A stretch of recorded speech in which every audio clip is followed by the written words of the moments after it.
calling this hearing to order. For the record, my name is Kenzie Bach. I'm the District 8 City Councilor and also the chair of the Boston City Council's Committee on Boston's COVID-19 Recovery.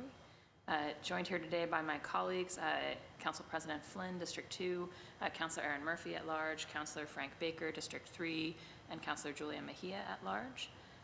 This public hearing is being recorded. It's being live streamed at boston.gov/city-council-tv and broadcast on Xfinity Channel 8, RCN Channel 82, and FiOS Channel 964. We will be taking public testimony at the end of this hearing, so if you're interested in testifying with us here in the chamber, and welcome to those who I see here in the chamber, please sign up at the sheet near the door. And if you are watching this at home and you're interested in testifying virtually, please email ccc.covid19@boston.gov for the link. That's ccc.covid19@boston.gov. And if you're watching this after the fact, you can still submit written testimony to us at that address. Today's hearing is on Docket 0503, message and order authorizing the City of Boston to accept and expend the amount of $349,500,000 in the form of a grant awarded by the United States Department of Treasury to be administered by the City of Boston's Chief Financial Officer, Collector Treasurer, from the Coronavirus State and Local Fiscal Recovery Fund in the Treasury of the United States, established by Section 9901 of the American Rescue Plan Act of 2021, ARPA, and pursuant to the requirements of the ARPA, the grant payment would fund COVID-19 response and recovery efforts and accelerate a Green New Deal for Boston through once-in-a-generation transformative investments that address the systemic health and economic challenges in the areas of affordable housing, economic opportunity and inclusion, behavioral health, climate and mobility, arts and culture, and early childhood.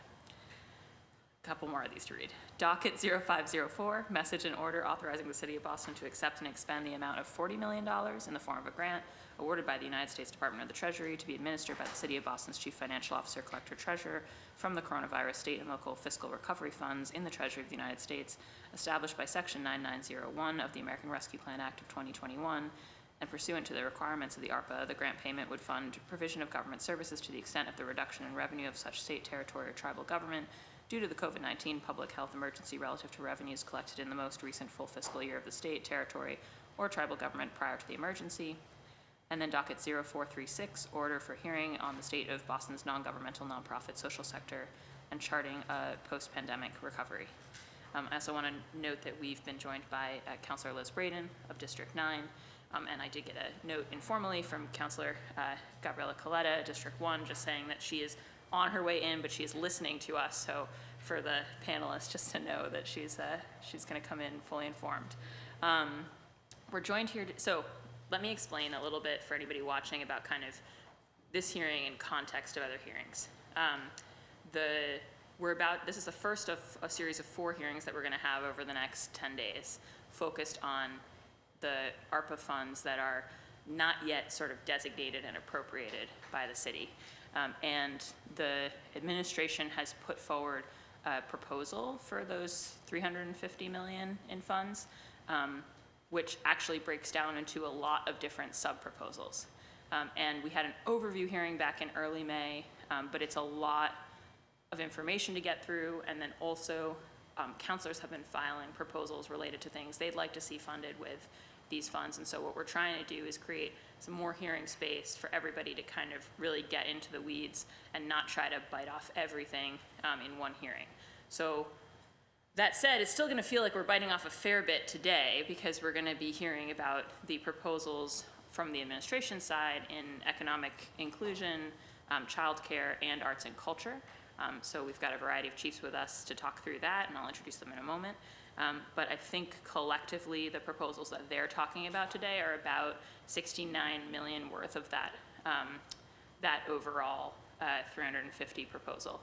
And then, and you'll notice there's also a docket from Councilor Braden that's co-noticed on this docket because we've already talked about it and had panelists on it at a prior hearing, but it's sort of particularly concerned with things related to some of the sectors that we're talking about today, so we co-noticed it. Next week, there's going to be one on June 1st at 2 p.m. focused on housing, which is where the bulk of the proposal is placed, and we're going to have that co-noticed with a couple of councilor dockets that are specifically on housing. And then on Friday the 3rd, and I'm sorry for all these Friday hearings, but with the budget hearings, they were the only dates left. Friday morning, we're going to talk about climate, mobility, and a council proposal on the digital equity front. And then in the afternoon, we're going to focus on public and behavioral health. So for those of you tuning in, that's kind of how we've chunked it for discussion. The idea is that by the 3rd, we will have at least kind of gotten all the live proposals that people have put forward so far out on the table. The ARPA funds do not need to move in conjunction with the budget, so it's not a question of moving towards a vote as soon as June 8th, but because there's been so much intertwined conversation about ARPA and budget, we wanted to make sure that we had had a chance to kind of dive into the meat of these proposals together as a council before the budget timeline vote, which is on the 8th of June. So that's just a little bit of context about where we are.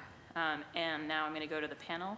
I had asked that because there's so much to get through, that the administration send us back response to our info request in advance of this hearing. So we sent that out to councilors on Wednesday, and that we kind of try to not spend a lot of time on a long PowerPoint presentation today, and instead sort of refer to that and jump right into the weeds. So I think the administration's going to have opening remarks, but then we're going to be referring to that. So this is just a reminder to councilors and staff that if you don't have that material in front of you, it would be great to get it in the next few minutes. And now I will go to our panel. So we're joined today by the Chief of Economic Opportunity and Inclusion, Shogun Idowu. Sorry, Idowu, my apologies. Idowu, I think anyways, I'll let you pronounce it, Shogun, I'm sorry. Director of Workforce Development, Trin Nguyen. Chief of Arts and Culture, Cara Elliott Ortega, and Director of Early Childhood Education, Kristen McSwain. Thank you for joining us. And I think we will start with Chief Idowu. You have the floor. Thank you. Good morning, Madam Chair. Shogun Idowu, Chief of Economic Opportunity and Inclusion. No need to apologize. It took me 2 years. All good. So it's a pleasure to come before you to discuss this important topic of investing responsibly in the economic recovery and future of our communities utilizing federal funds from the American Rescue Plan. I'm joined by my colleagues from Mayor Michelle Wu's cabinet, as you've mentioned earlier, and together we're here to make a formal request that this committee and the larger council body approve the expenditure of $69 million for projects under the heading of Economic Opportunity and Inclusion. And I'll be sharing investment requests specific to my department, which bears the same name that our requests fall under. Before discussing our proposal for further transformative investments, I'm going to share brief details on our responsible stewardship of ARPA funds awarded to our office in the current fiscal year. In FY22, the Office of Economic Opportunity and Inclusion received investments totaling $23.7 million in federal ARPA funds. We've leveraged our funds to launch innovative programs that address the devastating economic harm caused by the COVID-19 pandemic and support our micro and small business community, tourism industry, hard-hit industries, our workforce, and our local economic recovery and growth efforts. These investments fell into 7 programmatic categories. The Workforce Digital Literacy Program, which was done in partnership with the Office of Workforce Development, was a $2 million investment that provided funding, on-site training, and technical assistance to a cohort of occupational training providers. The Small Business Relief Fund, which we have shared some details in previous council hearings and look forward to sharing more at our budget hearing next week, originally launched in September of 2021, with an $8 million investment, received an additional $5 million in January 2022 with the approval of the council. And to date, we have funded close to 1,000 businesses, 58% of which were women-owned, 18% of those who voluntarily identified as immigrant-owned, and 68% were minority-owned. The Commercial Rental Relief Fund has issued over $3 million in grant funding to landlords to cover tenant rent and prevent the displacement of nearly 300 small businesses across the city. The High Roads Kitchen Restaurant Relief Fund, done in partnership again with the Office of Workforce Development, allocated funding for the administration of tuition assistance for restaurant workers as part of the larger Restaurant Revitalization Fund program. 85 businesses participated in this program, 589 restaurant workers were hired or retained, and 153 expressed interest in the tuition assistance program. Our Commercial Space Supports program has allowed us to support select business owners in their quest to acquire their property to secure the future growth of their company, and has also allowed us to fund restore and design projects in East Boston that were not eligible under CDBG funding criteria.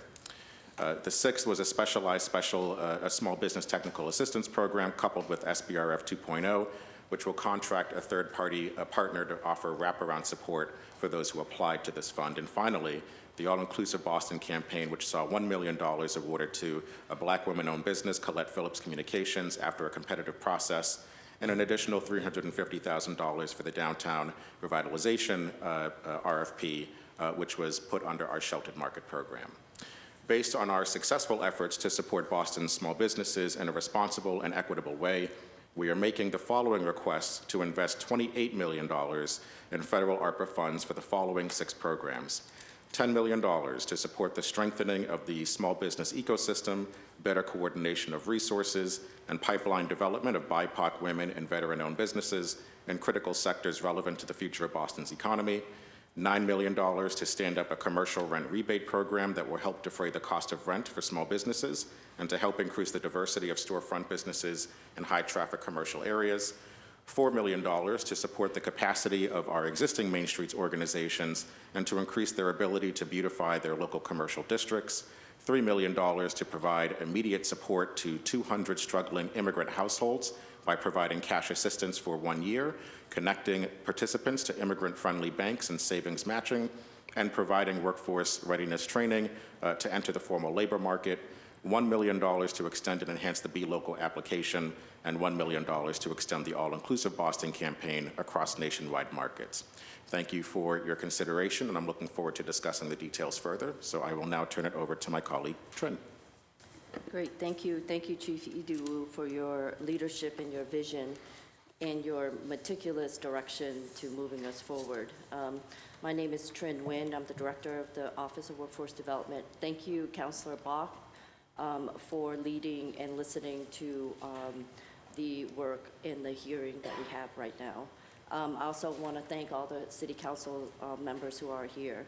OWD is an innovative agency within Mayor Wu's and Chief Idowu's Economic Opportunity and Inclusion Cabinet that seeks to ensure the full participation of all Boston residents in the city's economic vitality and future.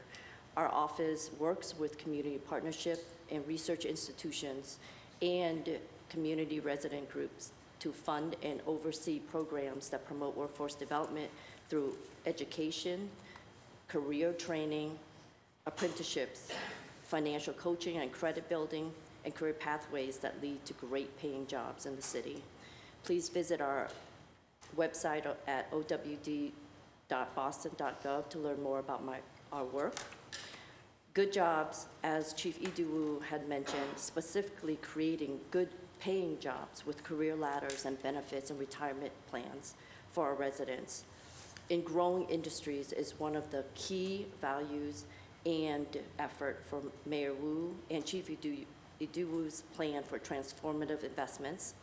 Workforce development and career training are embedded within many of the proposed programs, from growing early education and care for workforce, as my colleagues will elaborate, STEM preparation, and life science workforce development programs. And these proposed investments will ensure that Bostonians can benefit from these emerging and growing industries as well.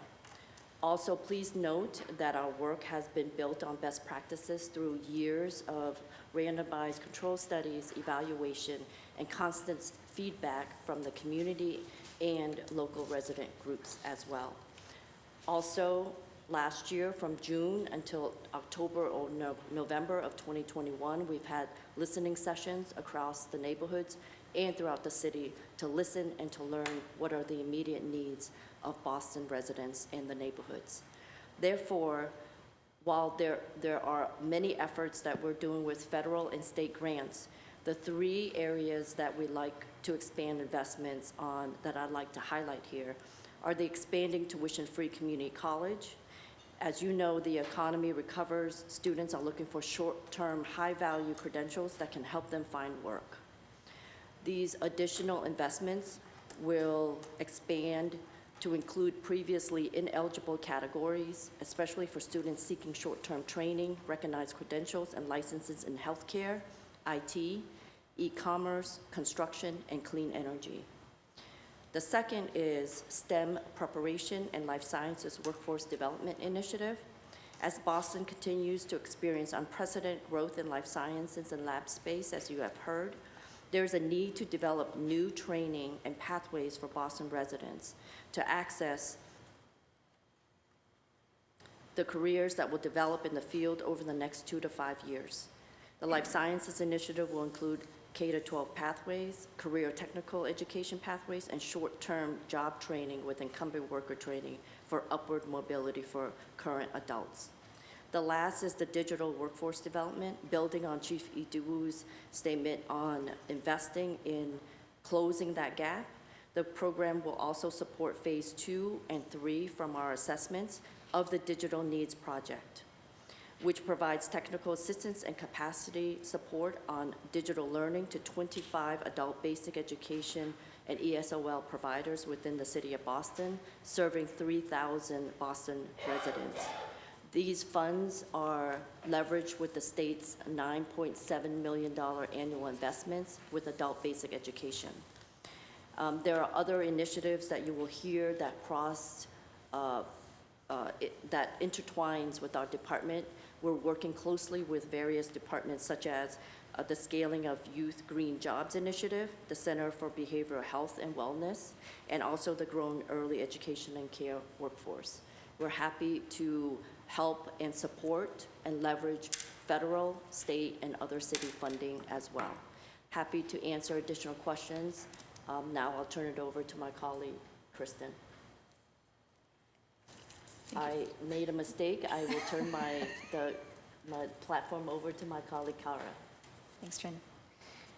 Hi, Councilors. Thank you for having us today. I'm Kara Elliott-Ortega. I'm the Chief of Arts and Culture, and I'm going to give an overview of the $20 million proposed investment in arts, culture, and creativity. And for context, and I think we all know this, but the impact of the pandemic was quick and devastating to the creative sector, a sector that generates $1.35 billion in economic activity and $2 billion in total economic impact. Across the state, the nonprofit cultural sector alone reported losses of over $780 million, and individual cultural workers and artists cited over $30 million in lost personal income, and we know that those numbers are much higher now. Our own surveying of Boston workers showed that more than half were not able to make up that lost personal income, and we know that nationally these losses represent 30% of all creative occupations. Even as venues reopened and we were officially able to gather, not everyone came back, with only 33% of local arts audiences saying that they would attend an indoor cultural event even if masks and distancing were required.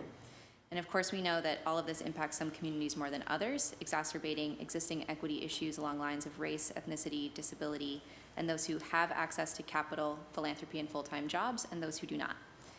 Yet while all this was happening, Bostonians looked to arts and culture more than ever to get them through this time.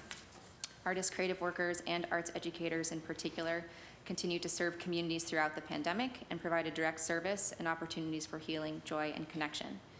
In fact, last year, 85% of Greater Bostonians said that they're looking to the arts to create an emotional outlet and opportunities for connection and learning. And 73% of BIPOC Greater Bostonians specifically said that arts and cultural organizations strongly matter to them personally. So this is the context for the proposal in front of you, which is $15 million for elevating and investing in BIPOC-led cultural work and organizations, and $5 million for creative neighborhood and downtown activation. With the $15 million, we would create a new investment in the future cultural anchors and cultural work that we want to see thriving in the city. This would take the form of multi-year grants for organizations, grants for cultural facilities and venues, and contracts with festivals and event producers, and support for individual creative workers, all with the focus on addressing the systemic lack of investment in BIPOC and immigrant cultures in Boston. Lack of public and philanthropic funding for cultural infrastructure in Black and brown communities creates barriers to creative innovation, sustainability, and growth. So we propose these once-in-a-generation funds as the opportunity to give these organizations a foothold in our city so that years from now when we look around, there is an ecosystem of BIPOC-owned, led, and serving cultural spaces and work in every neighborhood. The $5 million for creative neighborhood and downtown activation would fund place-based activations around the city for artists, cultural workers, and communities, addressing the challenge of reactivating our public spaces and meaningfully connecting people to their communities at a time when local economies have shifted, creative workers have lost years of income, and communities need places and spaces to come together in person. We would focus on city-produced and contracted events in target areas and initiatives such as the Artery Arts Corridor, reanimating downtown and programming City Hall Plaza, and creating a sense of community connection to new city infrastructure investments like those along Blue Hill Ave, along with working with Main Streets. This work cuts across several departments, including arts and culture, the Office of Neighborhood Services, streets, tourism, MONEM, and small business. And I want to flag that a part of the promise of this investment is to be more than the sum of our different programs. We can shape this in a way that creates efficiencies and clarity for a city public realm strategy, or what we might refer to as placekeeping. And just to say that we have a track record in the Mayor's Office of Arts and Culture of distributing federal funds successfully, upwards of $4 million in artist relief, workforce development, and professional development support for artists, as well as organizational support. Zooming back out to the big picture, this $20 million investment across 3 years would put Boston closer to other American cities when it comes to per capita funding for the cultural sector. This is a unique opportunity to invest in Boston's artists and creative economy as a crucial step to creating a healthier, more vibrant, and welcoming city. So I look forward to talking with the councilors about this, having discussion, and answering any questions. And with that, I will pass it to Kristen. That's all. Okay, thank you. I'm an idiot. Good morning. Wait, just wait a second. No, it has to be solid. There you go. Yeah, no, don't press it. It's great. Thank you. Well, now that I've passed that test, good morning. I'm here this morning to talk about our proposed $15 million investment in childcare and childcare infrastructure. I think one of the things that COVID demonstrated for everyone is that childcare is essential for Boston's working families and for them to be able to recover economically. That said, we have a childcare shortage in Boston. There's a 35% gap between the number of children that we have and the number of available childcare seats in the city. That's in the aggregate. It varies greatly across our neighborhoods. It also varies greatly across our children. So the biggest gap is for our infants and toddlers, which is 80%. We know that we have a gap in licensed care, but we also know that we have a gap in the number of educators that are available to fill those classrooms. So if you speak with any child care provider in the city who's running a center, they will tell you that they have classrooms on a daily basis that are dark because they do not have enough staff to cover them. So one of the things that we are looking at in investing this funding is to really beef up our workforce in child care. As of September 2021, Boston lost 13.6% of its licensed child care programs that were open pre-pandemic. That is adding on to what has been a chronic problem in child care from 2017 to December 2017 to March 2021, we lost 11.3%. So we're continuing to decline over time. Two things I think that are important to remember about childcare is it makes all other types of work possible for families. So it's one of the critical workforce issues in Boston. It's also an equity issue. In Boston, women make up 92% of our childcare workforce, 62% of them are women of color, and 39% are immigrants. How are we going to invest this funding? In three primary ways. The first is by investing in our early education and care workforce by building sustainable pathways. So we're looking to create education pathways that allow new educators to enter and to upskill current educators debt-free while increasing the availability of early education and care. We also are looking to work with our providers to address their immediate compensation needs, but to identify long-term plans for moving towards a more just salary structure for our workers. The last thing that we're going to do is invest in enrollment and access for our families. It is incredibly difficult to find childcare in Boston, so we are looking at creating an opportunity for families to find and enroll. Lastly, I think it's important to note the funding that's already been distributed for childcare through the Mayor's Office of Women's Advancement has really been focused on meeting the immediate needs. Over $1.5 million has gone towards family childcare providers in the form of assistance to them that helps them keep their doors open, keep serving kids, and creating a sustainable future. The other portion of it will be invested in providing ongoing training and technical assistance to family child care. So building on the work that MOA has been doing in providing financial assistance and financial coursework, this next set of courses is going to be focused on marketing and communication and really helping those businesses build on the kinds of infrastructure that they need to be successful. Thank you very much. That's how we're planning on spending our $15 million. Great. Thank you so much to the whole group for presenting, and I'm just going to pull up my list here. I want to note that we were joined at the beginning of the presentation by Councilor Brian Worrell from District 4. I will hold my questions and go through the order so that councilors know it. It's Flynn, Murphy, Baker, Mejia, Braden, Worrell. And so we'll start out with the Council President, Ed Flynn. Thank you, Madam Chair, and thank you to the panel for the important work you're doing. Do we, just as a district councilor, do we have a breakdown of proposed grants to various organizations by district? For arts and culture? Yeah, for arts and culture, and then for the others as well. Well, so for arts and culture, we have, we don't have proposed recipients of grants right now. We would run an application process the way Okay. that we do other processes, but we can share a map of where we've made grants through the Boston Cultural Council as a way to show kind of the reach of what that could look like. Okay, Yeah. That's the same for early childhood.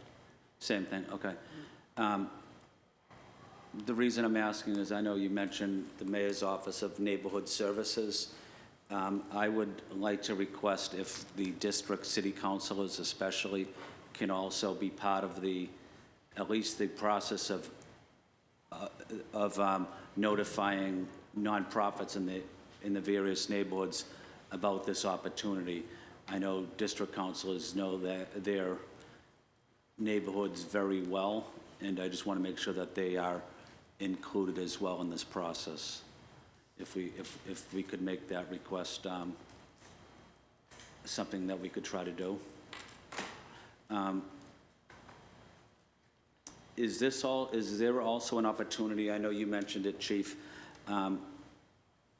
was there an opportunity for any veteran-owned companies to participate? I did hear you mention that briefly, but can you expand on that? Well, in previous grants that we've made, yes, veteran-owned businesses have received grants from our office. Is that the question that you're asking? Yes, Okay. that's the question. But are they able to apply and participate? Oh, yes, yes. So there are 5 different categories. I would say that for the first, I'll talk for 2 of them. So for the ecosystem recommendation we're making for the $10 million, veteran-owned businesses would be part of a group where this money would focus specifically on growing those businesses as well as veteran or nonprofits serving veteran-owned businesses. And then for our commercial rent rebate program, additionally, veteran-owned businesses would be able to apply for those grants. Yes, sir. Okay. And I certainly support, I have a lot of women-owned businesses in my district. I probably have the highest number of immigrant-owned businesses in my district, which I support. I do everything I can for them. But I would also like us to put some focus on veteran-owned businesses as well. That is a priority. Is that a priority for everybody else? It is, sir, yes. I'll be meeting with the commissioner shortly at your direction to understand what that ecosystem looks like. So far, at least in my previous role, only engaged one such entity, the statewide office for veteran-owned businesses, but I'm exploring other nonprofits that may serve the community. Okay. Women-owned businesses and immigrant-owned businesses in my district in Chinatown are barely able to pay their bills now. They haven't received much profit over the last several years, and many of them, unfortunately, are probably looking at being evicted. Is there money in these proposals to help those types of businesses? And what would the process be for them to apply? Yes, so specific to this category of business, at least 2 of these proposals, the rebate program, which focuses on commercial rent relief. This is one of the largest obstacles and operational expenses facing small businesses across the city, particularly immigrant-owned, women-owned, minority-owned businesses. This would be something that could help address that particular concern. Also, our Be Local app. So this was a pilot program that was launched last year, ended in December of 2021, This saw activity, or this generated close to $2 million in economic activity, mostly for minority-owned businesses across the city. So again, this is something that would not only help defray operational expenses, but also drive revenue for businesses in your district. Okay. Madam Chair, I have no further questions or comments. Thank you to the panel for the important work you're doing. Thank you. Great. Thank you so much, Councilor Flynn. Councilor Murphy? Thank you, Chair, and thank you to the panelists. I know it's been said a lot, this is a once-in-a-lifetime investment. We're sitting here during budget season, so we're seeing all of you for also the operational budget money. So, and now we're here for this opportunity. It seems like a lot of money, but it will go quickly. We've already committed as a council, and I know the mayor's office, to spend $200 million of this on housing. And with just your three departments here, we're already at $305 million now, so it goes quickly. And are these investments going to be long-term, right, generational, so that we can look back, or is it going to be, throwing money at something, which is needed? I'm not saying it's not. We've been hit hard. Small businesses hit the hardest, so, happy to hear, the work you're planning to do with this extra money, and I know you're also planning to do a lot of that work with the operational budget money. So trying to separate that out to make sure that we're putting the money in the right places here. My question to you about the early childhood, more so, this money can come from lots of different budgets, like BPS can pick up for our K0, K2, our youngest. I know daycare is a different issue. And what is the long-term plan? Because when this money's gone, it's gone. And then how are we going to make sure, in that year 2, year 3, that the systems we put in place and the supports we have for these women, fathers, families that do need this child's care to go forward? Sure. There's a couple of things. One is we continue to have the Child Care Entrepreneur Fund, which will be building a new set of assistance for family child care providers as we move forward. We're looking to include family child care as participants in our UPK program and leveraging those BPS investments. And we're also going to be working with Chief's office to think about what are the small business supports that we could be extending to family child care, given that they're more of a micro enterprise than they actually are a small business, so they have some unique needs. In terms of this funding, I think there's a couple of things right now that are one-time investments that we're focusing on. The first is partnering with our higher ed institutions to create a set of pathways that are clear and attainable that will exist after the money has already been spent. And then the second is recruiting and bringing new people both into family child care and into our child care centers when there is right now a critical shortage. Those folks are going to be in the system after the money has been spent and continue to move on, as well as thinking about upskilling some of our current workforce so that they can move from being teachers' assistants into being teachers and things like that. So could you explain what your hope is with those pathways with the higher education?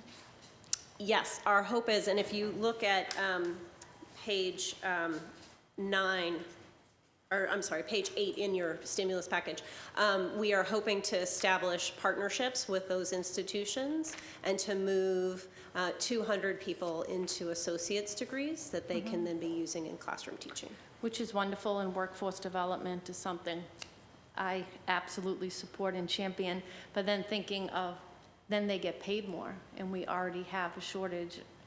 So how are we then going to pay them the salary they deserve when many times families are spending 50-60% of their salary and wondering if it's even worth going to work? So there's two different mechanisms that we're trying to employ. One is to get people in classrooms and to do it so that they don't have debt. Because part of the challenge in a low-paying wage is that you not only are paid a low wage, but if you come in with debt, you then actually have to service that debt as well. So that's part of it. But part of it is also continuing to work with the state.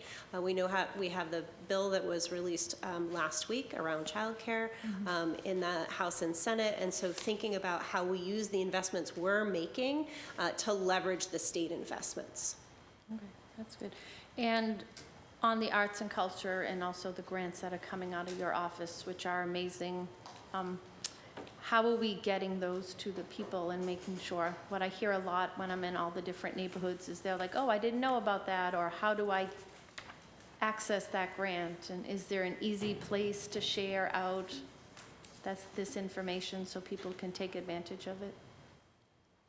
Sure. On arts and culture grants, we're always trying new ways to make sure that we're reaching people. I think we would love to collaborate with each counselor in their district about the best way to get that word out, especially to those who might not have as much access to everything that we're putting out digitally. So we would be really happy to think about actually being in person and tabling and having kind of paper materials again and doing that work in person. We have had some really good success with being targeted about who we're reaching. So even with, we just did a round of grants through the Opportunity Fund to individual artists, and we had target neighborhoods and target populations, and 77% of the artists we granted were in those target neighborhoods, and 86% of the events were in the target neighborhood. So we feel like we have a good track record, but we could always be doing more, and I feel like in person is the way to go to reach people. Thank you. Thank you for that question, and I know this is something that's come up in previous hearings as well, how we're getting the word out. And so in addition to even building on this point of engaging people in person, we've done 13 business walks already, engaged 150 businesses to share resources. But there was one recommendation that was brought up previously, I think from you, Councilor Mejia, around utilizing WhatsApp, because we know that a lot of particularly immigrant populations use this feature. We're exploring that. There are some we're exploring how to utilize that based on public records type of stuff. But one idea that our Director of Small Business, Alicia Porcena, because I want to give credit to where the ideas come from, came up with is if any of you are members of a particular party and might be going to a particular convention, soon, Yeah. you've been getting a lot of text messages related to such a convention. And so we're also exploring utilizing text apps to push out information to folks who are getting information on their phones rather than a laptop or their television or email or anything like that. Awesome. Okay. Well, thank you. Thank you. Thank you, Chair. Thank you, Councilor Murphy. Next up, is Councilor Baker, and then it'll be Councilor Mejia. Councilor Baker. Thank you, Madam Chair. Good morning, everyone. Chair, could I ask you a couple questions first? Well, I mean, We'll see. Well, yeah, they're Go pretty ahead. straightforward. Sure. You had mentioned in the beginning, 69 million. Is this hearing about getting 69 million ready to go in front of the city council here to vote on? No, it's that I was trying to indicate, so like, we've broken things down by topic areas. Yeah. So all the proposals that they just talked about that are in this section of the packet are about 69 million, I think exactly 69 million worth of funds, whereas for the housing one, we'll be talking about, I think it's 206. Okay, and then yeah, it's so another, so I was because- just giving people a sense. Because the chief got up and I added up 27 million, I was at a loss there. I didn't know if I needed additional math classes. So everybody that's here is gonna add up to the 69 million. Exactly. Okay, thank you. Thank you for clearing that up.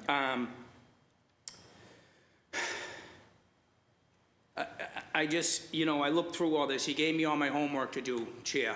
Again, I gotta be honest, I didn't get through it all. But looking on it, I'm still wondering, and this isn't necessarily topic matter here, but I'm still wondering where the projects are that they're gonna tell us about where it's going to. Like, what are we gonna be able to point to? I'm still not seeing anything built. I'm seeing pilot programs, and if it works, and, where we have, I think, things that work and things that we could build and things that we could point to, and I think you know what I'm getting at. The housing part of it, I don't see any actual dollars going towards units. I'm not, and that's all the way it's kind of worded in this document here. I would like to see, before we're voting on all of these, whether it's a 69 that's here, whether it's a 205 that's coming in, this all feels like a waltz that we aren't involved in. Let me just speak for myself, that I am not involved in. So it doesn't feel like we're really, there's different ways you can look at things. We're building business, we're building job training, which is good. We're building early education, which is good. We're investing in the arts, which is good. But we also need to build infrastructures. We also need to build places where we can train people. We also need to build places where we can bring kids into and actually give them positive reinforcement and good things in their life. And we need spaces for arts also. With that being said, why is there talk in this package here about money that's going to be invested in the schools? Don't they have their own money that we're not going to get a look at either? And there's really, this isn't the panel to answer that. So that's a question that I have. And, you know, I'm not looking for you to answer it, but the school department has 800 million. And we're talking about electrifying buses with the cities. Well, if you separate calling our ARPA money the cities, and then you call the schools, the schools has 800 million. Can't they spend whatever it is on electrifying their own buses? Can't they, even early education here? Why is this coming out of the cities when early education should be coming out of the schools? Just a little bit of frustration. And let me talk to Trent a little bit about your job training. You know that I'm passionate about it. You've seen the beat. Shagun, you've seen the beat. Can you talk about what the path, what your money is going to be spent on, how much, and so how is all this gonna come together? How is this, you know, maybe biotech industry coming here in the next 10 years? Are we going to be able to get on the same page and start job training? Will you talk about that a little bit, please, Trin? Thank you, and I will try my best to answer all those questions, because I think they're... Well, not all the they're ones from the large. beginning, just the job training ones, I Trin. wouldn't be able to try to answer the big ones in the Yeah. beginning, but, so in terms of the job training, I think I agree. You all are correct. I mean, here we have a pot of money at a given time, and what we do is, as you know, leverage the US DOL grants, the Workforce Investment Opportunity Act that comes through the state and the city, and then also the mass hires, career center line items that come from the state and into the city of Boston. And what we try to do is kind of map out where these fundings are and then leverage the current ecosystem. So looking at nonprofits that already have some funds, and then also looking at community colleges in which we can leverage. So, and then once we see the gap, then we look at and examine that these funds can fit into what everybody is not doing, into the larger scan. And so, And what is everybody not doing, training towards the biotech industry? it's not just industries.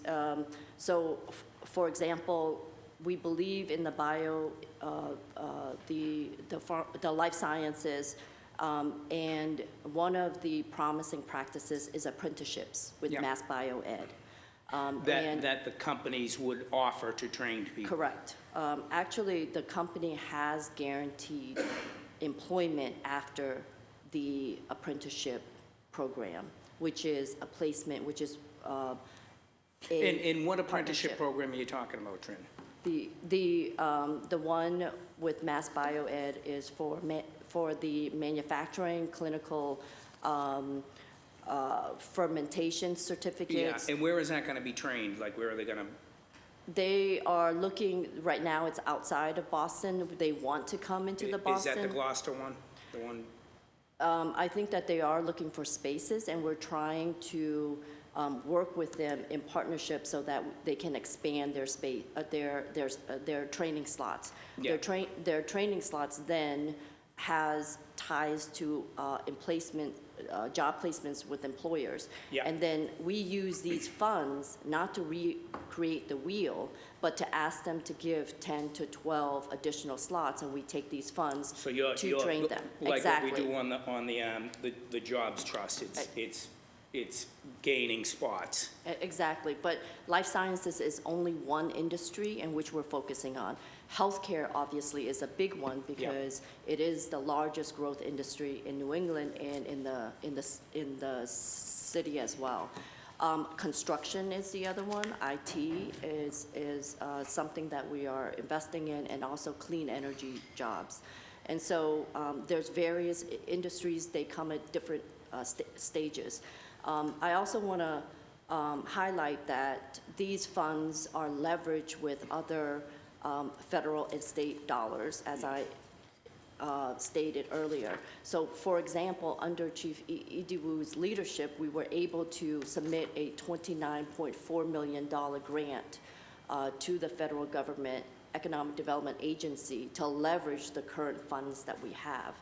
And those funds pay for training, but they don't pay for stipends. So we use these funds to help fill the gaps. 29 million you said you got from the Department of Labor? No, we submitted a grant application for to get 29 million. 29.4. Yes. And we also just recently submitted a $3 million for apprenticeship to expand those slots. And those are just examples in which we use funding like this to leverage additional recovery funds from the feds and the state. Yeah. And so these are more like gap funding to help us go to scale. And as my colleague Kristen said, they really leverage the current ecosystem, post-secondary education, and current training programs, which is already in place. And here's this huge infusion of funds that can help them go to scale, improve capacity, so that they can sustain themselves way after these grants have been invested. Well, and again, Madam Chair, do I You have one more. okay, and again, I get back to, we don't have physical spaces to actually train people. I mean, some places. That is a challenge, but yes. we're, piecemeal, and if we're to scale, if the biotech industry is gonna need upwards of what they're saying, 40,000 jobs in the next 10 years, like, we're not gonna get it 10, 20. We need multiple places, brick and mortar, where we're training multiple people, multiple shifts. That's my opinion, and getting back to the brick and mortar, the actual things that we need to build.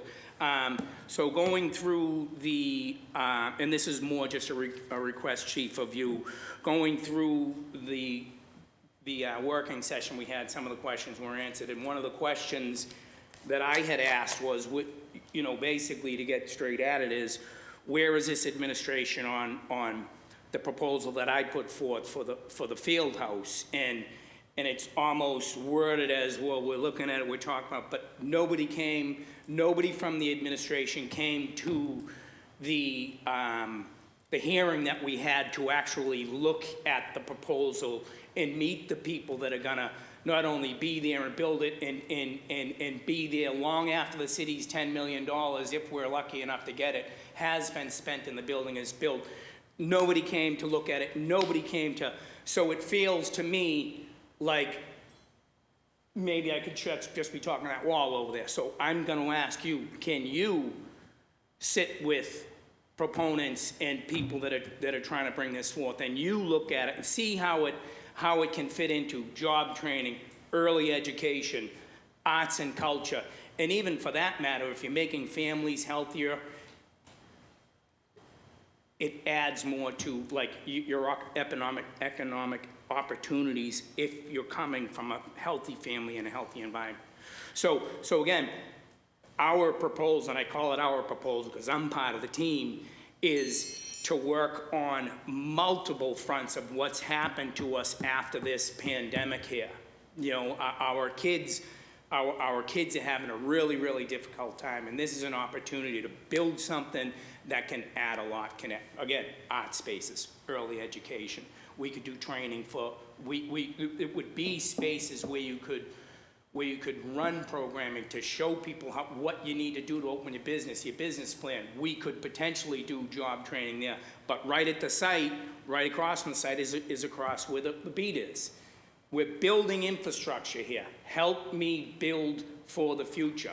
I just think that we're gonna get through this, and I say this every chance I get, I think we're gonna get through this billion whatever we had and have, and not be able to point to anything that is gonna give back to us for 50 and 60 years.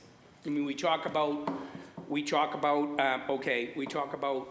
Roosevelt and the WPA and all that, they built parks, they built bridges, they planted trees, they did things. There was things we could point to. I'm concerned we're not able to point to anything. So a request, please come look at our field house. I'll set you up with whoever you want, whatever you want. If you want hard copies, if you want to look at it on computer or whatever, we can do that, but request. Well, Thank you. I certainly appreciate your passionate advocacy on this. Happy to sit with whoever to learn more. Yeah, we need to build real things for people to heal through this. Thank you. This is about COVID. Thank you, Councilor. Sorry, Madam Chair. No, it's an important point, but Well, at the same actually, time, you're we have a welcome, bunch of Madam people. Chair. All right. Next up is Councilor Mejia, and then it'll be Councilor Braden. Councilor Mejia? Thank you, Chair. I'm just curious, are we going to have a second round so I can use my time wisely? Yes, we are definitely going to have a second round. Okay, great. So thank you all for being here. I'm going to just start with Chief Idu. If you could just, you are familiar with the Color of Wealth report? I am. And where it states, what is the dollar amount for a Black household? Well, I will also note before answering that question that the Federal Reserve is reviewing that particular report and putting out a second iteration because there's some questions about the numbers in the report. But the first iteration of this report indicates that the average net worth for white families in Greater Boston is $247,500. The median net worth for Black families being at $8. And can you tell us what the median household is for a Dominican family? I can't remember off the top of my head. It's 0. And I'm just curious, as we start talking about recovery and support, that 0 is astonishing. And it was pointed out to me recently that we talk a lot about supporting businesses, but when it comes to immigrant-owned businesses, we fall short. And so I'm curious about how some of these dollars are going to support native language speaking businesses so that they can prosper. Can you talk to me about what I know you have a dollar amount here for $3 million for immigrant cash assistance programs, but I would like to go in a little bit deeper and would like to hear your vision for supporting immigrant-owned businesses across the city of Boston. Do you know how many we have? So I do want to ask, though, for this particular question, do you want to talk about the $3 million specifically or our work for immigrant-owned businesses? Because these are two separate recommendations. Whichever one you feel is best suited. Well, so for immigrant-owned, well, I'll start with the $3 million since that's more concrete in this proposal. I believe from the Office of Immigrant Advancement is here. This is actually a proposal that they put together, but is put under the Office of Economic Opportunity and Inclusion. So if I'll invite him to answer that question. And can you tell me how many immigrant-owned businesses we have in the city of Boston? Off the top of my head, I don't know how many are immigrant-owned, but this is because prior to the last year or so, this was not a question that was asked about. And it's also important to note, though, we are talking about how we word the question to make people more comfortable saying that they are an immigrant-owned businesses, because we know that based on how government has usually put out questions around immigrant status, it has scared people away from indicating that they are an immigrant. What about native language speakers? Do we know how many businesses are struggling to access the resources that are available to them in the city of Boston? We do ask questions around native language. I'm happy to get those figures over to your office. Yeah, and I just think that as we start thinking about investments, and I really do appreciate you're going to be speaking about some of the initiatives that you are doing to support immigrant-owned businesses, so I'll give you the floor. Well, to clarify, Councilor, this program that we're proposing is not for immigrant-owned businesses specifically. It's just for immigrant residents. Would you like to hear about that? No, I would not. I'd like to hear specifically businesses. Right, and that's only, I'm just saying that's why I asked for the clarification if it was the Yep. $3 million program or businesses. So, but thank you very Sorry. much for, yeah. It was just joking, just to make you come down the stairs. No, we'll have you guys back, so if you guys want to stay close, that'd be great. Go ahead. I'm sorry. So businesses specifically. So the reason why I ask is because we hosted a budget pop-up with immigrant-owned businesses, Cape Verdeans, Dominicans, Haitian Creole, like the whole 9 yards. And we did it in native language. We focused on making sure that we were able to do so in the language that people speak, and so that our goal is to really get at the core. And what we heard from a lot of folks is that when it comes to navigating city services, there seems to be a block.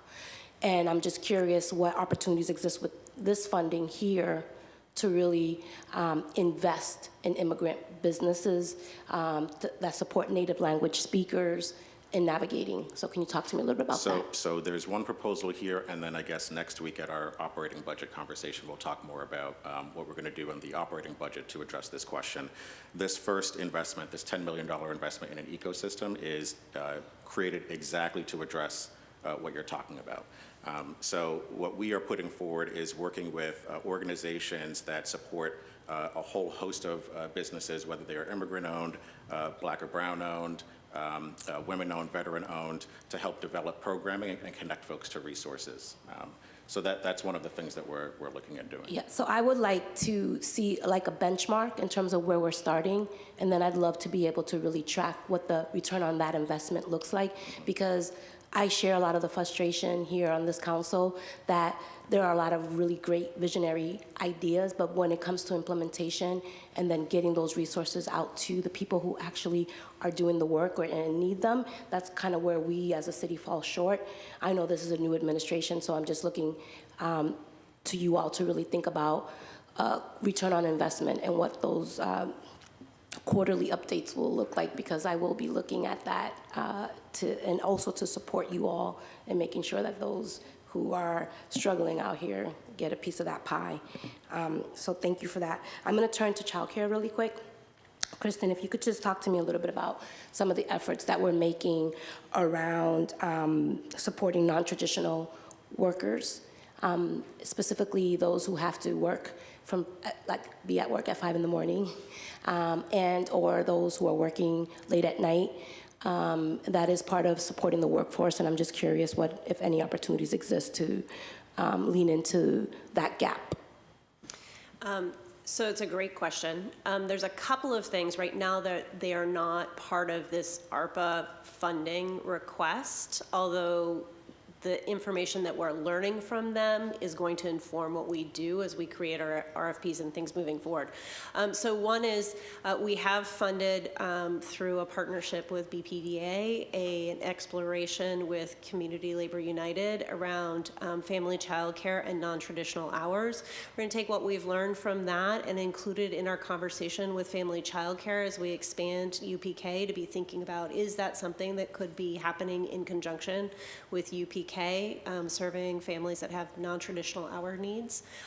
You know that there's a whole lot more in that space that needs to be done, but it is one of the things that is high on our priority list. Thank you for that. And just one more question on the child care front. Sure. And I'm on an immigrant tangent today, so just bear with me. That's okay. If you could just talk to me a little bit about kind of some of the supports that you're offering immigrant-owned native language. Sure. There's an opportunity there. There are a lot of folks who are running their businesses that having the dual language at an early start is a benefit, right? Yep. And so how are you tapping into that emerging market, if you will, to help support these immigrant child care providers? Sure. So in the previous package of ARPA funding that came through the Mayor's Office of Women's Advancement, when we built that phase 2 for the work that we're doing with family child care, that's available in English and in Spanish. And so that will be meeting that immediate need. We are looking at offering it in other languages as well, but right now we're able to offer it in Spanish. Yeah. And that's not translated, that's actually offering in the native language. Yeah. Hold on one quick second, because I know you gave Frank a little bit more time. So I'm happy to hear that. I do think that there is an opportunity there to really expand Haitian Creole and other languages, because that is definitely an emerging market. And then I'm just going to ask, Trin, if you could just talk to us a little bit about, mental health. We know is the next crisis, or it has been. And I'm just curious in terms of workforce development, how are we incorporating mental health and wellness as part of utilizing some of our funds to support mental health and wellness in the workforce. Absolutely, thank you. And I agree with you, that's such a huge issue, topic that crosses many industries. So I can't speak for this directly, but the Boston Public Health Commission, with their Center for Behavioral Health and Wellness, will have a separate hearing for that training for their workers so that they can integrate that in workforce development. So I would defer to the Health Commission to talk more elaborately about the design of that work. We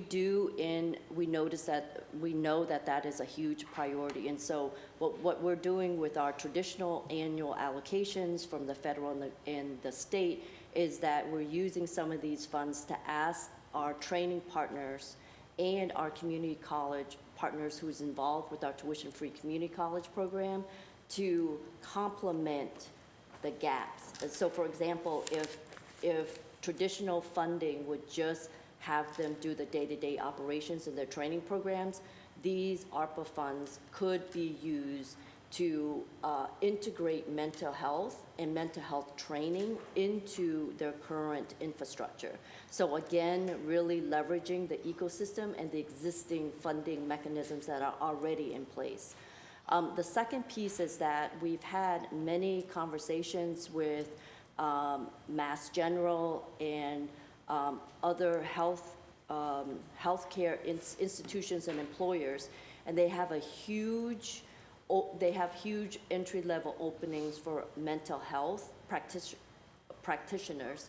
And so we're working with nonprofits and community colleges to design training programs that meet those emerging needs in mental health so that the graduates can be placed into those vacancies and hospitals. That work has been done since November, December of last year. So we will be hopefully rolling that out in the spring with these investments. Thank you.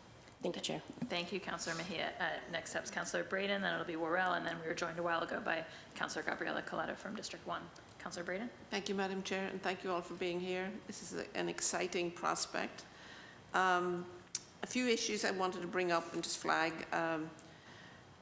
I share Councillor Baker's concern about, really making sure we stand up the job training piece and we have all this, we have millions of square feet of new labs coming into our district, and we really need to make sure we have the workforce lined up to work there and to get a slice of the pie and not have our workforce traveling in on the highways through our neighbourhoods to work in facilities in our neighbourhoods that our neighbours can't work in. So that's a huge priority for our district, and I want to just keep that on the boil, so to speak. The immigrant business, it was so nice to have you come out to our district and do the Main Streets tour. I think the immigrant-owned businesses are a huge part of our main streets and our, I think maybe of the sample of small businesses you visited that day, I think 90% were immigrant-owned businesses. So, and we only got to see a small number of them. So I really feel supporting our immigrant-owned businesses is critically important, and our women-owned businesses. So I applaud that work. The one issue, and I know we had a demonstration out here the other day in support of Uber and Lyft drivers and the whole issue around having them recognised as employees rather than contractors for there's a whole big ballot measure coming up.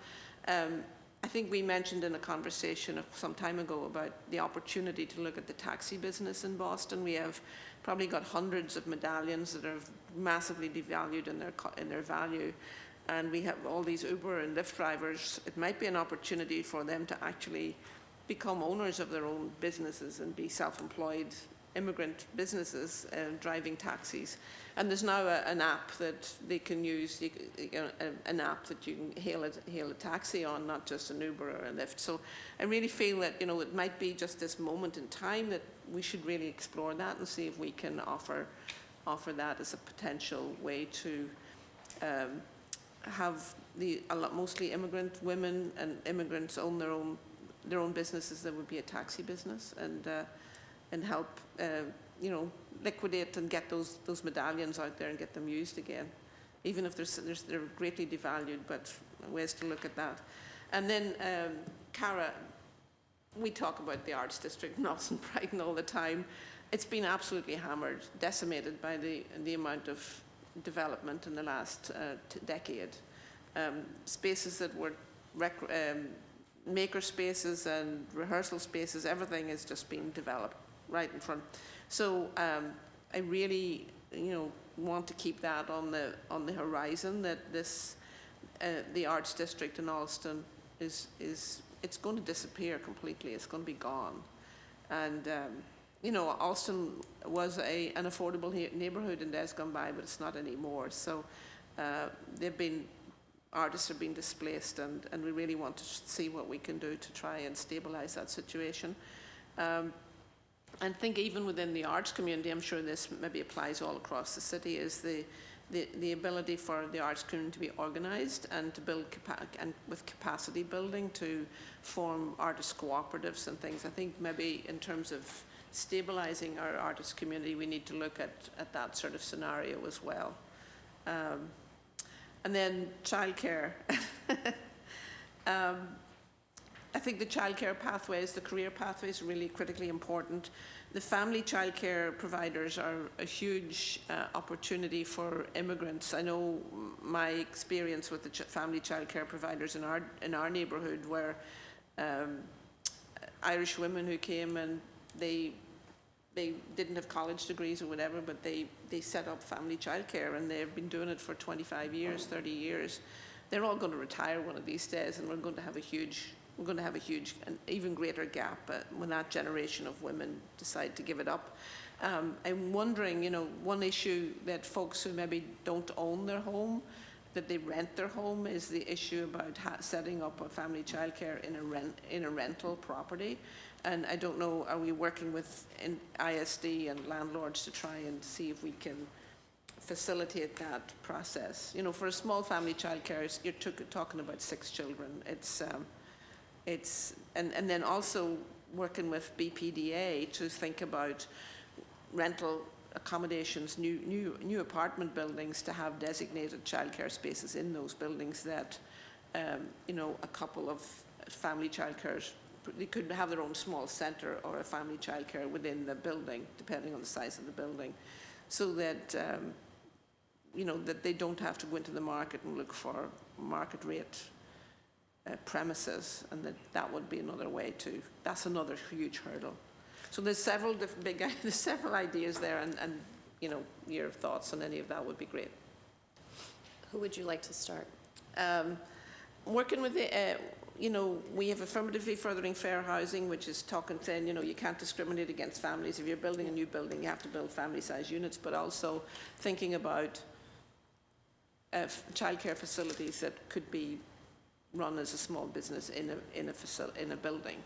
We have not started talking to ISD and BPDA. We have, however, been talking to BHA, and also have begun to have conversations with property managers for low-income and affordable housing, because that's a lot of the places where we see family childcare has been started. And there are some of our property managers who've become a little bit more restrictive of late, and we're trying to work through that with them so that some of the businesses that were closed during COVID are able to open up again, particularly in Chinatown.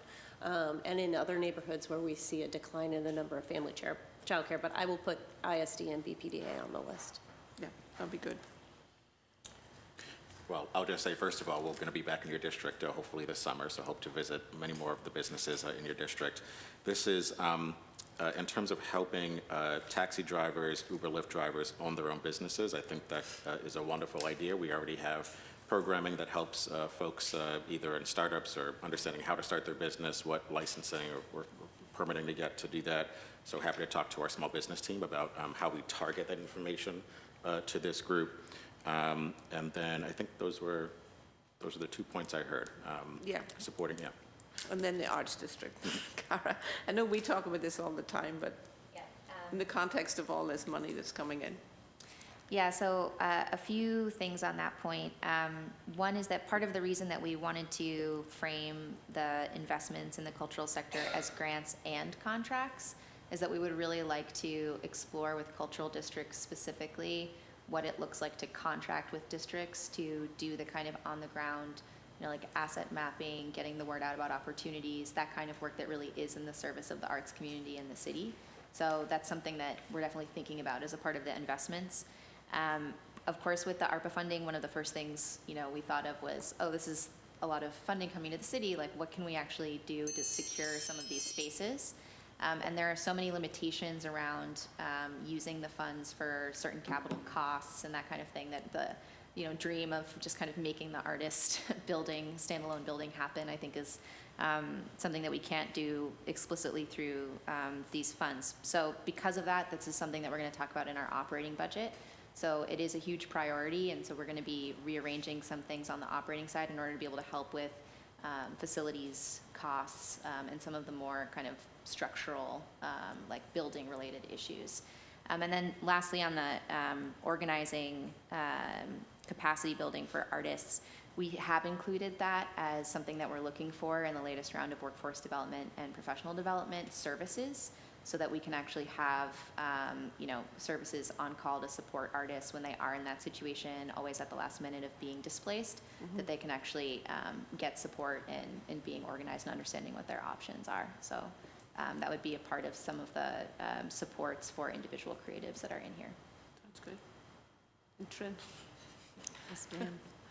The lab thing, I'm just concerned that I think we need an interdepartmental and like involve BPS as this as well, because we need to be developing the STEM pipeline right from preschool almost, and working in capital investments in lab spaces in our schools as well, like teaching labs. But where are we at with the workforce development piece?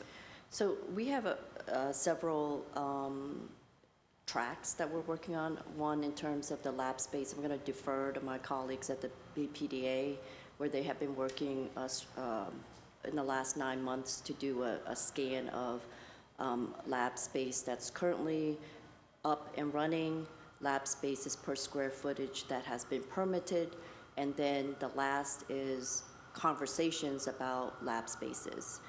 So I will defer to them in terms of clarifying that. The workforce piece on life sciences, to me personally, is a bit tricky, because when we pulled up BLS data, burning glass analytics data on job vacancies, we have a workforce investment blueprint, a regional one with Greater Boston, and also with the Governor's Office Executive Workforce Development Office. We pulled up every single data. And we found that jobs within this life science industry is scant for those who don't have a bachelor's degree. So I'd like to be clear on that. And so the majority of jobs that have been floated around is around those who have a bachelor's degree or I would argue a graduate degree when we pulled up the data. The entry-level jobs that we see in life sciences, unfortunately, has intertwined with the industry that is growing, which is healthcare. So there are lab technicians in healthcares and hospitals that have been used to identify vacancies in life sciences. So we have to be careful that we're not double counting those vacancies if we're counting them in healthcare. And so one is that we are carefully dissecting the labor market data that we're seeing. But we know that the data itself is only on paper. And so we have been working with MassBio to do a very in-depth dive on employer surveys, working with hiring managers to understand where are the jobs and what are hiring managers hiring for. So we need to be very specific before we invest millions of dollars into training, and then at the end of the day, there's no jobs for our people. We don't want that. And so MassBio will release their findings this early June on where the exact jobs are. And we are particularly interested in jobs that don't have a bachelor's degree. Yeah. We've also been working with Northeastern Dockets Center on unfolding some of that data, and in June, we will be releasing with Northeastern 2 qualitative surveys for employers to really ask the question, what are you hiring for, and what competencies do you need? Very specific qualitative tools. The second, which is equally important, is that we pulled up graduates from our community colleges and industry-recognized certification programs, and we know that there are graduates in that life sciences field. The question is, why are they not being hired into that pipeline? We want to know and hear from those participants themselves so that we can fix that pipeline and design something that's very realistic. Yeah. Last, I would say is that there is a STEM pipeline, CTE, career technical education, that we don't have to reinvent the wheel. We just have to do a careful study of how to design bridges and close those gaps and align those systems so that we can get the diverse pipeline from K to 12 and community colleges too, because we paid a lot of money for it. Yeah. And then giving employers what they need. And so we want to make sure that those systems are aligned, because we do not want to waste our residents' time and training for something that doesn't exist. Yeah. Thank you. So as soon as we get more concrete information, we will be happy to follow up with you. That'll be wonderful, and thank you. That clarifies a lot of my questions. Thank you. Thank you so much, Councilor Braden. Next up is Councilor Worrell, and then Councilor Coletta. Thank you, Madam Chair, and thank you to the panel for all the great work that you guys do in here in the city. As we've all heard, this is a once-in-a-lifetime moment that, we need to make sure that we're building infrastructure, giving communities that have been disinvested the opportunity to now thrive, and to make sure that those metrics are being met and evaluated and validated.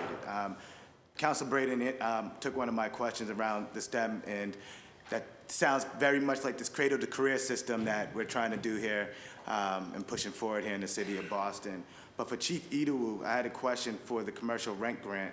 Is this for new businesses or existing businesses? So this would be for both, for existing businesses and new businesses. But the goal would be to try to get more diverse businesses to major commercial hubs, so women, minority, immigrant, et cetera, owned businesses. And then when we're picking those businesses, is there any assessment? Is there anything that we're looking on the balance sheet, on their experience, on the technical side? Are we providing any support, front end and back end? Because my only concern is when we put them in that situation, we want to make sure that they survive and they're thriving and able to, stay there in a long period of time. That's absolutely right. Oh, sorry, I didn't mean to. Yeah, go ahead.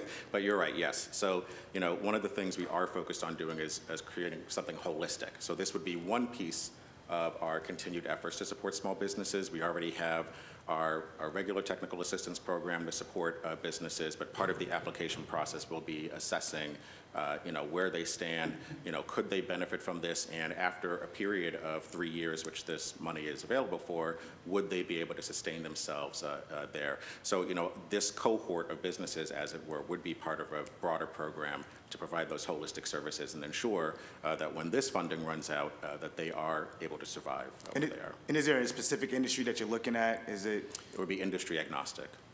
Got it. And then for Kristen, is there any funding or strategy for tracking children in Boston daycares? For example, where they're going when they leave daycare? Is it to BPS, charter, private? Or assessing children's competencies coming out of daycares to know what kinds of training we need to do to provide daycare providers?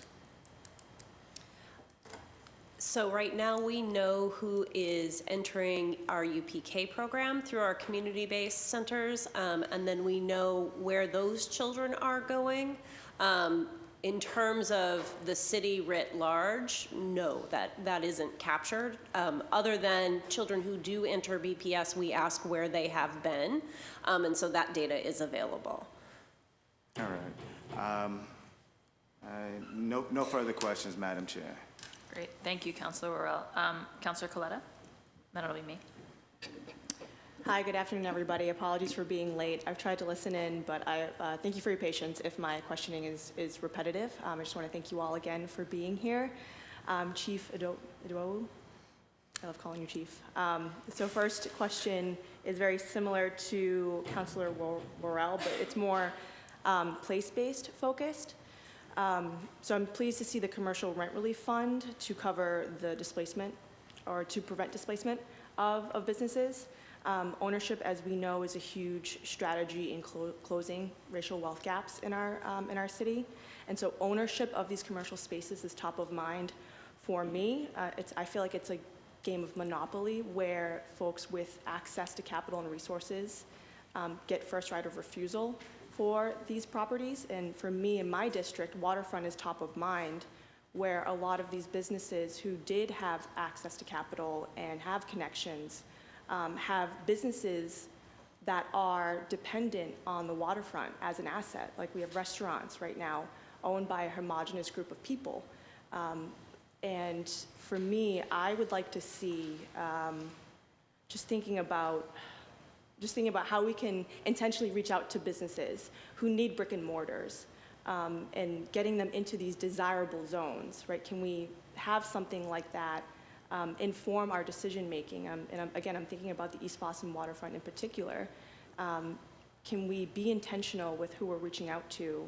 And do we have a database of folks who are saying, I need a brick and mortar space right now, and get them into these commercial spaces and talk to owners on the waterfront to get them there.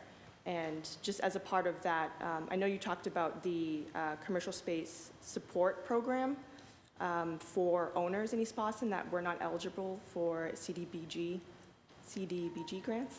So I was hoping just to speak on that, or for you to speak on that, and just for that particular point in East Boston for that program, just providing more information because this is the first time that I'm hearing about it. Okay, so first of all, let me just publicly say congratulations. Thank you. Boston Latin Academy is very proud. I'll start off by saying the ownership piece, I was over here fidgeting because I'm like, you're speaking my language. I mean, this is going to be one of the huge focus areas of our cabinet is help it. The people of Boston don't own their land. And we're seeing this in Alston-Brighton with artists, and we've been fortunate to be able to partner with the Arts and Culture Cabinet on an issue like this with housing, with the BPDA to work on creating some programming around helping people own, on the commercial side, own their land and property. Unfortunately, in January of 2022, the federal government said that we cannot use ARPA money for that particular purpose, which stymied efforts to fund such a program. And so we're exploring other ways to make that happen. But you're absolutely right. I mean, whatever we do on the rent side, at the end of the day, you know, folks are still going to face that huge hurdle of that expense because they don't own the land. So that is something that we're very much focused on. But unfortunately, we can't use this money for that. On the database piece, again, spot on. We actually, so yesterday was our walk in the Three Squares area, and I was talking to Warren, who's the Main Streets director there, about this very issue. And one thing that all of the Main Streets directors are doing is collecting in a database all of the requests that they're getting from entrepreneurs who would love to have a brick and mortar space, but there may not be any availability, or you know, they have this database to begin talking to landlords with their vacancy signs, for lease signs. And so we're hopeful that this rebate program will help address some of those folks, not to redirect people, but for some businesses, I'll use the example of 50 Kitchen. Anthony Caldwell, had a conversation with him before the business unfortunately closed, and what he was saying was, you know, this is not the end of the book, it's the end of the chapter. I do want to come back and open my business, but I want to do it where there's a lot of people. And not forsaking the area that he was in, but to say that he believed that his business would have survived with more foot traffic. And there are other things we're focused on in our investments in Main Streets and others to redirect that foot traffic, but that's, for instance, a desire of his. Zaz, you know, in Hyde Park, now they're here in City Hall, in the City Hall building on the 8th floor. We're very excited about that. And it is an example of how we can focus on helping businesses expand rather than just moving to another location. So we're hopeful the rebate program will focus on that as well. But anyway, long-winded answer to your question about database. So yes, our Main Streets directors are collecting that, and our small business team gets requests almost every day from folks on that. And then in East Boston, you know, CDBG is determined, the areas are determined by the federal government. parts of East Boston fall outside of that zone, and yet that's where a lot of our businesses who need support fall in. And so we did not want to be hampered by that, and so used some monies that we had in this program to fund the Restore and Design program, which focuses on signage and improvements to the front of these storefronts. Awesome. Thank you. And this next line of questioning does have to go to Trin with ESOL classes. So this is something that I had brought up in the Moya hearing as well, just knowing and identifying that there is a wait list, a really, really long wait list right now in my community for folks to get to these classes. So I was, wondering just how we can loosen the bottleneck on this, right? Like there are incredible community organizations, I won't name them because I will miss many, but incredible community organizations who are doing this work and just need capacity building. And so I don't know, and I apologize if I missed this, if it was mentioned, but can you speak to any investments in ESOL in particular to assist our residents who are seeking this very real need right now in order to access the workforce? Absolutely. I think that's a very good question, and thank you for asking it. To respect everyone's time, I'm happy to do an offline, longer, in-depth overview of our work with ESOL and adult basic education work with the state. But to quickly answer your question is that earlier when we had opened up for remarks, I talked about the $2 million digital investment on the $9.7 million annual investment from the state. So that doesn't come to us, and that does not come from us. That comes from the state line item, which we work on a year-round basis to inform stakeholders of how important ESOL investments are. And so we do that year-round to make sure that that line item remains very competitive and or more to address the wait list. And so we do that on a year-round, not just ARPA. So we've been doing that work for quite some time. And so happy to talk to you about it offline. And in terms of the $9.7 million annual investments, we have a map with the Adult Literacy Initiative that we can sit down with you to tell you where around the city are these ABE and ESOL programs, and we can pull up the wait list, the capacity, and the numbers that we need to address. And so that is ongoing. In terms of your question for additional investments, I think we need more. I mean, the $2 million is not chunk change, but it's not something that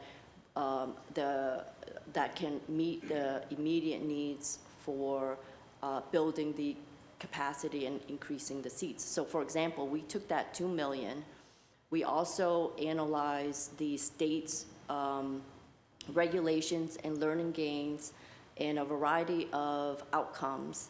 And then we assessed on the ground 25 agencies' capacity. We're doing that. We did that in phase 1. We have phase 2 and 3 in this round of funding for $3 million. And then we look at the needs, and we found that teachers and school and classes didn't have the technology to meet the changing needs of hybrid classrooms. We funded that through our funds. We paid laptops for students. We had Wi-Fi. We paid up to a year. We had instructors to do professional development so that they can get the training and the needs. Those are the funding that the state doesn't directly fund. Again, earlier in our session, we talked about leveraging these funds in the current ecosystem to go to scale and or fill in a gap that federal and state funding doesn't. And so we work closely with the feds and the state to say, what are you willing to do? And how can we use these funds to leverage the larger annual allocations that we have? And so those are the some smaller examples, but the IT needs is huge in ABE and ESOL. Yeah. So we'd love to talk to you offline more about that. I look forward to that. And I'll just say for the record, I do think that $2 million is not enough either, so. We love more money, so. Thank you so much, Councilor Coletta. I actually wanted to ask if if the Moya folks could just come down briefly and speak to you. I saw in your proposal a reference to compensating folks for time spent in ESOL classes. So I'll ask you in my time more about the whole proposal. So not looking for that now, but I just think as a dovetail on Councilor Coletta's question, it would probably be good to understand that piece. So it was in our packet about the idea of sort of compensating time spent in workforce development and ESL classes. Can you speak to that component? Hello. Yes, my name is Natalia Espinosa Tokuhama. I'm the Economic Integration Specialist here at Moya. And part of our proposal includes an incentive for individuals to enroll in work readiness programs. So for every month that they're enrolled, they'd receive a cash incentive. And that would include ESOL classes, but also work readiness training that we've worked on with the Office of Workforce Development, as well as like financial coaching. Great, thanks so much. Just wanted to get that in. Before I do my questions, I made a timing guarantee to a couple of people that we are way off of. So I'm just gonna, I'm going to take 4 people for public testimony. So Community Labor United, if I can have Sarah Jimenez come up, and then she'll be followed by Joanne Freeman, Lauren Cook, and then Kate Burand. And we'll just do those 4 for now. I'm sorry for everyone else waiting, and then continue. But I was glad to have more counselors here and fulsome questions, but I'm just aware of time. So Sarah, from Community Labor United, you have the floor. All right, thank you, Councilor Bach. Is this a little too loud? Sounds loud. My name is Sarah Jimenez. I'm here representing Care That Works Coalition. I'm a senior researcher with Community Labor United. Thank you so much, Councilor Bach, for leading this process, and to the mayor and to Director McSwain for your leadership in lifting up childcare in the city of Boston. Care That Works, we are grassroots community groups and labor unions that organize working class parents and childcare workers, including family childcare providers and assistants, family friend and neighbor caregivers, early education teachers, and domestic workers. Paid or unpaid, and counted or uncounted, our labor keeps our communities moving forward every day. Our coalition leaders and members are Black, Latina, Asian, and white women. And our lived experience is our evidence of how exploitation is baked into the bones of today's care economy. So we come today with a very specific collective charge, which is to ensure these resources are used to plant the seeds of a new system, one that is founded not on exploitation, but on empowerment. So what is the opportunity? As the fight for universal childcare advances on the federal and state level, cities have a key role to play as laboratories of equity. So Boston can and must be bold here. Don't just invest in the childcare sector, but invest directly in child caregivers. Let's transform the locus of leadership and control. Let's empower caregivers as the architects of the new system and not just the inputs. Based on our partner and member experiences and the childcare pilots that we have launched together, we want to share our priorities for an asset-based approach to building this caregiver capacity we need. 4 priorities are for investment and 3 are for oversight. First, invest in caregivers across all settings: home-based providers, classroom teachers, informal caregivers, and domestic workers. That means recognizing and respecting all care work as work. Second, prioritize insourcing pipelines that formalize the trusted childcare arrangements that already are embedded in social networks and neighborhoods. And to do this, work with organizations with existing relationships with those hardest to reach informal caregivers. Third, prioritize peer-to-peer capacity building models so child caregivers can take professional development and business development into their own hands together. So support programs that are operated by care workers for care workers that offer peer learning, cooperation, mentoring, and apprenticeships. Fourth, invest in local infrastructure that can support the smallest and most emergent operations. For example, a city-operated transportation service for home-based providers and for small neighborhood centers. Fifth, establish standards and requirements for all city grant recipients to adopt high-road workforce practices, to incorporate workers into governance, including decision-making that concerns the use of city resources, and to respect workers' right to organize. Sixth, do not release public resources to private consultants that do not reflect or represent the families and caregivers that they would be impacting, or to extractive businesses that would prioritize financial returns over the interests of families or caregivers. And finally, establish a council of parents and care workers to meaningfully participate in the oversight of the resources that are being deployed in their communities, including monitoring progress and reviewing outcome data. We look forward to working with you all and making the most of the opportunity ahead. Thank you. Great, thank you so much, Sarah. And Carrie, do we have Joanne ready to go? And then it'll just be Kate. I think we lost Lauren, unfortunately, already. And then I will ask my questions. Sorry for the shift in programming. Is Joanne there? Yes, I am. Thank you. Great. Thank you, Councilor and members of the committee for holding this important hearing, for giving us a chance to speak today. My name is Joanne Freeman Finfin. I am a member of the New England United for Justice and Care That Works Coalition. Our coalition is a diverse coalition that brings parents, providers, community, laborers, and other service providers together to talk about alternatives to child care system. As a member of New England United for Justice and Care, we work in low-income Black and Brown communities in Dorchester's, Mattapan, and Roxbury and Hyde Park. We are here to stand up for work with dignity, care with love, and alternative to child care. I want to share a story, one that is not well known and one that is being ignored. We are here to talk about an unseen workforce, an underground resource for our children and families.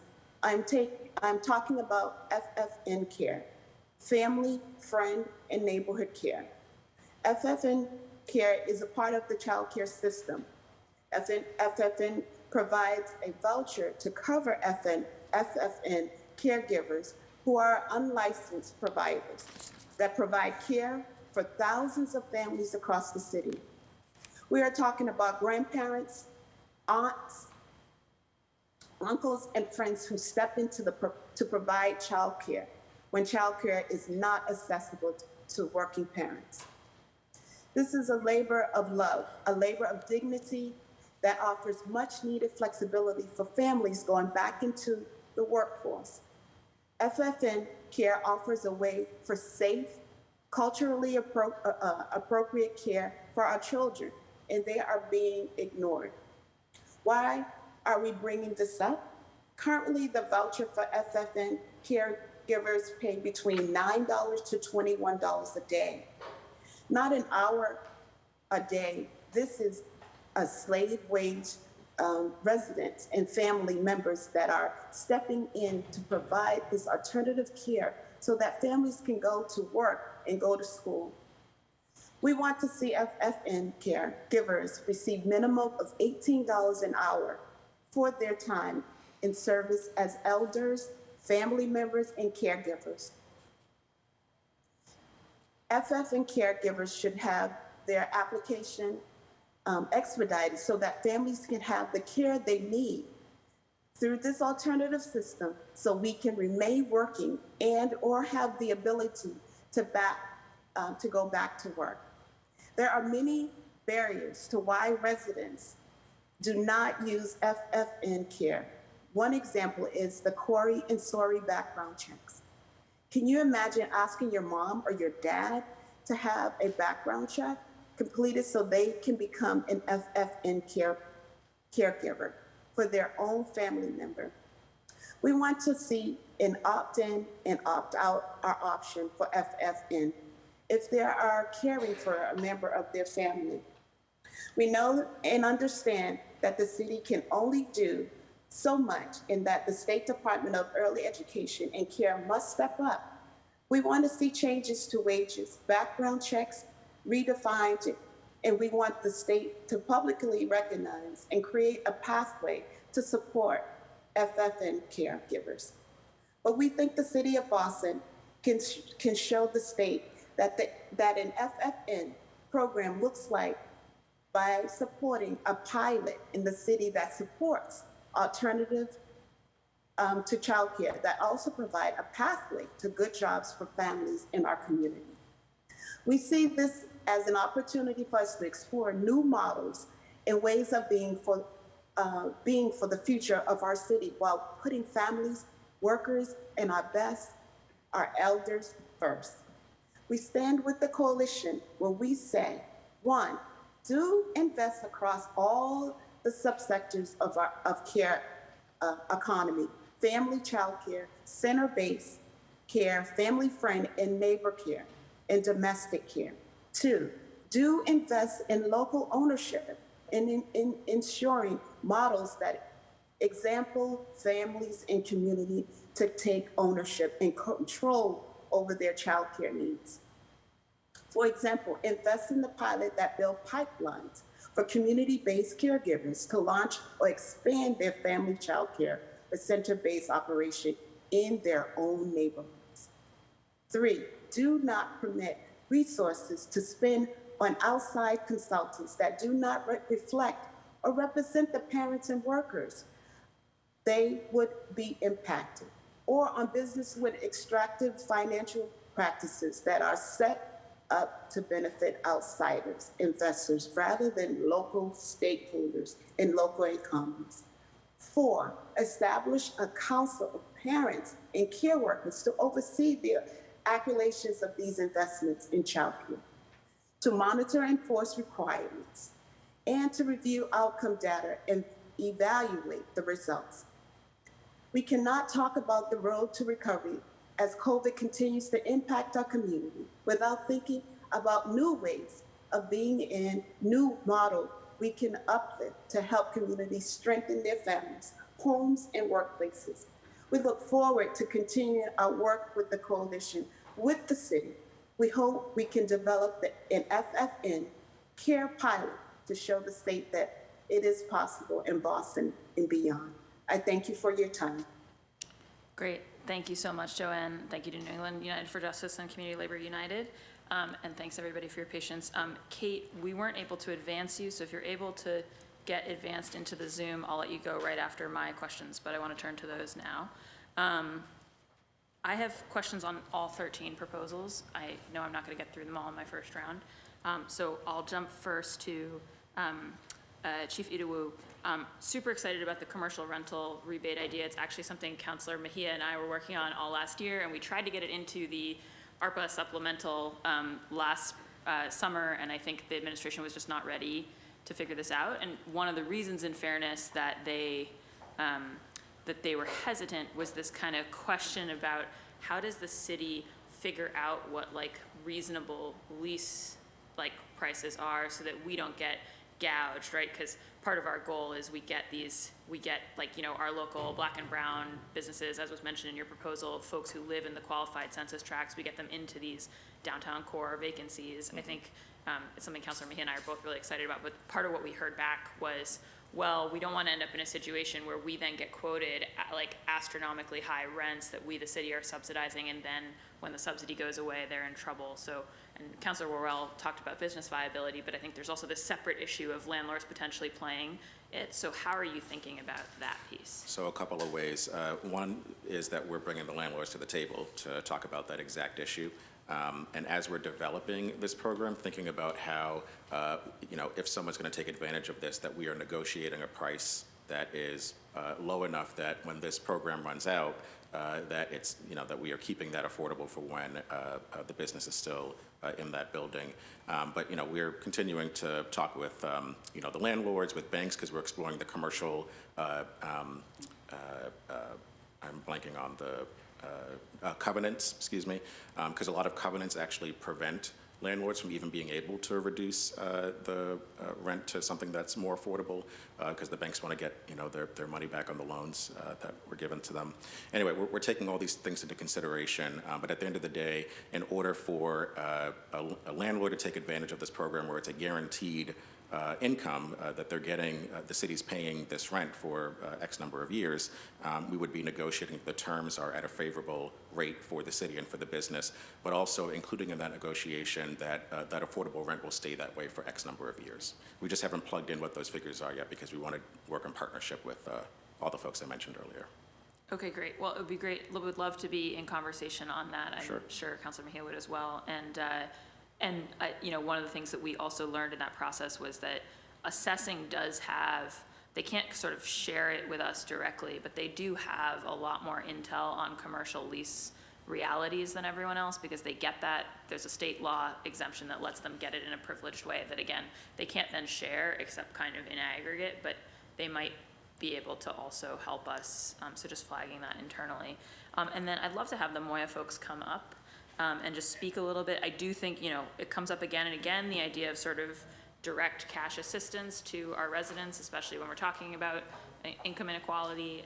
And obviously, I think yours is the proposal amongst all of these that is proposing something along those lines. So I was hoping you could speak a little bit about it, and then also just tell me a little bit. I was excited about it, but I was also a little bit like, does Moya have the capacity to run something like this? Because it's not the type of thing that Moya has historically done. And it's the type of thing where I think in the pandemic, Moya supported sending grants to partners that would do this kind of thing, but I haven't seen us do it. So I wanted to, and there's no personnel dollars in the budget breakdown, so I want to understand our capacity. So if you can just overview a little and then capacity. Sure. Thank you, Councilor Bach. My name is An Lay. I'm the Senior Policy Advisor at the Mayor's Office for Immigrant Advancement. So we know that our immigrant communities were disproportionately affected by the pandemic, both as overrepresented workers in essential industries who were suffering greater rates of exposure to COVID-19, while also being denied many of the social safety net programs that were created to help people recover economically. So what we're proposing is actually based off of what we've learned from the previous round of ARPA funding. We had a $1 million program that gave cash assistance on a one-time as-needed basis to our immigrant community members for basic needs. A lot of it went towards rent and utility bills and groceries as well. And what we learned from that was that, yes, our communities needed this sort of financial crisis assistance now, but we wanted to also build towards long-range transformational change.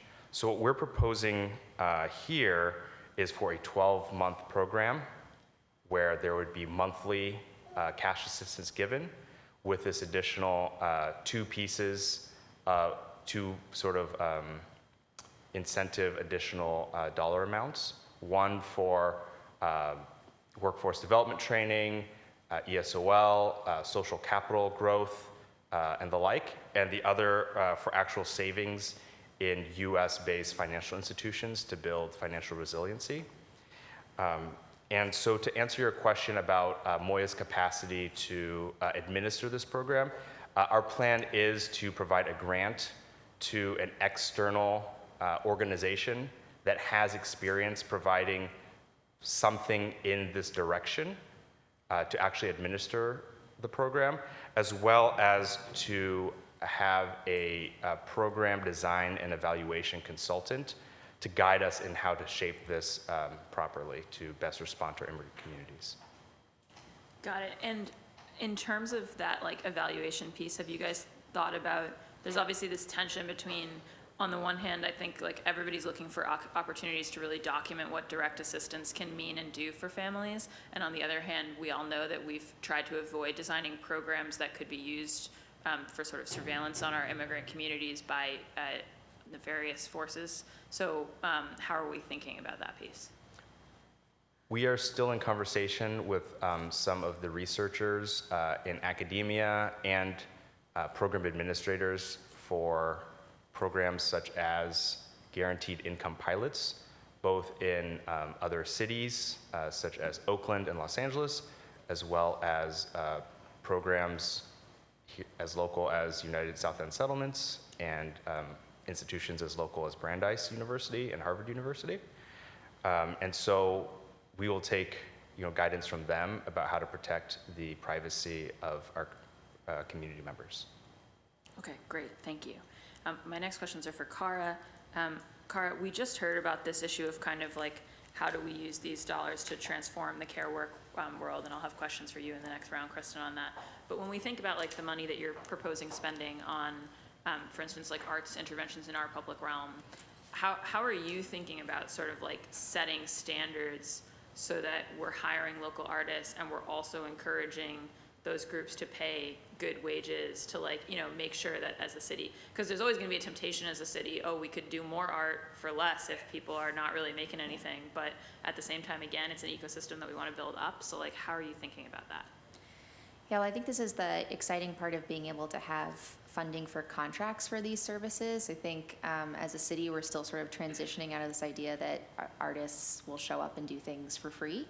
And so I think really setting some funds in place to say this is really what it looks like. These are the kinds of wages that we would pay for these services, and communicating that even just as a city buying these services more and more frequently is a really helpful standard to set. And then sector-wide, like with any sector right now, I think there are a lot of concerns about wages, about how people are being compensated, even seeing who was laid off first during COVID, and that primarily being contractors and not kind of full-time administrators in arts and culture nonprofits. So we are having conversations right now about how grant funds could support organizations, really thinking about how they restructure themselves to not just be kind of right-sized for the moment, but really thinking about in the long run, how are they making sure that they are paying their workers enough so that this work is actually sustainable and people are going to keep wanting to come into these jobs locally. So I think on a couple of fronts, we'll be thinking about that, but this is also partially why in the actual written information that you have, we talked about an advisory group to help oversee the arts and culture ARPA spend. This is one of those kind of deep issues where I think we would really want feedback from representatives from the cultural sector about how we actually embed that into this process. Okay, great. Yeah, I think the labor piece of this is very important to this committee, like the kind of good jobs coming out of this, and how do we help lead transformative change in some of our sectors. And my other question for you, and then I'll cut myself off, is so you talk about this $15 million for arts, $4 million you're envisioning going into our existing programs, $11 million you kind of characterize as these like multi-year grants. Can you just talk a little bit about that? I mean, it's exciting. I've already had, there's a group in my district that is going to be opening a black box theater that they think is going to end up being the largest like BIPOC LGBTQ controlled theater space maybe in the world. Yeah. And so that's an example of, I know, like an entity that's excited about this, but I'm kind of curious what we're thinking as a city about what it would mean to provide this kind of like multi-year support. Yeah, so I think that's a great example of a transformative moment for an organization or for a project where these funds could make a really big difference, and where once something is in place, like a new theater space or new cultural space, that can be there for a long time, right? And so finding opportunities where there's specifically BIPOC and immigrant-controlled spaces, new projects, organizations that have been maybe limping along, where this funding could actually give them a development position for 3 years so that they can start doing fundraising in a different way. That's the kind of opportunity that we're looking for in order for this to be something that has long-term impact. And I think also it's important to mention here that there are ways that we can contract with organizations to provide also arts and culture access around the city. So that's kind of another line, similar to what I was saying to Councilor Braden's question about cultural districts. There are ways that we can take advantage of the city spaces and buildings that we have across our neighborhoods and contract with organizations to provide arts services, youth services. And so that's another lens that we're looking at in order to really do something that we haven't been able to do just because of the scale of funding required to pilot those kinds of programs. Great, thank you so much. That's my time. I'm gonna just because I had promised it, Kate go if she's up. Carrie, do we have Kate? I'm up. Yes, there we are. I'm here. Yes, go ahead, Sorry. Kate. Thank you very much. Hello, my name is Kate Barand, and I'm the CEO of Horizons for Homeless Children in Roxbury. I want to thank you all for the opportunity to testify in support of a transformative investment in early education in Boston. We've all learned early education is essential infrastructure for a healthy economy, and I don't think it's ever been more evident that early education is vital to a vibrant, engaged workforce. And yet it has been consistently underfunded and resourced in our city and in our state. Access to early education is an equity issue, both for those served and those serving. Study after study has demonstrated the positive impact of high-quality early education, particularly from children from marginalized communities and living in deep poverty, of which Boston has a considerable population. For these communities, high-quality early education with comprehensive wraparound services in mental health, nutrition, and early intervention can give our youngest and most at-risk citizens an opportunity to thrive and an equal opportunity to thrive. Boston's early education programs are part of a complex mixed delivery system that are largely privately funded small businesses that include family-based care, center-based care, and the public school system. I would like to point out that while BPS is part of this important infrastructure, it currently provides only 18% of the existing seats in early education. So it is not the funding source necessarily for this sector. This mixed delivery system has been brought to its knees during the pandemic, both financially and from a workforce perspective. There was a significant shortage of seats prior to the pandemic, with an estimated 11,543 seats unavailable in our city for children. The pandemic made this considerably worse, with a 14% decline in center-based care and a 23% decline in family child care. Family child care is absolutely critical to the city of Boston because it provides a flexible option, particularly for families in poverty with non-traditional working hours. It is a vital element of our infrastructure. There's a significant workforce shortage as well because this has been a chronically underpaid workforce. Despite the documented evidence of the importance of their roles, early educators, who are largely minority women in our city, are paid 37% less than their peers in K through 12. They earn an average salary of $30,000 a year, and roughly a third of them are on government assistance themselves. These are people in our classrooms building the brains of the future children that will be the workforce in our city. You only get one chance to build that brain. It needs to be strong at its foundation. So we now have classrooms all over our city that remain empty today due to lack of educators to serve those children. The system needs a significant funding increase, and this is a historic opportunity to make such an investment. These investments need to go towards the chronically underpaid workforce in the sector. It needs to support those interested in entering the field with a means to attain a degree and credentials without coming out with burdensome debt. It also needs to be used to build capacity in this mixed delivery system with a particular focus on family-based care. This industry will not survive without a historic investment, and the children of Boston will suffer mightily if that investment is not made. I deeply appreciate the time that you've given me to testify, and thank you very much. Great, thank you so much. We're going to go now to second round of counselor questions. So I think of who's here currently, that'll be Councilor Baker and then Mejia. Councilor Baker, you have the floor. Thank you, Madam Chair. Trin, so you had talked a little bit about, you know, Mass Bio doing some background work, and I get your point that we can't be investing if we don't know where the jobs are. But I do think that, and again, build something. We know we're going to need spaces. Do you think we're in a good space as far as identifying the jobs and the background information that we're going to need to move forward with this? I mean, What are your thoughts on that? Do you have any?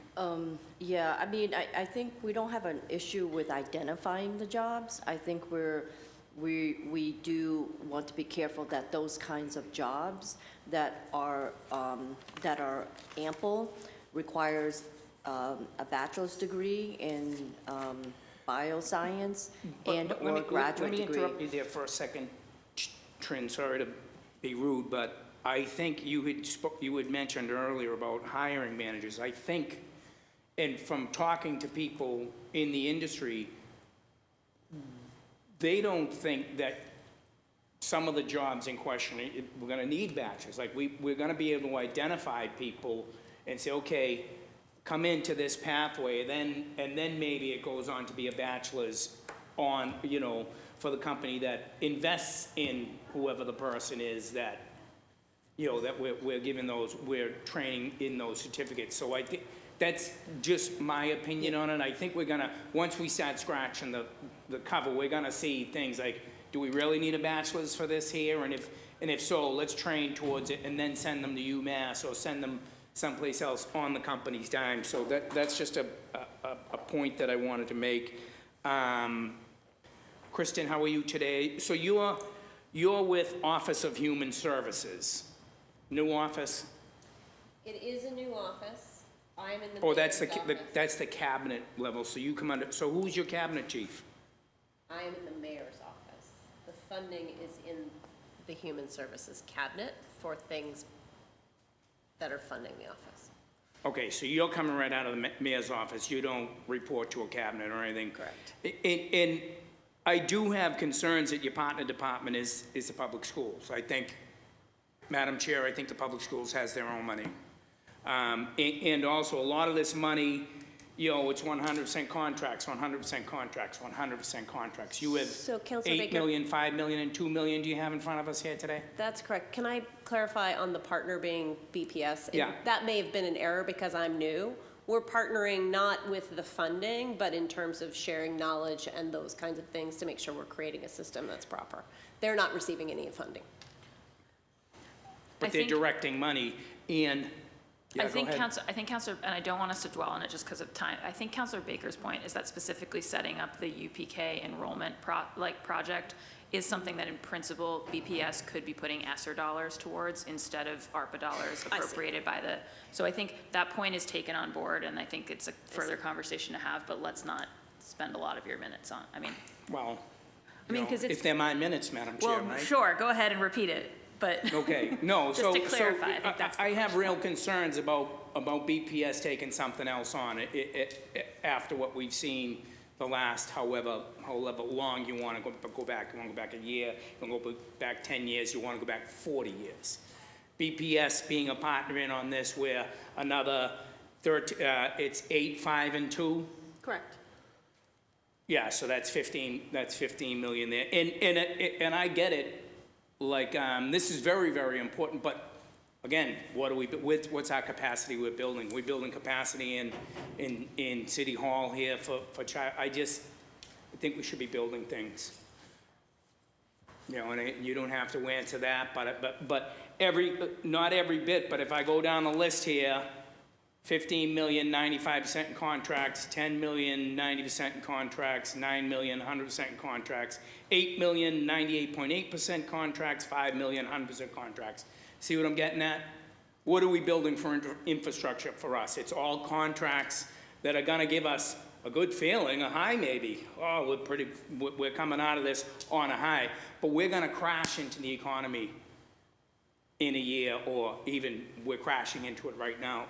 Can't make the point enough. I think we're short on building actual things that we're going to be able to do our programming in and those sorts of things. And not to get on you, you know, we've never met, but how are you? You know, I'm all done. Thank you.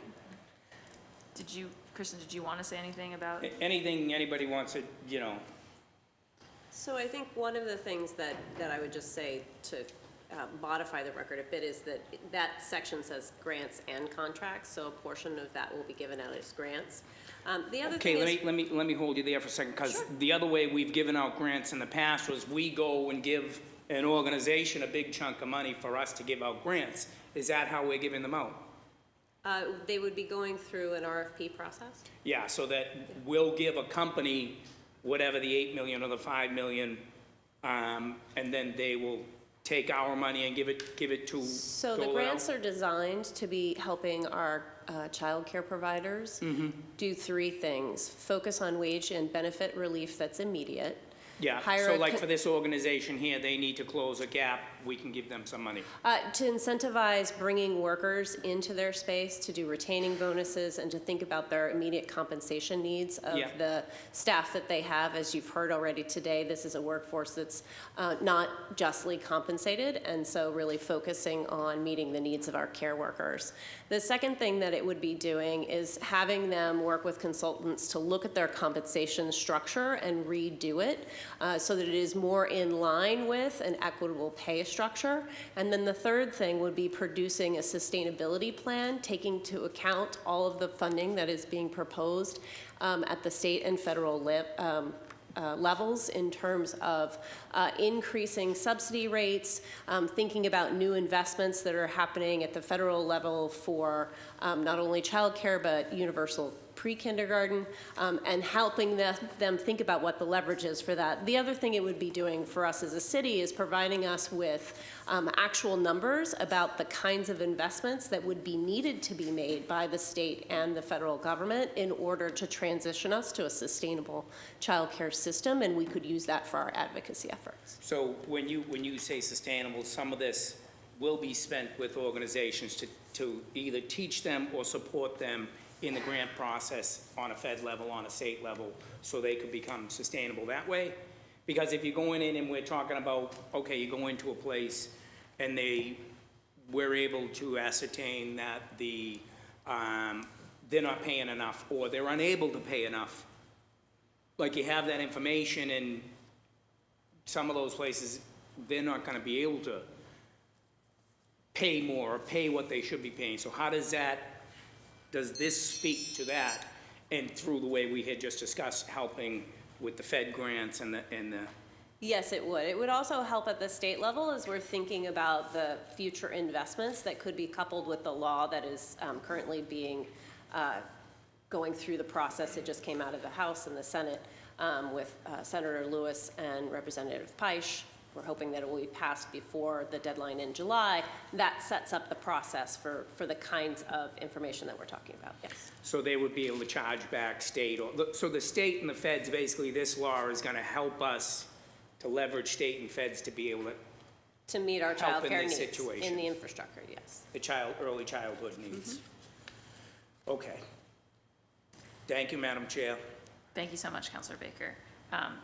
And I will just say that whether Councilor Baker expects it or not, I do actually agree that specifically on designing a better process for folks entering UPK, it does feel like that is something that with the same program could be an ESSER expenditure, and this council has really not heard adequate information from BPS. So that is more of a speech to the air. No, I just agreed with you, yes, exactly. So I do think that, I know that there is a lot of councilors hoping that when BPS shows up on Tuesday to speak to us about their capital plan, that they are also prepared to speak to us about their ESSER plan, which they said was going to be public several weeks ago. So I'm just filing that. Now, Councilor Mejia, you have the floor. So just a few follow-up questions. In regards to the Strand Theater, we've been getting a lot of advocacy around how we can utilize that space to really build culture and arts. So I'm just curious, what opportunities, if any, are you exploring to support the arts in that neighborhood, and specifically Strand Theater? Yeah, we are really excited with the Strand in the operating budget this next year. I think I'm not, there we go. To be able to put aside funding for grants to help producers and local artists and local groups who want to do shows at the Strand, but need to close a funding gap and just need some more resources in order to do that. So we're starting that now actually, and we'll be doing it again next fiscal year. We're also going to be doing an audit of the operations of the theater, and part of that's also going to be a market study to understand how we can better attract some more commercial work to the theater that can further subsidize it for the community. And that's really coming off of what we learned from having the Van Gogh experience in this space and seeing that it is actually possible to have 1,000 people coming through the door every day, or whatever the final numbers were, but that we're not really set up operationally to support that on an ongoing basis. And also there's things to think about in terms of having something like that in the space and wanting to make sure that it's still open and available to the community in an affordable and accessible way. So we're going to be looking at that this year in order to inform future investments as well. And when we talk about local, we're speaking specifically about Boston people, right? Yeah. Okay. Because sometimes local could be the greater Boston area, and then it's a whole bunch of other folks taking advantage of the resources that we have here. So I'm excited to hear that. And then I have another question in regards to the arts. I'm just curious what, if any, opportunities exist to work with restaurants and other vendors to kind of literally open up their doors to artists to showcase their art and sell. Like, what initiatives are you looking at in terms of like seed funding to kind of help build the pipeline for this sort of innovation? Yes, I think that the neighborhood placemaking funds are going to be a way to really speak to that, and we're excited to have more conversations with Main Streets, Love Your Block, some of the other existing programs where there could be ways to integrate arts and culture more and find ways to just connect the dots between things that might already exist in terms of some of these programs and the group of local artists who we might have direct access to. So that's a lot of where that thinking is going to be, including, I think, with initiatives that might be like event-based or other things that could bring people to those businesses, like night markets and festivals like that. And I'm going to say one more thing on the arts and culture, and then I have two things for business and workforce development. But this is more just something kind of like, it's not so much a question, but more something for us to consider as we start thinking about the pandemic and all the social and emotional and mental toll that it's taken on communities. There's 22 neighborhoods across the city of Boston, and there's so much racial tension that exists. And I'm just curious, you know, as we start thinking about these funds, if there's ways for us to create programming that brings the city together across their differences and utilizing the arts as a way to heal and to come to terms with our own social and emotional and mental well-being. I just think that there is an opportunity when we think about this funding to be super intentional about the intersection of art and culture and bringing people together across their differences. I think that there is something there that you all may want to consider and explore and consider thinking about as something that we can invest in, because that is definitely COVID. We can figure it out. So I'm going to move on to immigrant-owned businesses again, my favorite topic of the year. I'm just curious, Chief, if you could just talk to me specifically about some goals, like how many businesses are you looking to target? What are some of the specific outcomes that you are envisioning as a result of these investments for these businesses? Thank you. So I think in some of the materials that were sent, I'll speak per program here. So for the ecosystem program, we're looking to work with organizations to help either grow, scale, expand at least 500 BIPOC women and veteran-owned businesses.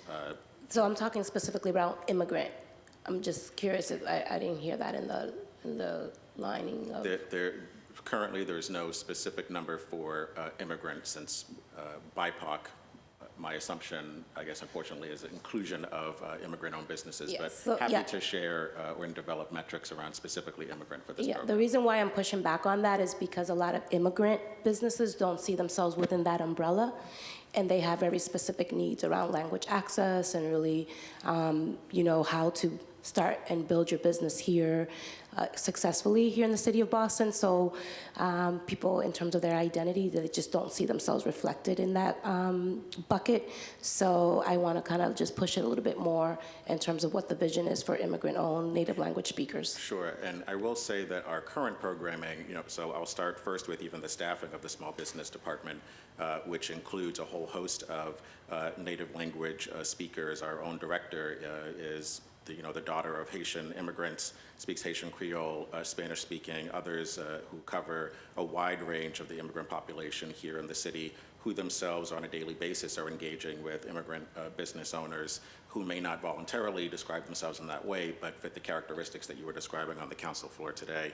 And then, at least since our start 145 days ago, all of the applications that we're putting out and other programming are in multiple languages to ensure that we are reaching these populations. I will say it would be great to partner with your office beyond this conversation today, especially if you're engaging these business owners that we may not be reaching, to ensure that we're not missing out on that. I know that you're collecting data for the purposes of your office, but it would be great to make sure that we are connected with them to ensure that we are getting these resources to folks that we're not reaching. Yeah, thank you for that. We would love and take you up on that invitation. And then I have one question for just kind of workforce development. If you could just talk to me a little bit about developing that pipeline, and Councilor Baker was talking about, life sciences, and I'm just curious.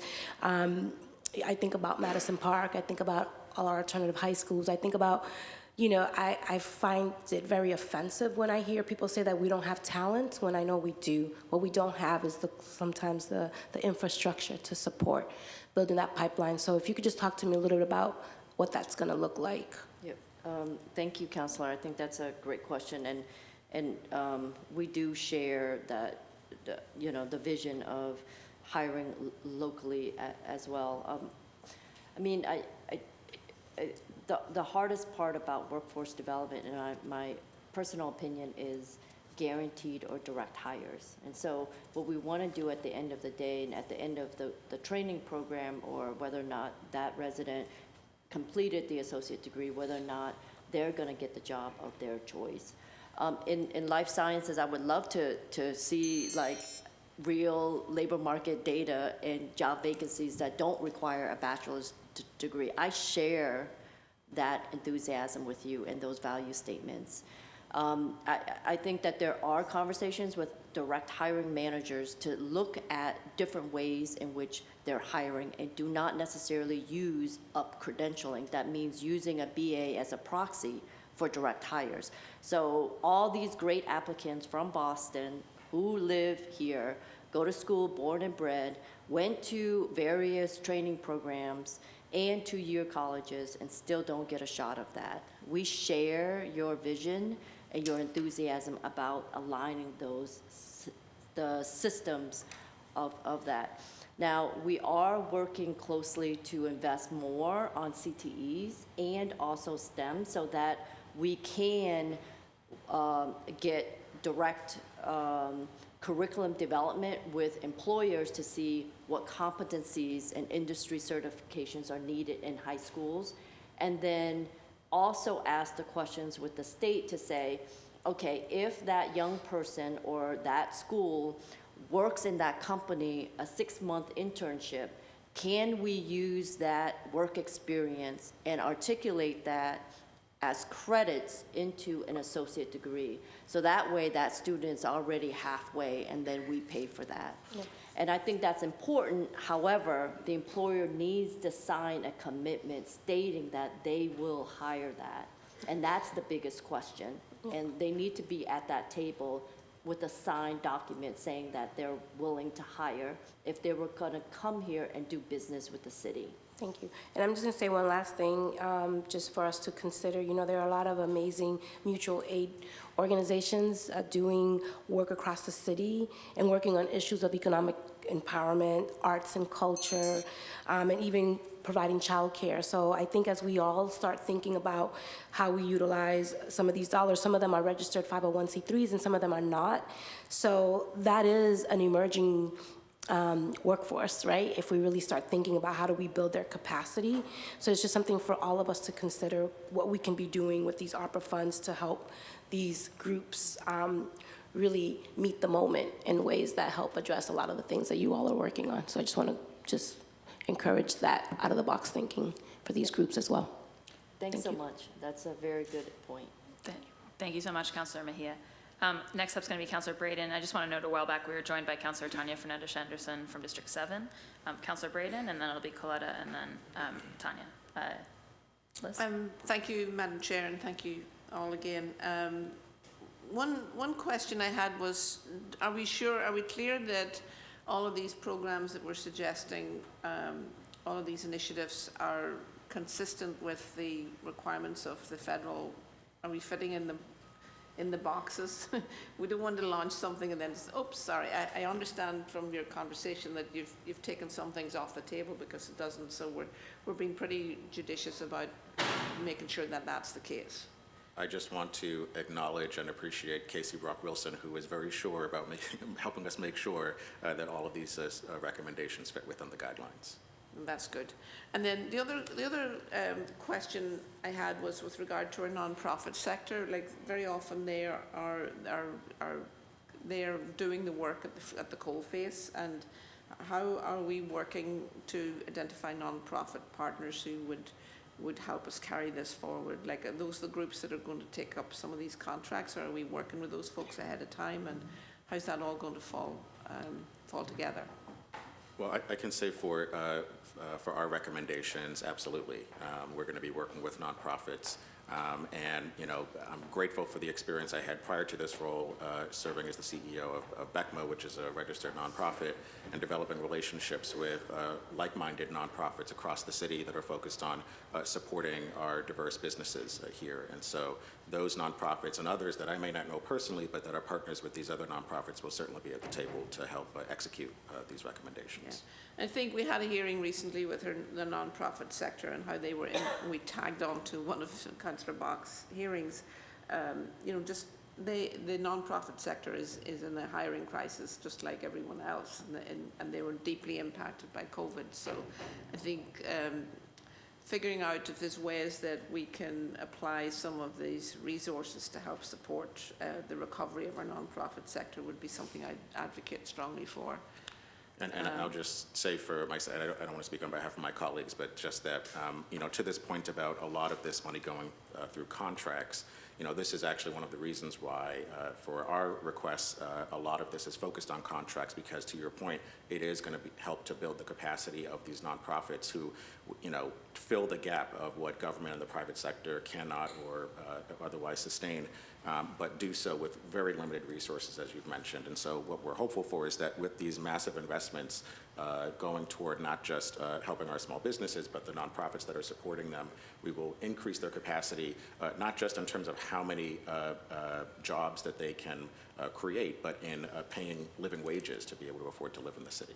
Yeah, very important to be able to afford to live here. That's right. Yes. And one last question. I really wonder, are we exploring the model, like the cooperative model?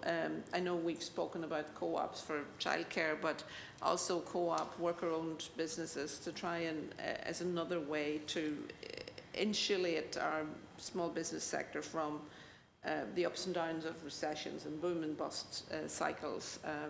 Like we have, I think Democracy Brewing is a co-op owned that have weathered this crisis pretty well. And the same in the housing sector, the co-ops tend to be a stabilizing and democratizing influence in our workforce and in home ownership spaces. So are we looking at co-ops as another place where we might be able to put some investment? Absolutely. So one of three ways. There's what we're doing with ARPA, and then outside of what we're here to discuss today. So again, with this ecosystem building investment, a piece of this is making sure that we're focused on helping to build those cooperatives, not just existing businesses and encouraging them to work together in that way and form those cooperatives, but building new cooperatives in different industries across the city. On our ownership piece that I mentioned earlier to Councilor Coletta's question, when we're looking at ownership of commercial property, we're going to be encouraging, if there are multiple commercial businesses there, that we're helping them create their own cooperative to go in to own the land, but also to be a cooperative themselves. And then on the small business front, there used to be a partnership with a cooperative building organization here in the city. We're looking at where that partnership is right now so that we can revitalize it and make sure that we're enhancing our capacity to, again, provide those resources to individuals looking to form cooperatives. Yeah, and I really feel, the ability to build capacity and strengthen our infrastructure, our business and community infrastructure, so that when the money goes away, we'll be in a much stronger, better place than we are. We don't want to just blow the wad and go, what happened and what have we got to show for it? We want to have some seriously significant investment that will have long-term positive influences over a long, long time. Absolutely. So, yeah, thank you so much. Thank you, Madam Chair. Great, thank you so much. Councilor Coletta. Awesome. So I have two lines of questioning for Kristen and Chief Elliot Ortega. I hope I said that right. Okay, good. Awesome. So first for Kristen, congratulations and welcome to the city. I know you've been here for a little bit, but this is the first time that you and I have met, so just wanted to be sure to say that. The labor component, I forget exactly what her name was. I think it was Kate, but she uplifted this, and it was what I was going to ask in this space, but the salary structure for workers and childcare workers. When we're thinking about, and I take Councilor Baker's point very seriously, where we need to have something to point to in terms of physical and built infrastructure, but there's also that human infrastructure too, and investing in people and their skills and providing that foundational support for them. And for childcare workers in particular, I've had people tell me that they make $40,000 per year, which will not cover rents in East Boston. Mm-hmm. And these are women, these are majority women of color, I know you know that. But earlier you had mentioned, Chief Ido, about tuition payment assistance for restaurant workers. I'm wondering if that's something that we can explore in the city, if you're already exploring that. And when we're thinking about utilizing this money for long-term investments, I really see education for childcare workers as a priority. First of all, thank you and welcome as well. We're excited to have you here. So there's two places that are in our proposal that address both things that you're talking about. One is the growing the education workforce, and that really is about the pathways. And it's twofold. One is attracting new family child care providers to the space, which includes helping those folks who are perhaps operating unlicensed care to become licensed, as well as attracting new folks. And that would be support from the beginning of the licensure process and into the Child Care Entrepreneurship Fund, so that they're getting the financial assistance that they need to set up their business in a way that they're thinking about all the different aspects of running a small business.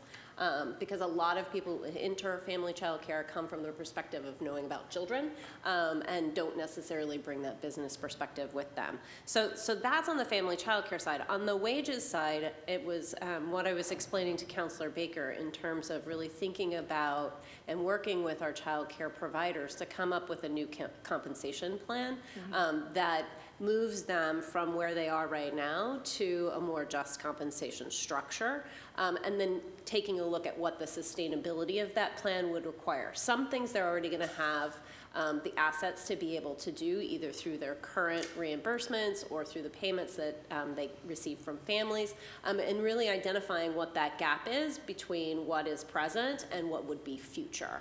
As well as looking at what's coming in from the future, from the state and from the feds. So that's sort of the piece that we're going to be working with our larger providers on through a grants process. Many of them, as you know, are nonprofits and run the range from sort of a very small center to a center that serves a huge number of families. I do also want to say a little bit about this enrollment platform, which is not just focused on BPS, but also would include 3 to 5-year-olds outside of those structures, because one of the things that it has been identified as a key driver in not being able to be profitable is when a seat is empty in a center. So that every moment where there isn't a child who's being served, those are dollars that the center is missing. So how can we help make those connections between an open seat and the seat that the family needs in order for them to be able to go and actually participate in the workforce? So that's actually one of the core goals of the enrollment system from a provider perspective. We wrote it from the family perspective, which is just being able to actually find care, because that is the feedback we've gotten from families, but it also has a tangential effect for providers in that that will ensure that they are actually fully enrolled. Thank you for I don't that. know if that was helpful. It was. I mean, I am interested in directly assisting anybody who wants to be in childcare, helping them go to college and paying for that as a long-term investment in them in their future and then their financial stability. Correct. And accessing these higher paid salary positions, which will happen soon with your efforts, right? Right. And trying to make sure that they're paid appropriately. So that is the third piece, which I think you were maybe on your way here. We are going to be working with our higher ed institutions to create pathways so that new educators are entering debt-free while we're waiting for our wages to catch up with where they should be. Okay, thank you. And then my second line of questioning is for the chief.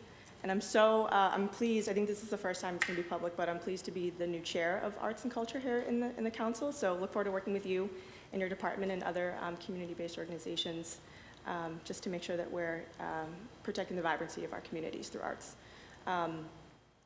I had one question about the $11 million multi-year grants, and Councilor Bach touched upon this, but I don't think it was answered, and apologies if it was, but do you have target spending within that $11 million for this year and then the following years to 2026? Yeah, so right now we're thinking about those as multi-year grants that would be, awarded or contracted now over the 3 years so that there's a reliable kind of steady source of funding for those recipients over that amount of time that they can really budget around. So we're looking at kind of the administrative lift of that being early on during the ARPA cycle, and then the funding would be kind of even out over those years. Okay, I'm happy to hear that. That was my concern, so that sounds good to me. And then my last question was just around these cultural festivals and working with the community.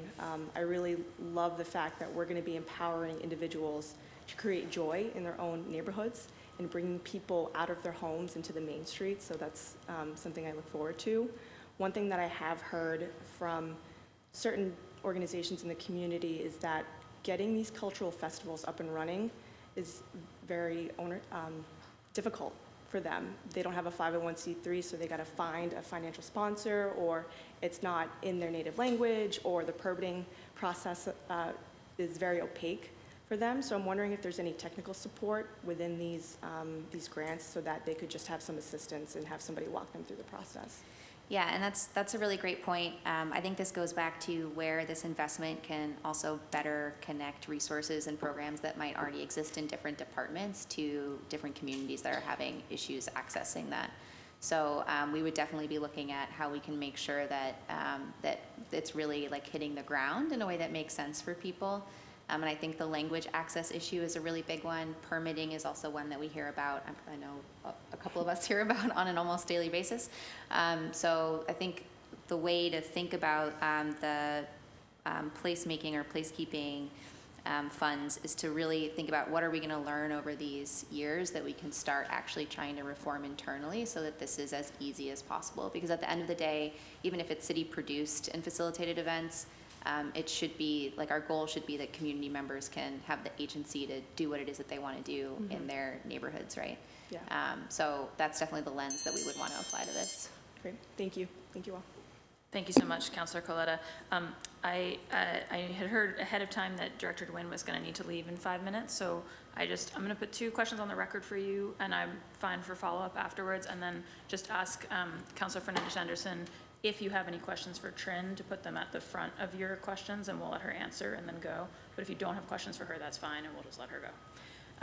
My 2 questions on the record are just, if you could get us, like, and I'm sure you already have it, kind of like the full backup of what the tuition-free community college, like, to date has been doing, since that's a place where we're proposing to expand a program. Obviously, there's a sort of summary reference to the types of students we're serving, and I think we all think of it as a really important investment, but I would love to have the kind of latest report on what we feel like the delta is from that free tuition, and just would be great. And then you got lots of questions from colleagues about the lab workforce, and I totally agree that job guarantees are the name of the game, and don't want to train anyone for imaginary jobs. I was, on that note, like a little bit unsure in this like digital side that there's a proposal for, like what exactly we're doing. I'm always a little nervous that we not just sort of send money to, like, you know, we've got these computer labs all over the city that were sort of the effort at digital training back in the day, and then often they're sitting locked, and like, is it really providing people with like workforce related like training? So just really understanding what the gap is we're filling there, and our sort of confidence about it being connected to like metrics and real jobs. So those would be my follow-up answer questions. And then let me just see before you say anything whether Councilor Fernandez-Henderson has questions for you, or if she's going to be directing her questions to the other chiefs. Yeah, no, I'll wait my turn. She can answer. Well, no, it's just that she's going to go in a minute, so I'm going to let her go if you don't have first round questions for her. She's going to answer your questions first. Can she answer your questions? Can I wrap up my questions? Okay, sure. Thanks. Yeah, you can answer my questions. Go ahead. I apologize, I did have a prior commitment, a bus to catch, so I don't think they're gonna wait for me. So one is that the tuition-free community college is also called TFCC. Right now we have 850 students in it, and we have an evaluation from Northeastern about the impact and the duration behavioral economics model that gets students not only enrolled, but to complete successfully as well. So happy to follow up on that note. This was the $3 million plus another $1 million from the US DOL that would be coming to leverage it. So we have about $4 million to expand the eligibility of TFCC. So one, you just have to be a Boston resident and not necessarily a BPS graduate.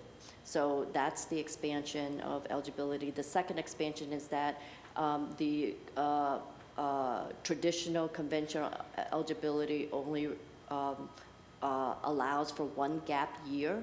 This one has no limit on gap year. So you can actually leave high school, worked for 2 or 3 years or 4 years and come back, and you can be eligible for the TFCC program. The 2 last eligibility requirements that have been on our wish list that we were not able to do it due to previous funding. So one is that students may not want to commit to an associate degree yet, but if we fund short-term training in the desired emerging industries, then that would get folks into the door, and then they would have matriculated credit into an associate degree, which we will pay for. So even if you wanted to go to any of the 6 schools for short-term training, we will pay for that. And last but not least, I think the immigrant student population and DACA students is really key, which has been on our wish list for a very long time. And so we will not ask various Pell eligible questions, that if you want to sign up for short-term or any of the tuition-free 6 schools, we will fully pay for that. And it will become a first come, first serve kind of application process until the funds run out, but that would be a good problem for the city to have if we had a wait list of people who want to do post-secondary education. So that's very quick. Lab space, I think that's a different answer. We're happy to provide an overview and some status around that. Around the digital, Oh, I'm digital sorry, workforce. yes. Yes, it's, we do have conventional workforce funding, which we use for workforce training, but the digital funds that you see here are gap funding. So students and ESOL participants, for example, do not have laptops and Wi-Fi for a year to finish their coursework.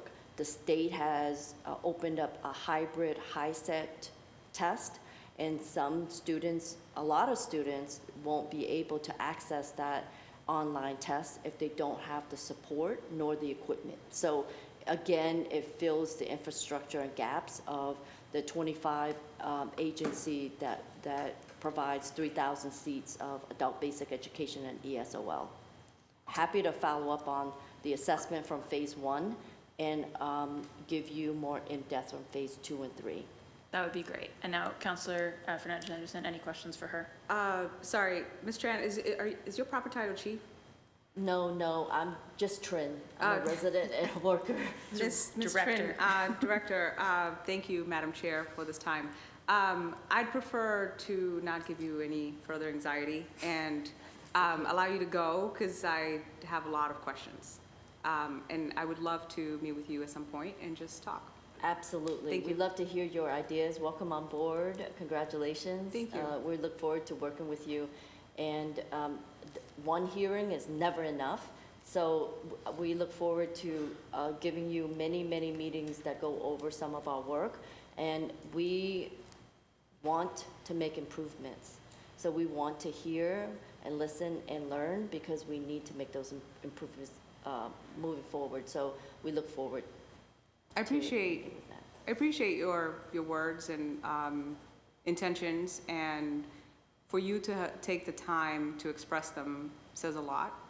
I look forward to working with you and hoping that we can find innovative ways of bringing about some real solutions. Thank you. Absolutely. If there's any questions we can help you with and keep you up to speed, we're happy to do that while we think about other improvements. Thank you. I look Okay. forward to that. Thank you Of so course. much. Welcome aboard. Welcome on board. You too. Congratulations. Thank you so much.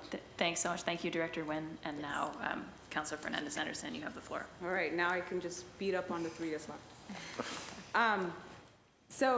Thank you so much for, I came late, and thank you for hanging in here so I can ask you the little bit of questions. And it's the same.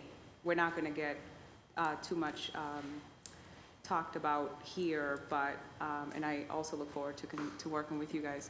My questions, I'll start with arts, and I guess is BC, hi, Chief, how are you?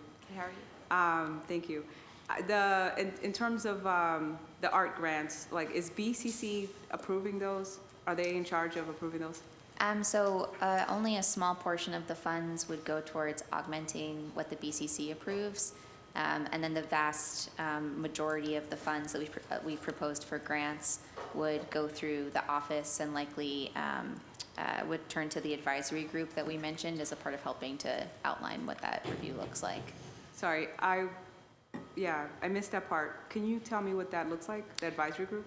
Yeah, so we don't have it formed yet. Right now, it's just a part of the proposal, but we would really like to have an advisory group that's representative of the cultural sector and from around the city that can help kind of advise, but also hold us, I think, accountable to how we're shaping these programs so that they really are doing what we've put here in words. And that includes thinking about the best kind of application and review process for those large transformative grants, which is the bulk of that 15 million. Right. I do have some questions about, in terms of like the leftover monies. I read something in there about, there'll be like sort of grants that later will be decided upon as you go. But I don't have enough time to talk about that, and I'll reach out to you later. But can you tell me a little bit about the neighborhood placemaking funds? Yeah, so the neighborhood and downtown placemaking funds are really looking to augment existing programs, but also make sure that they are really connecting with neighborhood residents. And so we've outlined in the proposal a few different kinds of projects that we would look at, including the art corridor, and also really thinking about how we're hiring local creatives, local businesses, local organizations as a part of that activation, but also how are we really learning about how we do public realm activity as a city, so that we're not just kind of in our different silos of offering programs that then, you know, as somebody at the community level, you know, there's just different things that you have to try to figure out, but how is that actually being packaged as an experience that really invites community participation at a really local level? Yeah, thank you. I'm really excited that the mayor is committed to the art corridor, that we've met and we've talked about it. I'm looking forward to it. I'm looking forward to all the council, like doing a whole tour, hopefully in a year or two, down the corridor and really exemplifying that tangible example of what art space and activation could look like a potential for all of the city. I'm wondering though, do you know how much of that you'll be spending in downtown? So right now we've described the downtown piece of that as $2 million, I believe. That is without necessarily knowing what the costs of some of that downtown activity are going to be. So we have the experience of doing the Boston Blooms Festival in partnership with other departments. We also are thinking about contracts for artists and organizations and companies to actually activate City Hall Plaza once that renovation is done, and looking at what does it really look like to kind of proactively bring the programming that we want to see in a civic space like that, now that it's going to have many, many more opportunities for programming. Really interested in looking at the grants for producers and shows, as you know. I do know what it's like to fill up the Strand Theater with 1,400 people. I know, I was going to say we need to interview you as someone to help design that. Yeah, thank you. I hope you consider me. And just, you know, looking forward to connecting fellow artists and producers to that. Yeah. In terms of the new city programs, I think that falls under Chief. Good afternoon. Thank you so much, Chief Elliot Ortega. I wonder, Chief Edu, if you can tell me a little bit more about, there are new city programs that will, that $1 million will cover under the Office of Tourism, Sports, and Entertainment. Is that for you, or is that?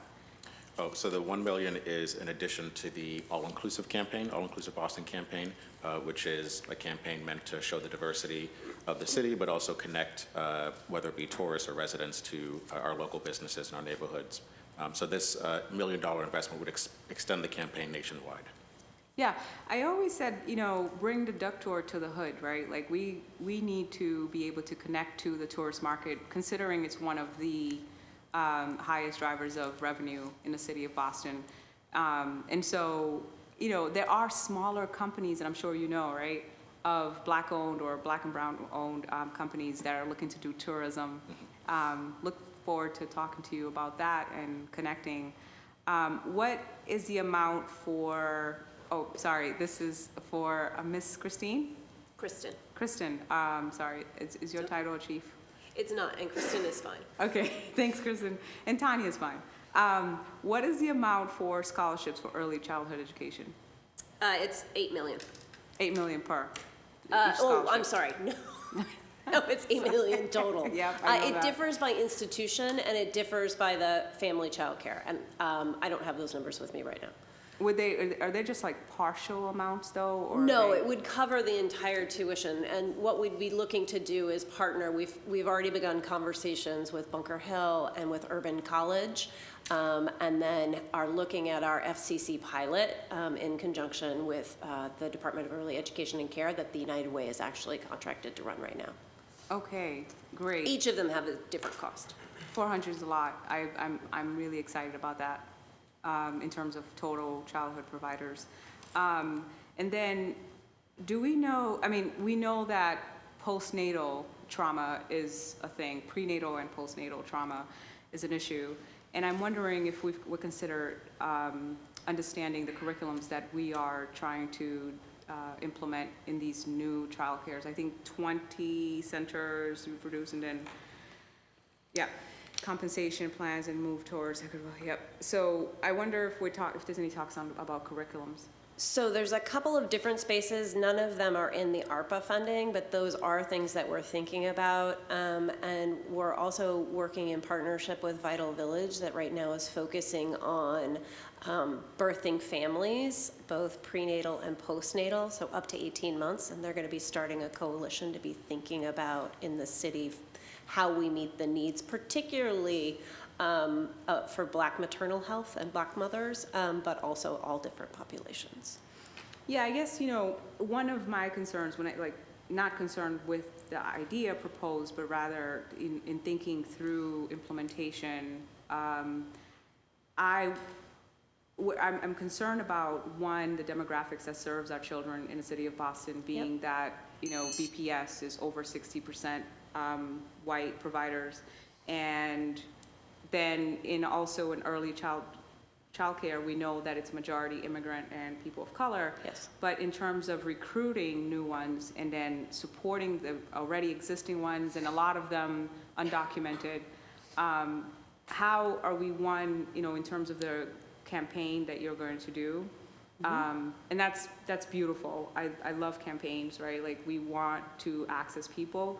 I wonder how we're thinking about recruiting intentionally, Black providers, to immigrant and accommodating undocumented providers, or supporting them in, I guess, I don't want to say legitimizing their business, but yes.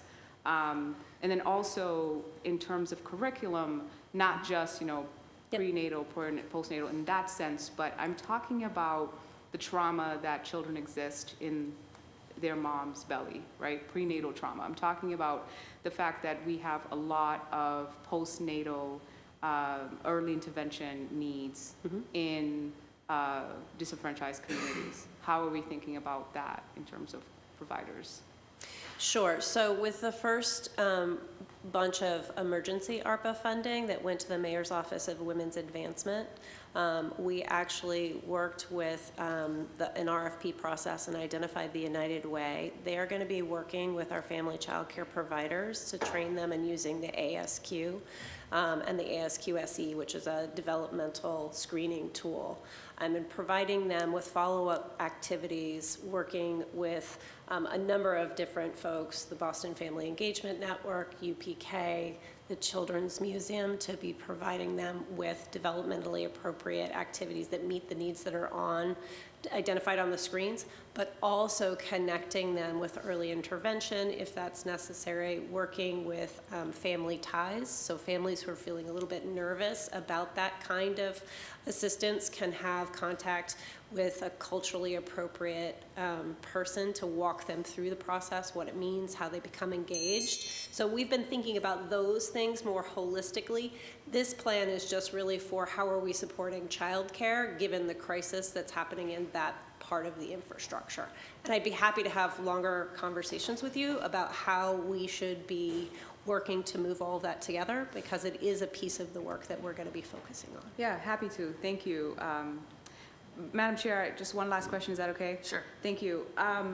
For all three on the panel, have you thought about some sort of dashboard or monitorization of all of that you're going to implement? I saw the proposal of $5 million going into race and inclusion, and I think the biggest question for Chief Idowu is, how does all that you're proposing specifically address racial equity, not diluting the conversation of what equity is and this population and that population? We know that the priority is the most vulnerable, which is Black people, to be specific, Black American people.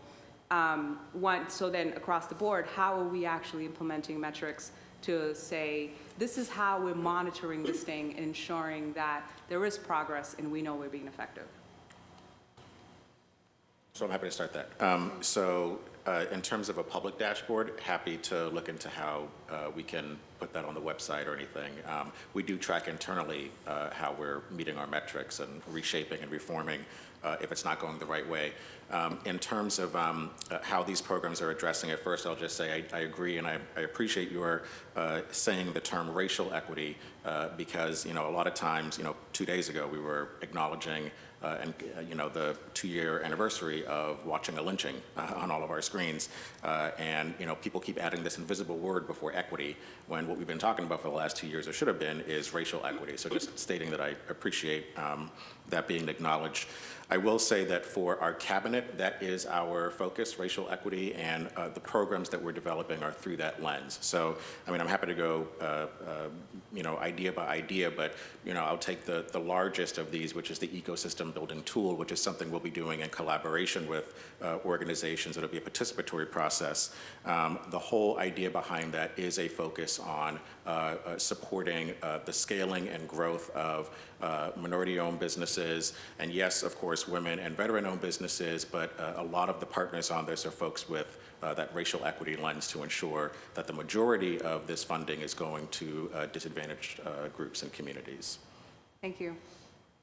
Great, thank you so much. Oh, I wanted to hear that from them too. Yeah, if you Sorry, guys, Madam Chair. No, that's fine. You guys can go ahead and answer that, but just if you can be brief, that'd be great. Appreciate you.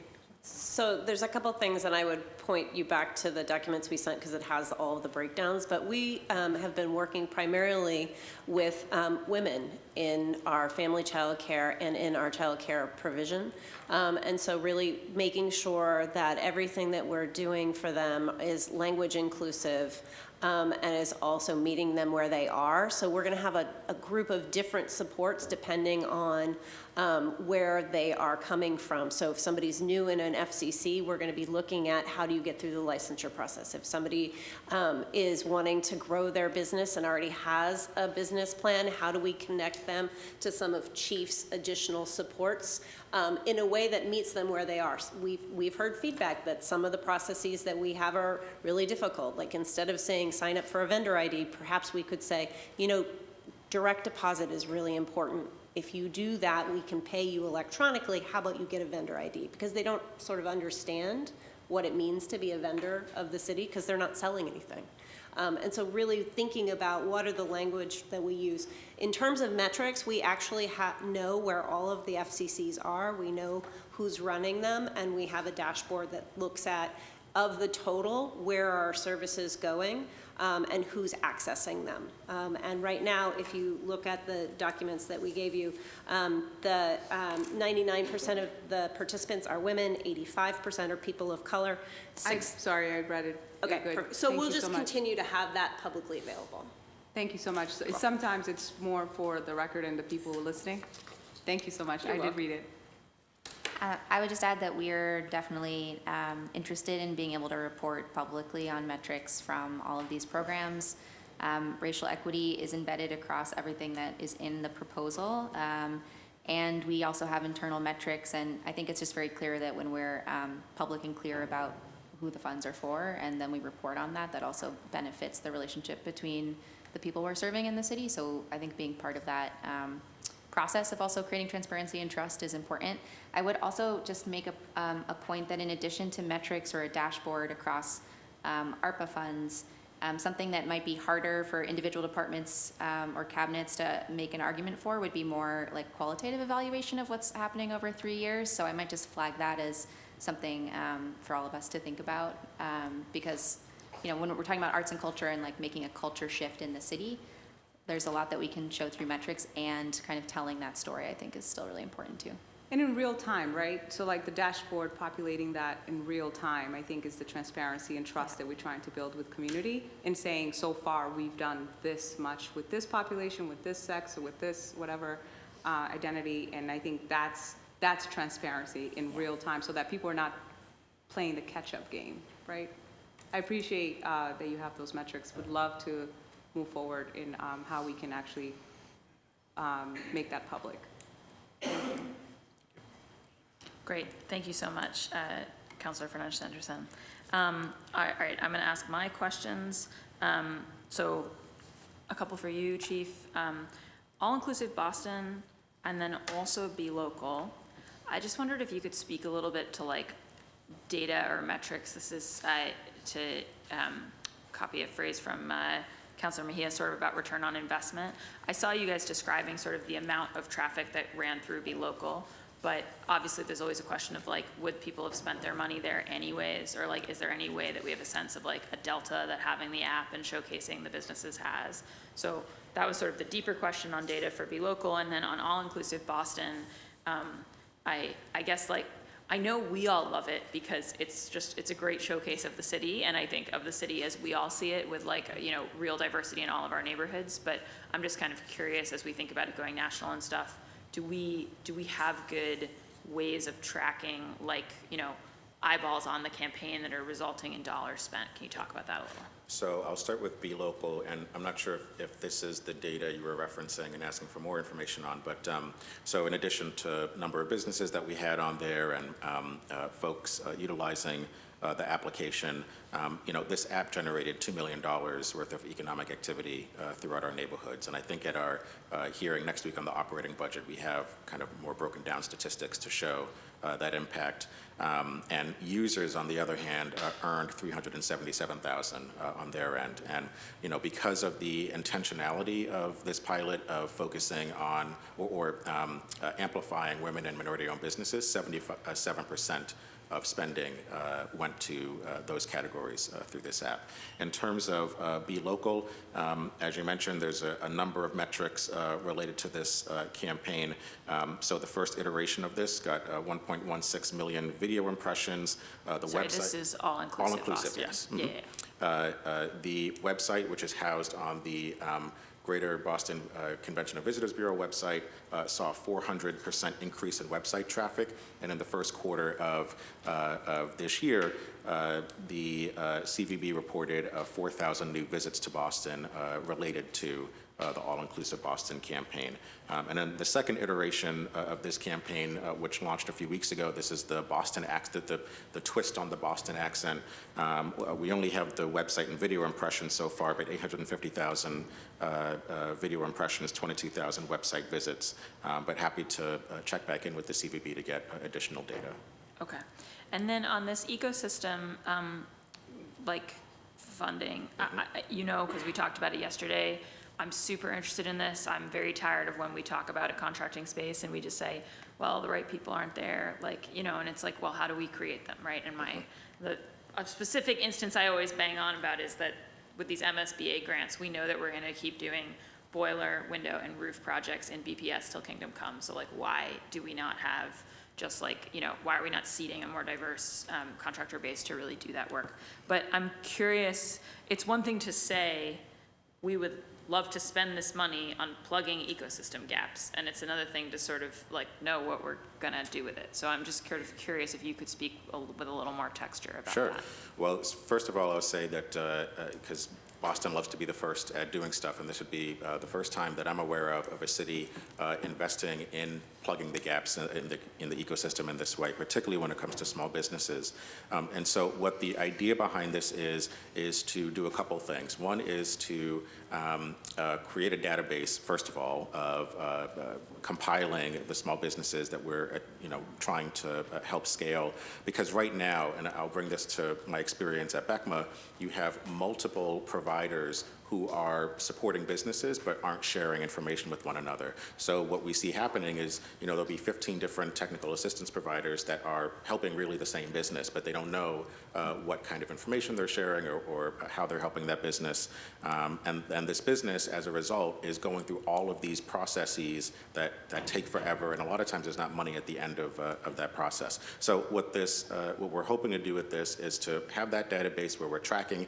Everyone will have access to that, the participating organizations, so we're aware of who's helping and providing what service, but also providing assessments of these businesses to help them scale. So kind of utilizing the model of the Foundation for Business Equity, which takes businesses, provides an assessment, and then determines how much money needs to be invested to scale that business, what are the knowledge gaps in the business, whether it's on the accounting side or tech side, et cetera. So these are the things that we're trying to do, but I will say this is not the only investment we're seeking in this type of program. This is what the city is going to be putting on the table, but what we're seeking to do is to leverage this money to get other players in this field, whether it be commercial lending institutions, VCs, philanthropic organizations, et cetera, to also put money on the table to carry this program forward once the ARPA money is no longer available. And how far along are we on those like kind of matching conversations? Like, is that still just an aspiration? Do we have people starting to commit? So we have started talking with particularly the philanthropic organizations who have already kind of been in this work. So organizations like the Boston Foundation, Barr Foundation, et cetera, that have already been providing support either to the nonprofits directly or to small businesses, and inviting them to be part of this conversation. Okay, great, thanks. And then on Main Streets, I actually had a question that I said I would ask on behalf of Councilor Worrell, who had to run to an in-district meeting. Can you just talk about, I mean, he saw, obviously, you're going to focus this on the Main Streets districts. There was a list of all the Main Streets districts, but can you talk about how you're going to make this process equitable based on need and where each Main Street district is in terms of like beautification, foot traffic, funds, et cetera? I assume that's sort of a question about, is there going to be an equity analysis of which Main Streets need a little more love, et cetera? Absolutely, and part of the reason why, and we'll see this in next week's budget hearing, we're recommending $1 million being put on the operating budget to support Main Streets, because right now, all of the funding for Main Streets comes through the CDBG grants that are available, which severely limits our ability not only to support the Main Streets, but also how they access those funds. The way it's set up is that it's entirely reimbursed. Which means that the Roxbury Main Street has to have $75,000 in the bank in order to get the $75,000 back from the city, which is totally not appropriate because that is a struggling commercial district. So what we're proposing is this year level funding for all 20 Main Streets while we are conducting that equity analysis, so that in future spending, since this is the $4 million we're suggesting in ARPA is over the 3-year period, is then shifting the monies to where they're actually needed and finding other ways to support Main Streets without using this particular funding. Got it. And I'll just say, I think it's so important that we compensate our Main Street directors reasonably, that we provide them with funds to actually do things. I mean, on the one hand, they're very creative individuals and they sort of have to currently figure out ways to beg, borrow, and steal in order to do the work of their job, but I don't think that should be the case for a city entity. And I will also just flag, and it may be an operating conversation, but just, I do think I think there were a number of challenges with the Reimagining Main Streets process. And unfortunately, some of the things that we were looking to talk about kind of got left to the wayside. One of them is like, in Fenway, I've got a lot of like small independent, quite a number now of immigrant-owned businesses, and we don't have a Main Streets district. And I know that sort of for places where we had pockets that didn't have a Main Street district, that had been part of the reimagining conversation. And so it's tough to kind of not have gotten to a place of commissioning new Main Streets districts and then be talking about adding ARPA dollars specifically only to Main Streets districts. Because what I really saw was that the businesses that were being supported by the Mission Hill Main Streets district in my district during COVID and the ones that were being not supported in Fenway really had very differential access to city programs and understanding of like who could help them. That's right. I'm happy to address that, because you're absolutely right. And to the first part about what our Main Streets directors have been doing, I mean, as I mentioned earlier, 13 business walks, 10 of them have been in specific Main Streets districts. Others are in locations that, to your point, do not have Main Streets organizations. But a lot of these Main Streets have just the director doing all of this work, and they have been serving as more than just supporting small businesses, but providing support to all residents who have nowhere else to go or feel as if they have nowhere else to go. So they're literally our little city halls already. And the current funding that the city is able to provide, $57,500 for the operating budget, which is nowhere near adequate to meet not only the work that they're doing, but again, to afford to live in the city. So, this funding is going to help double that funding on the operating side for our Main Streets. To this question, though, about areas that don't have a Main Streets right now, so we are absolutely reviewing the Reimagine Main Streets information that was conducted prior to our arrival here, because we do want to have, because some people have reached out and asked, can they start a new Main Streets and get into that process? And I'm always happy to discuss how we, starting a new Main Streets. But what I said is I don't want to add wood to a burning fire. right? And, you know, if the system is already not working, I don't want to create more things in a program that is not working the way that it should be. And so the hope is that, you know, while we support our Main Streets through this funding this year, at the same time, we are determining what the program should look like moving forward, so that places like in your district, there are large stretches of Blue Hill Ave that are not covered by our Main Streets, and they have tons of businesses along that corridor and have no support through those programs, except for the work that our neighborhood business managers do to walk up and down the street to support businesses. But it's at that point that I would love to create a whole lot more Main Streets across the city. East Boston, for Councilor Coletta, you know, you have one Main Streets responsible for a huge swath of the city, which is not comparable or adequate. So, absolutely right. Great, thank you so much, Chief. And then my last questions, and I'll just say them at once, and then they're for Kristen and Cara. So for Cara, it's going to be just, I realize that I don't really understand what workforce development grants for artists are. So if you can just speak to that. And then Kristen, just if you can make a little bit clearer this difference between, you have these two buckets. One is about improving and having like a more just compensation structure, which I think is really important to us.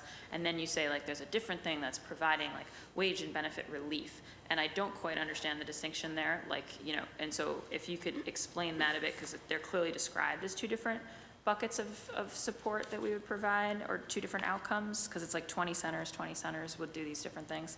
And then another question for you is just,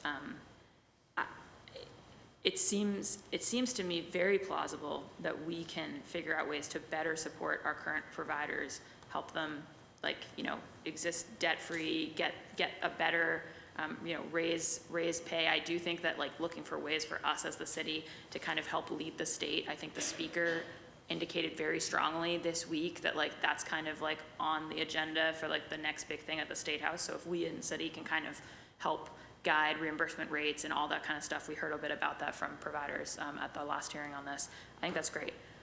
I despair a little at the idea, just because of how broken the system is, of how we're going to attract new people into it. And I know that's part of your targets here. And so I just like, I would love to hear about where the hope is on that front, not to be too depressed. So those are my questions. Sure. Do you want me to start, or would you? Yeah. Sure. So a couple of things on the wages and compensation plan and sustainability. That would be one grant. And the reason it's not specific is there is a fair amount of money that the state has put into wages and benefits. And so what we would do in an RFP is say, here are the 3 things you could do, and set limits on each one. And then providers would be able to use it as they need, or to be able to articulate, this is the wages and benefits, direct benefits we've already done using the state money, and so we're gonna focus on these 2 pieces. That's why they're both there, because we want them to tell us what they've done in order to meet the immediate needs of the workers that they currently have. Does that help? Got it. Okay, yeah. Okay. The second question around just like attracting new people yeah. into the field. So, you know, it's interesting. I think we're going to have to work with our workforce. The providers, we've been in conversation with them. They have a every other week call. And so this is one of the things that they said would really be helpful to them, that they need somebody to run a campaign or some kind of visibility to address this particular need in terms of attracting people. We know from our conversations with universities that there are actually people who are entering the childcare space, and so how do we let them know that they could be entering it debt-free by participating in these programs? So, you know, I think that is the piece that we're going to be working directly with the constituents and the stakeholders to say, what should this look like? In terms of the family childcare, we actually know that there's a lot of people who become family childcare providers because a friend or a neighbor is doing family childcare. So is there a way for us to draw on the 400 family childcare providers we have actually right now in the city and say, you know, how can we be giving you information to share with your networks about becoming a family childcare provider? And then the last piece, I think I alluded to a bit before, which is that the state has a number of folks who are either participating in family, friend, and neighbor care and have expressed a desire to become family child care providers, or they've been notified that someone is running a child care program in their home that isn't licensed, and they would like to connect those folks with the city so that they can become licensed as an asset-based approach rather than a punitive-based approach when those folks are brought to their attention. So I think there's multiple ways that we're thinking about attracting new people that we put together holistically, if that's helpful. Great. Yeah, and then Cara, just briefly. Yeah, so workforce development and professional development for creative workers, and we sometimes put them together because we're talking about people who are sole proprietors or entrepreneurs or gig economy workers. So it's not kind of the traditional, like we're trying to land this person in a full-time job approach, but it includes a whole range of services and supports that we've heard directly from artists and creative workers during the pandemic. And so a lot of this is also about how to navigate one's career, in a world where now everything is online, right? So there's business development support, there's portfolio review, there's actual work on helping people with presenting their creative products or services or work for grants and contracts and RFPs. There's skill development. So one area of work where we've done some kind of a deeper dive on this is with arts educators. And so that's professional development and support specifically for teaching artists and full-time arts educators. So it's kind of a whole suite of services around helping people navigate these careers that don't usually have kind of a traditional path and full-time job at the end of them. Okay, got it. That makes sense. Okay, what I'm going to do now is I don't have any third round questions. I'm going to let Councilor Mejia ask a third round if you can. We've got a number of public testimony, and I really feel bad about not having gotten to them yet. So just essential questions. Do you have any third round? Well, I could maybe some public testimony. Okay, all right. Because I just have like one or two quick questions, but if we could. Okay, why don't we, I'm gonna go to Councilor Mejia, let her ask her questions, and then we might do a couple of public testimony just so here's on the record. Go ahead, Councilor Mejia. Thank you, Chair. Just curious, Chief Idowu, can you describe and explain to us how you are defining disadvantaged businesses? Well, the federal guidelines are that disadvantaged businesses are those identifying as minority, women-owned, veteran-owned, and other designations that the federal government recognizes. And since the state also identifies LGBTQ as a disadvantaged business, that would also be a category for that.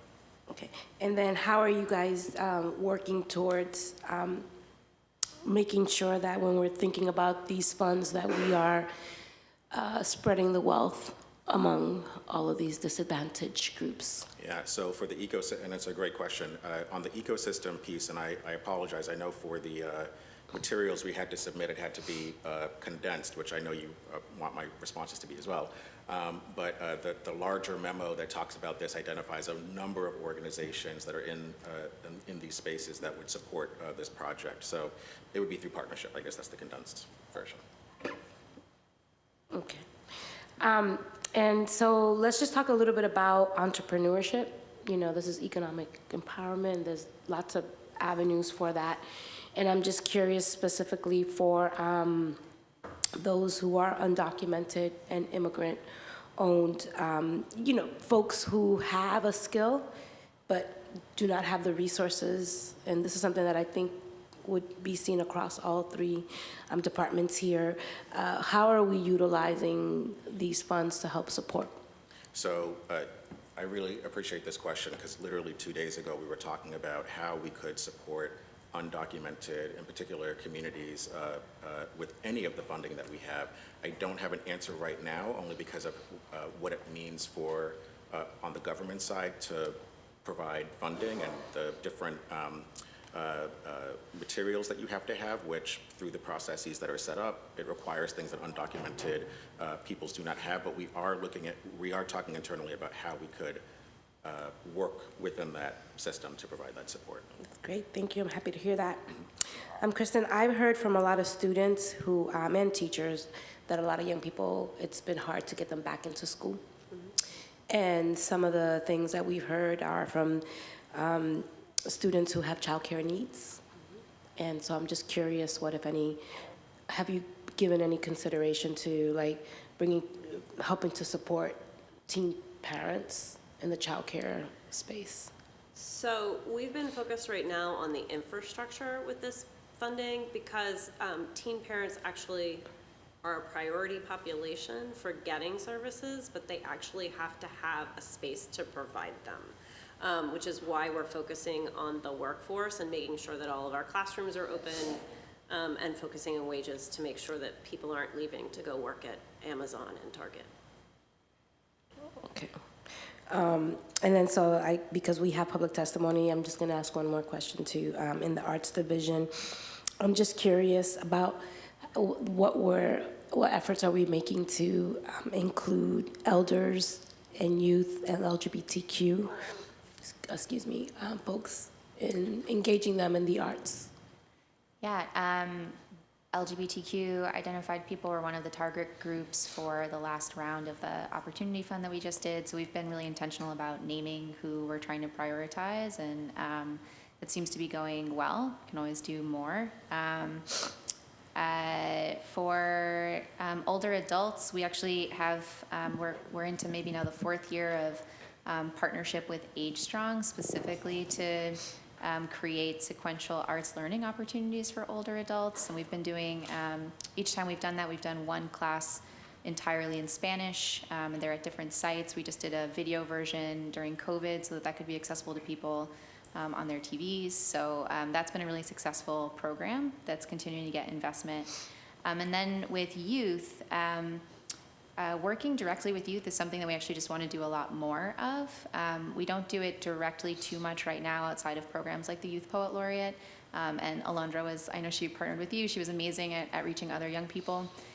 So that's a great platform, but part of what we're looking at now is where there are opportunities to bring more directly to young people. Yeah, thank you. Yeah. Thank you. And Chair, I'll just say, as we continue to move through these hearings, I understand my fiscal responsibility here as a city councilor, and I think that it's important for us to, I've been asking for dashboards since 2020, and I really am deeply committed to the return on investment here. I am not here to just give out dollars just for the sake of giving out dollars. That's just not a good way to do business. And I am really committed to making sure that, if there's going to be something that comes up to the council floor for a vote, that I really want to make sure that we have very specific metrics for outcomes, and that we are holding ourselves accountable to data, and that there is some accountability, because this whole idea of it's a large pool of money and it's a one-time and a lifetime investment, and I just don't want to be put in a situation where I keep thinking about Councilor Baker and the Vegas trip situation. What do we get from this? I don't know. It's something he says all the time about, like, what do we have to show for it? I just don't want to come back from Vegas and be broke, right? And so I just want to make sure that every single dollar that we are asking for, that has the receipts, has not the logic model, but at least a very specific detailed plan for how many people we're going to be reaching, how each dollar is going to be spent, what that return on investment is going to look like, and then a report and a summary of those outcomes. Like, I just really don't think I would feel comfortable voting in favor of passing any of these dockets until I have some real serious, answers of what these returns are going to look like. Yeah, thank you so much, Councilor Mejia. I agree. I think accountability is really important to the whole council here, and this sense of one time, and so you can't just make sort of tweaks along the way. You find out later that you didn't execute well, and then it's done. So yes, I strongly agree. I am going to go to public testimony now. I'll just emphasize we have a large number of people still waiting who have stayed with us for more than 3 hours. So I'm going to ask everybody to really, try to stick to the 2-minute.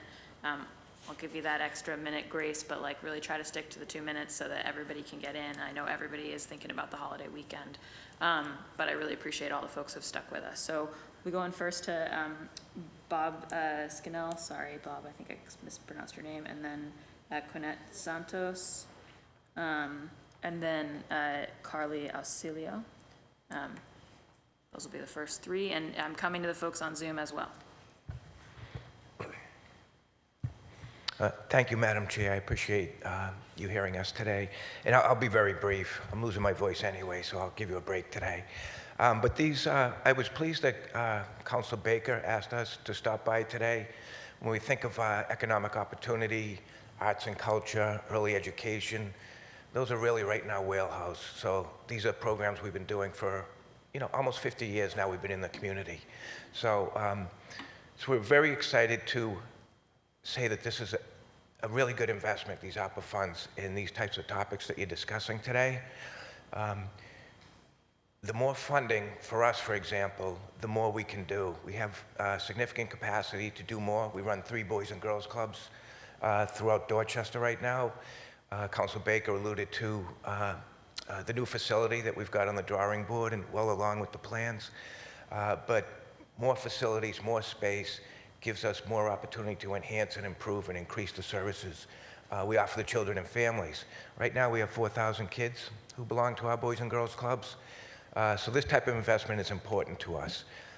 We have amazing arts and music programs. My colleagues will speak to early education programs that we run at all 3 sites. And furthermore, the inclusion. We've kind of been a leader in that space in the city for a number of years. So, so I'll stop there, but I think I'll introduce Quinette Santos, who's been working with us for 30 years at the club, to talk a little bit about what she does. Thank you. Hello, everyone. I just want to say thank you for allowing me to speak for these couple of minutes. I'm going to try to stay true to the couple of minutes. I just want to say I've been with the Boys and Girls Clubs of Dorchester for a very, very, very long time. I'm super excited as I sat here today for these 3 hours. It was so impactful. I learned so much. I actually seen our club sitting at the table doing workforce, working with families, working with the community. We have parents that are starting businesses, and this is like really important. Early ed and the arts, I just can't say enough about it. But I truly believe when we start talking about money, we're stronger together. And we're all looking for the same goals, for our younger, for our older. Our teens now that are in the workforce and working, most of them are head of households in their homes. So jobs mean a lot, being prepared to go out there and serve. So I just want to say, as we're looking at these dollars, that we look within all areas of Dorchester, Mattapan, Roxbury to really serve and serve strong. So I thank you. Thank you so much. I've got Carly, then Hayshawn, then Mary, and then Karthik and Sean. So Carly. Hi, thank you so much, Chair Bach, and thank you to the members of City Council for the thoughtful engagement today. I am Carly Osiello. I am the head of Impact at United Way and a resident of District 4. And I speak today to really share the challenges the early childhood sector continues to face and to underscore the needs for the ARPA funds the City of Boston proposes to invest in childcare. The $15 million proposal will ensure that high-quality early education and care is delivered by a well-compensated and prepared workforce and provides Boston residents with accessible and affordable care. United Way has been a longtime supporter and funder of the early childhood sector, and we believe greater access to affordable quality care for kids will allow families and caregivers to remain in the workforce, reduce the percent of household income spent on care, and connect children with enriching, developmentally appropriate learning and supports. Through our partnerships with the City of Boston, BPS, and early education nonprofits, we've seen the intense challenges faced by the sector starting long before this pandemic. And we've also witnessed the commitment and resilience of the childcare workforce as they are doing everything possible to remain open and provide safe, nurturing spaces for our youngest Bostonians. The proposed investments from the Office of Early Childhood are going to go a long way to solving the challenges that we face. The investment to bring new family childcare providers into the field is incredibly important. Family childcare entrepreneurs, primarily women and immigrants, are an integral part of the childcare ecosystem. Despite their indispensable roles, they lack the business support other entrepreneurs receive with budgeting, rate setting, and marketing. These providers serve low-income children, most are single mothers, people of color and immigrants, and many are on public assistance. Many speak a primary language other than English, which increases their ability to provide culturally responsive childcare, but decreases their access to support. Providing them with pre-licensure support in their primary language, apprenticeship opportunities, and help in earning their associate's degree is going to allow them to start strong, financially sound businesses and serve more families in the community. This will also bring economic stability to neighborhoods with more parents working and spending money in the communities these educators serve. Through United Way's Shared Services program, we partner with the City of Boston's Child Care Entrepreneur Fund and have trained hundreds of family child care educators throughout Boston in English and Spanish, and we're adding Portuguese on sound business practices, focusing on everything from creating budgets and managing enrollment to building websites and developmental screenings. Our trainers and coaches are native language speakers and FCC providers, ensuring that people enter the FCC sector with the skills needed to serve their families and kids will strengthen care and increasing availability where it's needed. At this crucial moment, when transformative investment is within reach, I request that you ensure that childcare is included in the ARPA investment package and that it is fully funded.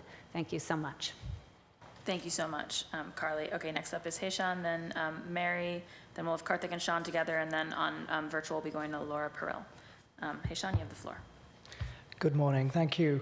My thanks to Chair Bach for holding this important hearing. I also want to thank Councillor Bach and the other councillors on the Boston City Council's Committee on Boston's COVID-19 recovery for giving me the opportunity to offer testimony today. My name is Hayshan De Silva Wiramuni.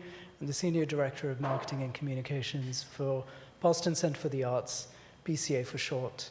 And I'm here to testify on behalf of BCA's co-executive directors, Emily Foster Day and Christy Keefe. Boston Center for the Arts strongly urges this committee to preserve the $20 million of ARPA funds specifically for arts and cultural recovery and economic development, and to include $3.8 million in the City of Boston's FY23 budget for the Office of Arts and Culture. BCA supports working artists to create, perform, and exhibit new works, develops new audiences, and connects the arts to community. And since our founding in 1970, BCA has, for over 5 decades, engaged creative communities for public good. While the organization's physical residence can be found in the historic South End, Boston Center for the Arts touches every part of Boston's cultural ecosystem. It serves thousands of individual artists, small arts and cultural organizations, and performing arts companies.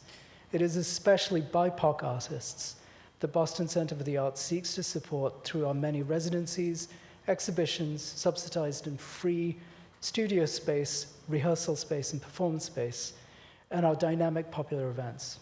This funding is key to unlocking and celebrating the cultural vibrancy and artistic promise of so many Boston artists, especially from predominantly BIPOC communities.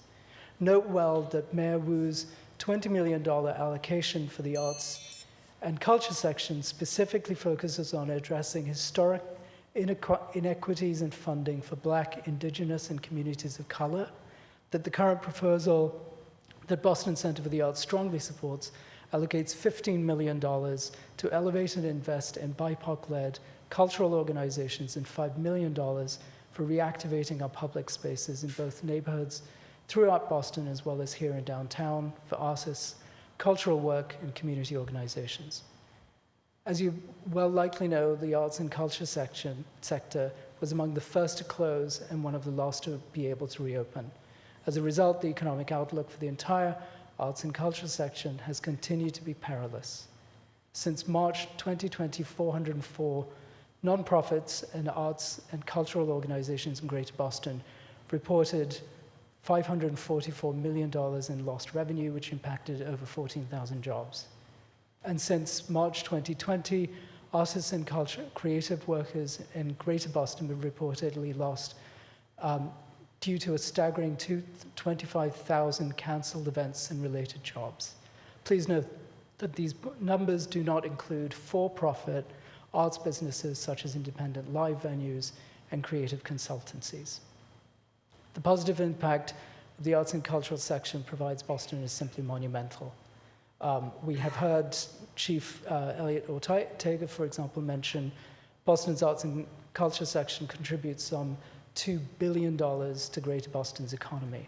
But beyond dollars and cents, the arts and culture sector not only provides a valuable connection and sense of community to countless members of our communities, the arts and culture are what makes us human.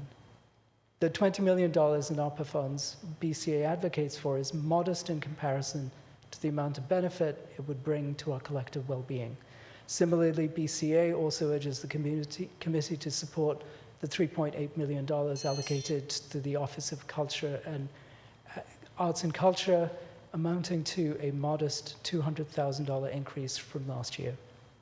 I thank you for your time, and I also finally want to invite you all to BCA this coming Thursday, June 2nd at 6:30 for our 4th annual edition of Hella Black, this year celebrating Black queer artistry. Thank you. Great, thank you so much. Hey, Sean. Okay, we've got Mary, and then Karthik and Sean, and then it'll be Laura. If we can get her queued up on the Zoom, that'd be great. Mary, you have the floor. Good afternoon, thank you. I just wanted to reiterate what my colleagues, Queenette and Bob, have said at Boys and Girls Clubs of Dorchester. As I sat and listened to the information presented at the hearing today, it addressed so many of the issues that we are looking at Boys and Girls Clubs of Dorchester, and I somewhat felt like it was like a staff meeting at Boys and Girls Club. These are the issues we are looking at.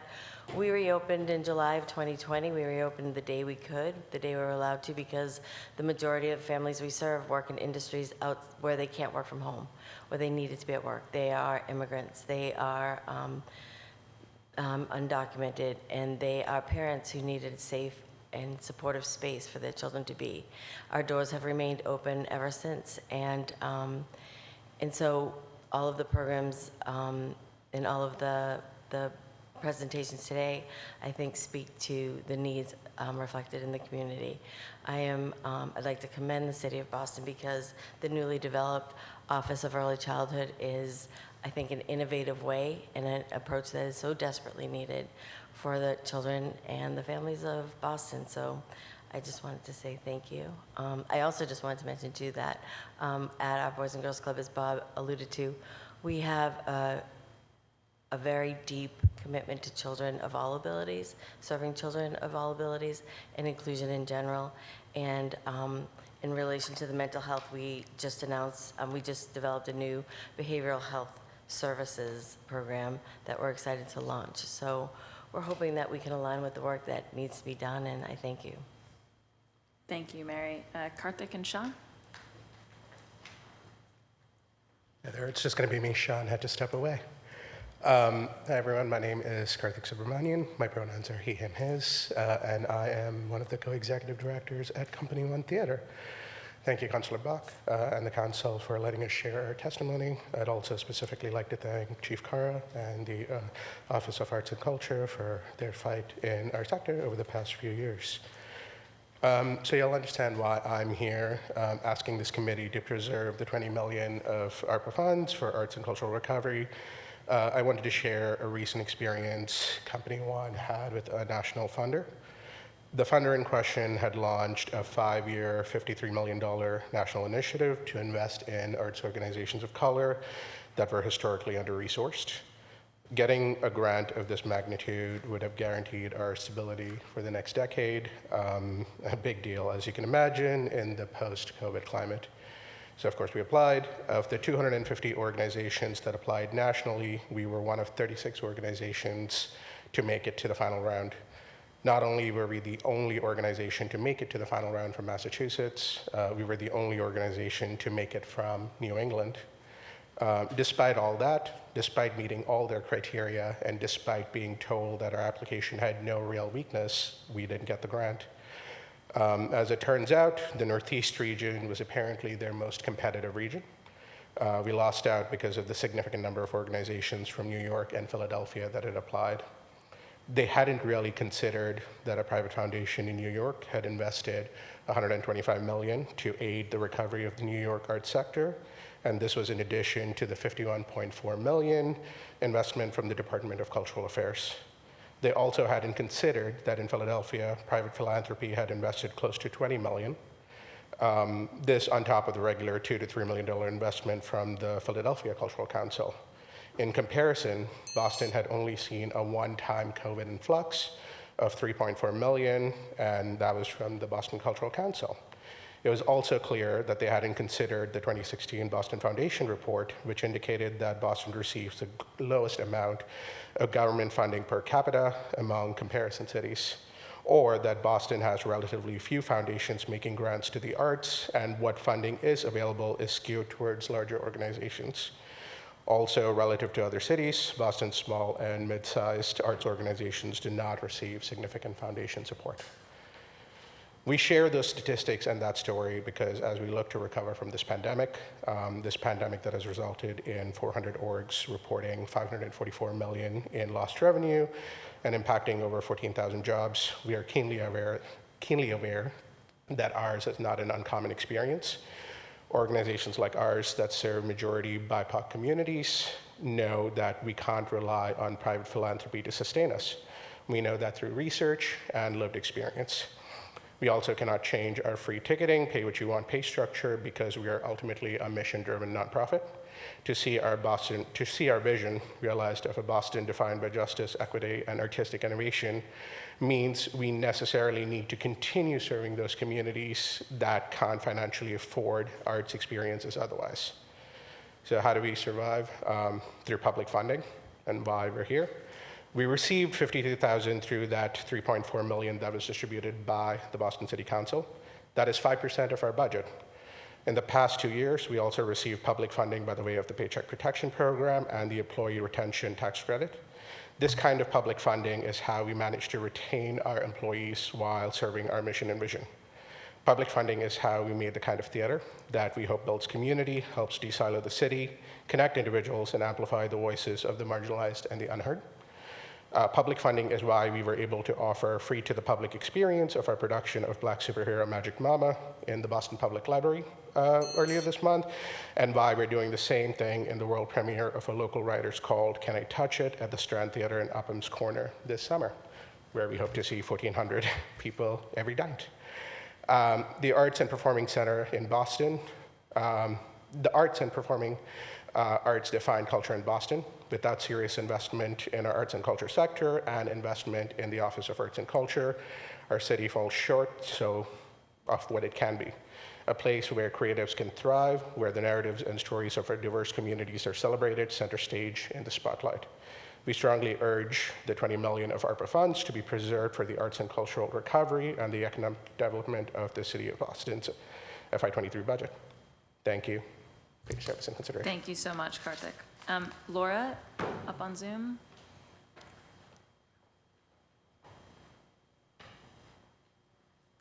Going to Laura Peril.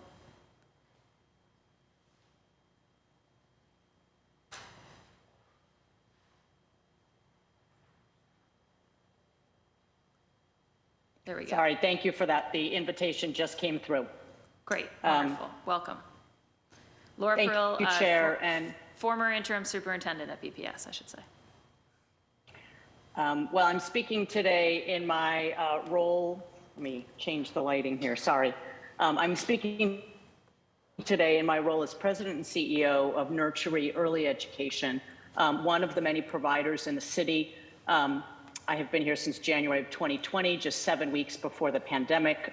So like all of my fellow providers, we have weathered quite a storm and are doing everything we can to open up more spaces for families and to support our workforce. So Nurtury Early Education operates 3 centers in the city of Boston, 2 in Roxbury, 1 in Jamaica Plain. Equally important, and I'll speak that today, we support a network of 140 family childcare providers, micro businesses, exclusively female-led, and in Nurtury's case, every network is different. Ours is predominantly Latina, it's exclusively Latina-led and predominantly Spanish-speaking, and our family childcare support staff are also native Spanish speakers and fully bilingual to support our providers. And I want to come back to the importance of FCC, which I know has been mentioned quite a bit. So I want to thank the many counselors who have pointed to this as well. I'm here to support the request for $15 million and also really applaud the creation of the Office of Early Childhood at City Hall. I want to thank Mayor Wu for that. I want to thank the many counselors. I can't see the room, so I don't know if my Councilor Lara, is on today, but the many counselors that I have heard today speaking to the importance of childcare. ARPA money is bridge money, and the childcare sector has been hit incredibly hard and has not yet fully recovered. Full recovery does rely on public funding of childcare as a public good. We do look to the state and the federal government for this, but ARPA funding and city resources can help provide a bridge to that. Nursery provides care for principally for vulnerable populations, children from low-income families. 95% of those we serve receive state subsidies. State subsidies generally pay at a rate that is 20 to 30% less than what the private pay market provides. That is the rub in solving these workforce investment and pay questions. Nursery has gone out on a limb using one-time funds to continue to raise our wages. And so I just want to put that front and center because all of us as providers are scrambling to find ways to make our wages competitive and then sustain them. And sustainability will require state and federal legislation, but the city can play a crucial role right now. And by right now, I mean the next 1.5 to 2 years. I also just want to quickly, before my time runs out, mention an important point that was brought up by Kate Brand, one of my colleagues from Horizons. I've heard some references today about childcare should be BPS's problem, they should take care of it. I just want to underscore that early education is 0 to 5, and that the 0 to 3, and particularly infant toddler care, is the hardest to come by, a pernicious challenge for families, and very difficult. Of our 22 vacancies in teacher vacancies right now at nursery, that's keeping 4 classrooms closed that we could fill with children tomorrow. 19 of those vacancies are for infant toddler teachers. We have 21 families on a wait list. We have to solve this problem, but it's important for you to know that of the 19,000 childcare seats currently in the city of Boston, 74% of them are provided by community-based organizations and nonprofits. BPS has an important role to play for 4-year-olds and maybe some 3-year-olds as well. But that community-based care, which is frequently through family childcare, more culturally appropriate, culturally relevant, multilingual in the language of a family's own choosing, also provides 10-hour wraparound care. Our traditional public school schedule cannot do that. And 0 to 3 should not be in a K-12 system, and even 3-year-olds are on the bubble for many families. So I just want to underscore that this is a city issue. This should be a city priority. BPS has a role to play, but for all of the families with children under the age of 5, that is why this investment at the city level, supported by all of you and coordinated through the mayor's office, could be that focal point for allowing us to build toward a sustainable future for childcare. And I will stop there. Great, thank you so much. All right, before I continue on, and I just want folks, I want Harold, Cheyenne, Andrea, Justin, Gregory, and Laurel to know that I see you, and we are coming to you next. But I did say that I would enable the administration panelists to go to another 2 o'clock meeting, so I do want to give you guys the chance to leave. And I wanted to say to council colleagues who are still here, Councilor Baker and Councilor Fernandez-Anderson, that if folks have in closing statements after I let those last public testimony folks go, any outstanding questions that you want to put on the record before we hold out the hearing? Yeah, just quick. Yeah, well, why don't you just do that right now and just But put I them on the want, record? I want the administration to stay while that happens. Okay, so then why don't you go right now, Councilor? Okay, But with get it rapidity. moving along? Yeah. Thank you for the presentation today. And Laura just had mentioned about where she thought that this, I don't have a dog in the fight, it's you guys. It's obviously good work there, but there are things within here that are school department stuff when we're talking about retrofitting school buses. So where it actually sits, I don't know. This is 15 million, I think, well spent, but the 2 million, Kristen, this one's for you. 2 million, because it wasn't in my homework package here, a one-time expenditure to secure tangible long-term assets. What is that? What we're trying to figure out is what is the best platform or portal for families to be able to find childcare and to enroll, and we'll start with 3 to 5-year-olds. That is separate and distinct from BPS. So to Laura's previous point, the majority of children in childcare are not in the BPS system, but we wrote about aligning the BPS system with it so that families don't have to go to 3 places. So the asset's gonna be a portal, a website or something? It'll be something that brings together that information into one place so that families can find it and providers can put it in one place. Okay. When I think asset, I don't necessarily think portal or website. And just thank you again for your presentations. And the field house, BPDA, they have approvals there. The project went from 30 million to 55 million because one of the criticisms were there wasn't a youth voice in there. So we formed a whole youth task force to redesign it. That caused the project to go up to 55 million. We've raised close to 10 million up to now. We're ready to go. Dorchester we're looking at doing there was a feasibility study a couple years ago. They, I think, are settling on someplace up on Talbot Ave. That's still gonna take us probably 5 years to build. We're in a crisis right now. If money gets funded in here now, 2 years, this thing is built and we're serving families. In 2 years, at Columbia Point, which is one of the probably most difficult neighborhoods for a long time. But if anybody knows the history around Columbia Point, 5,000 families over there, no resources for anything. It's an opportunity zone. It's one of the census tracts that we're looking to try and help out. Again, there's my plea for the field house, 10 million I'm looking for. Thank you. Thank you. Thank you, Councilor Baker. Any final words, Councilor Fernandez-Anderson? Thank you to the panelists, all chiefs and directors.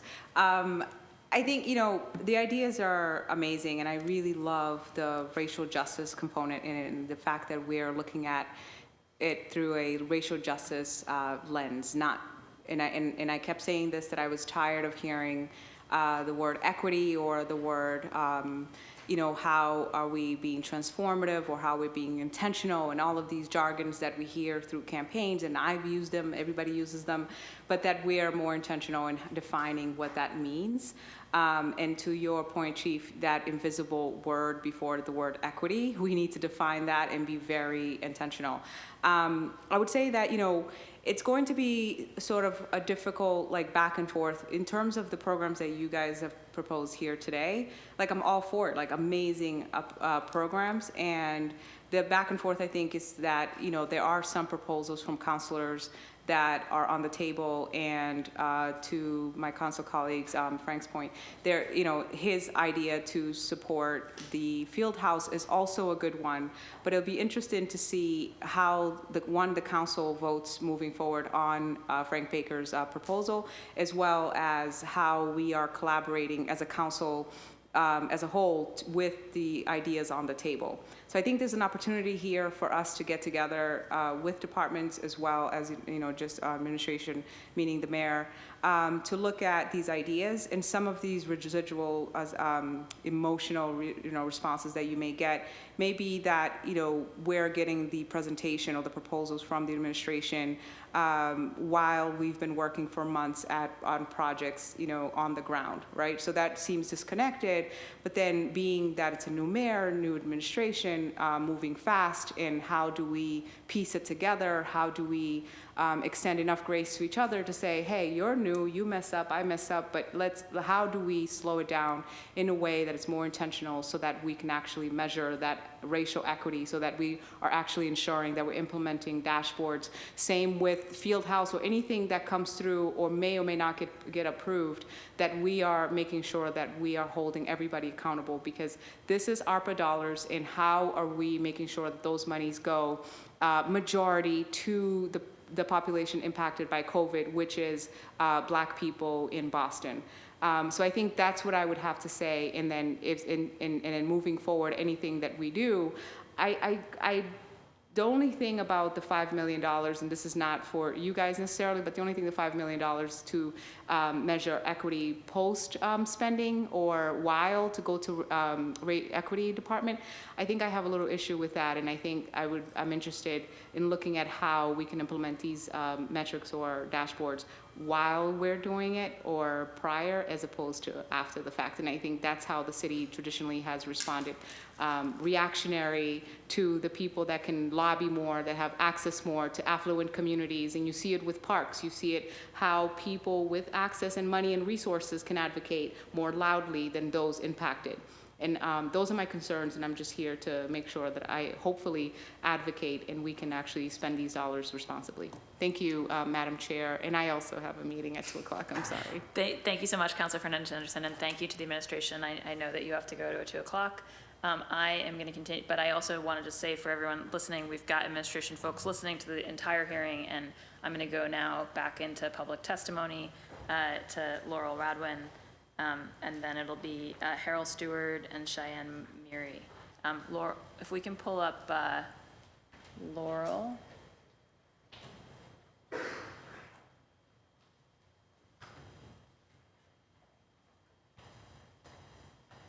Hello? Yes. You have the my floor. name is Lori Radwin. Hi, I have the floor. Thank you so much. Although it's been 4 hours, I have learned a great deal, and I'm grateful to the councilors for repeating thematically that monitoring, measuring, and looking at goals are critically important. And I'm also glad that the topic of Main Streets was brought up, because that's the subject of my testimony. I'm listening to the competition for ARPA dollars, and I think in terms of Main Street funding, here goes.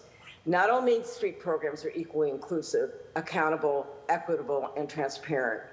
Before finalizing any individual Main Streets contract, they should be asked how they have operationalized these responsibilities of accountability, being equitable and transparent and inclusive before the funding is awarded, and a commitment to that funding going forward.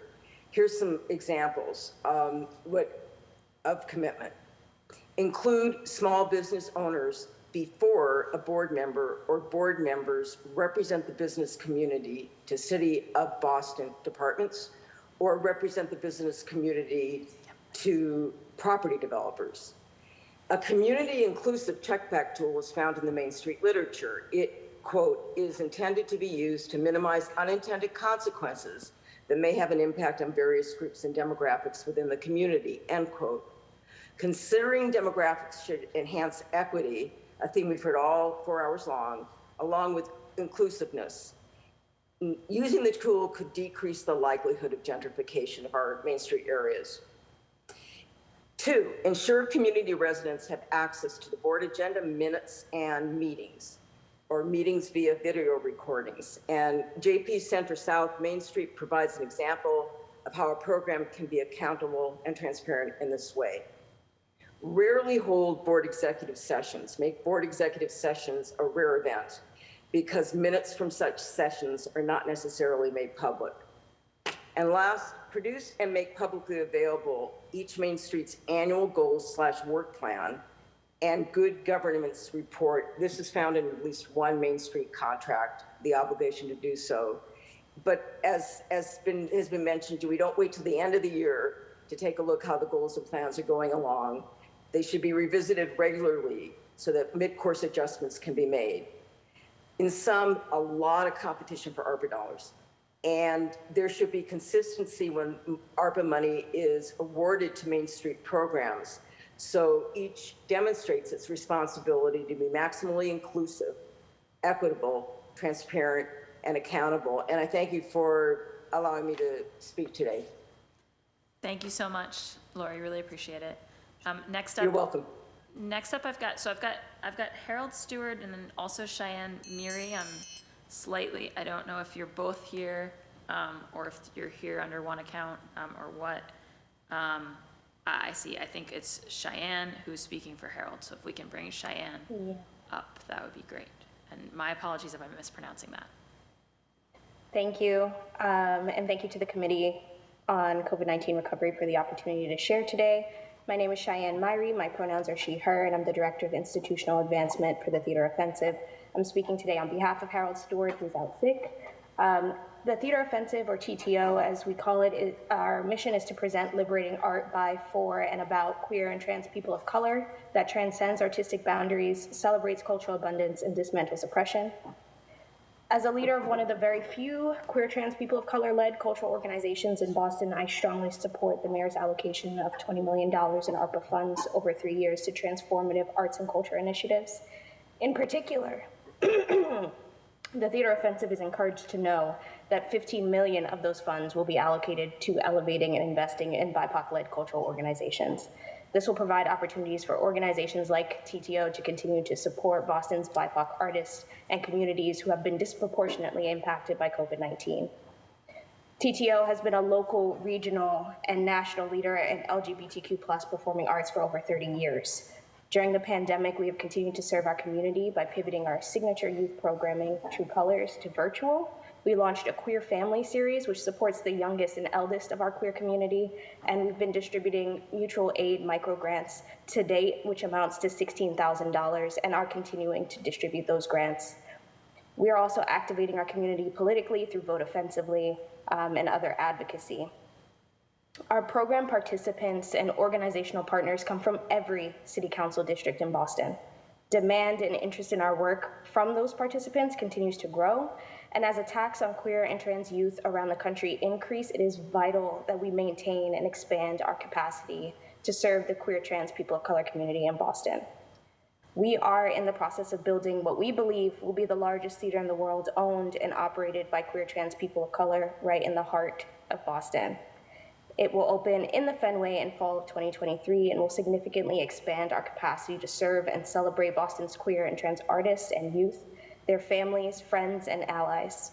This space will create jobs for Bostonians, drive foot traffic and economic growth to the neighborhood, and be a landmark destination for audiences from across the region and nationally.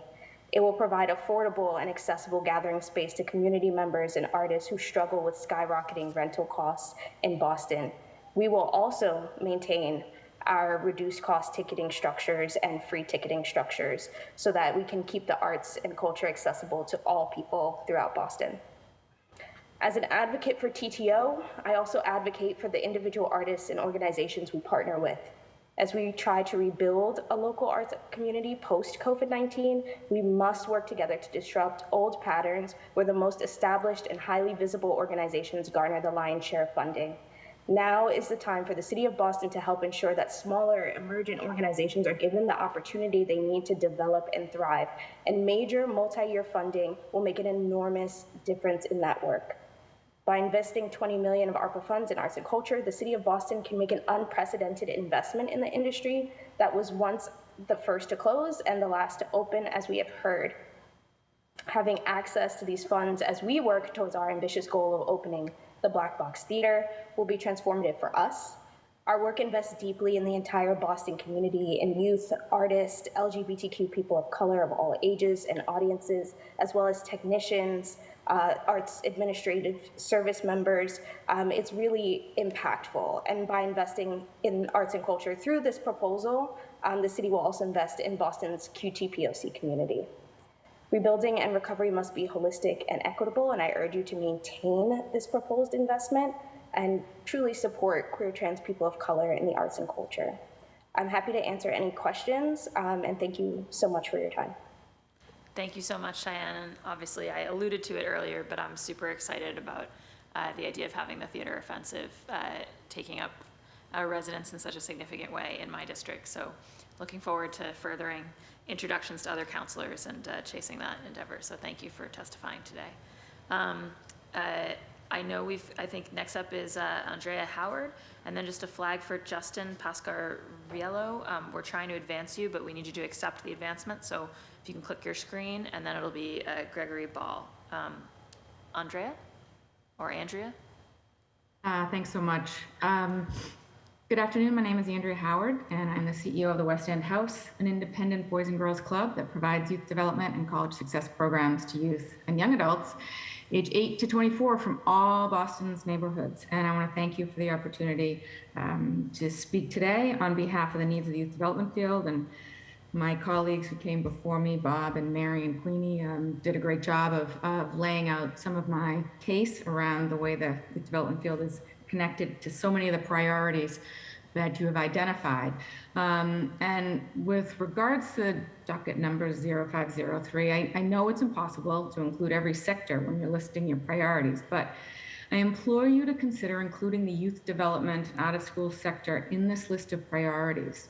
While we provide programs in many of these priority areas, specifically arts and culture, behavioral health, workforce development, we are often left out of funding opportunities because our mission does not focus solely in one area. We ask you to trust our sector to receive and deploy funds efficiently and effectively against these priorities you have highlighted, but also do it in partnership with the communities with whom we are deeply connected. You'll be happy to know that there's an infrastructure already in place, thanks to the leadership of Boston After School and Beyond, a nationally renowned network of 300 programs in the city of Boston. And this is a network with a track record. I remind or inform you that it was the youth development sector that did not hesitate to step up and transform themselves in March of 2020 to do whatever it takes to support our communities disproportionately impacted by the dual pandemics. Organizations like mine, the West End House, as well as BCNC, Boys and Girls with the Dorchester, Boys and Girls with the Boston, USIS, Sportsman's, and the YMCA are just some of the after-school and summer programs for school-age children and teens that immediately became food banks, COVID testing and vaccine sites, all while continuing our primary mission. And in September of 2020, we all became full-day public schools. We did this in person with 0 vaccines and 0 promises of funding. We did this because, amongst things, there was 0 teachers in BPS classrooms, inequitable access to internet in our neighborhoods, and 0 guarantees that a hot meal would always be available at home or a parent or caregiver would be at home because so many of them were essential workers. And while we're proud of our efforts to respond to the dual pandemics, we do worry that the check is coming due. So to that end, in response to docket number 0436, we ask that funding is prioritized to those organizations who remained open and in person since March of 2020 and expanded services to meet the ever-changing needs in our community, all while keeping children and our staff and our facilities COVID-free. Organizations like ours need funding to, first, expand the salaries and benefits of a workforce that was willing to put their own personal health needs aside to serve our youth. We must retain and support them as they are the ones our young people trust and turn to and will prove essential to helping our young people heal. Support the deferred maintenance needs our facilities have incurred as the result of changing use and increasing use. Most centers went from being open 6 hours a day to 12 hours a day and being open 5 days a week to 6 to 7 days per week. And finally, sustain the programs we initiated over the last 2 years to address behavioral, health, and food insecurity. By example, the West End House, like the Boys and Girls Clubs at Dorchester, who mentioned this earlier, has hired our first licensed social worker, and we have 1 year of funding. Having long-term funding to meet a long-term need will relieve the pressure of having to hunt for money year after year.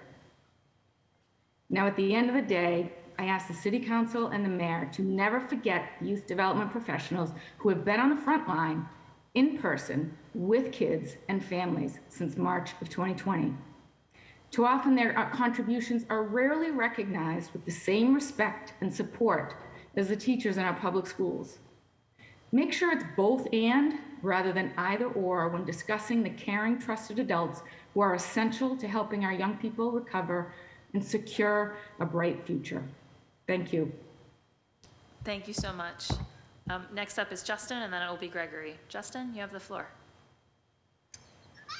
Thank you, City Councilors, distinguished members of the committee. Can everyone hear me okay? Yes, we can. Okay, great. So I'm Justin Pasquarello, Executive Director of East Boston Social Centers. For more than 100 years, we've been cultivating community, belonging, and joy for people of all ages in East Boston and surrounding communities. An important part of our work is early education and school-age programming like that Andrew was just speaking about. We can support up to 161 children in early education and 159 in school-age programs. And historically, more than 90% of our children come from families receiving a subsidy or voucher based on family income or other need. A quarter come to us through the Department of Children and Families. Our multilingual, dedicated staff prides itself on creating an inclusive environment where children with a variety of developmental and behavioral strengths and needs can grow and thrive. So like Andrea, our organization is very involved in responding during this COVID pandemic. And so I would echo what she said, but I'm here to focus on the early childhood work today.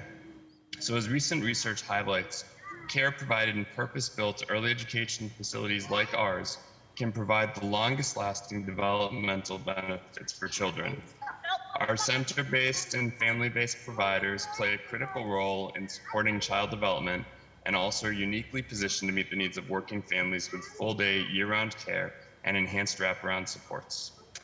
I mentioned that we can support 161 kids in early education. Our programs are as fully enrolled as possible, and we have a wait list, like others who have testified.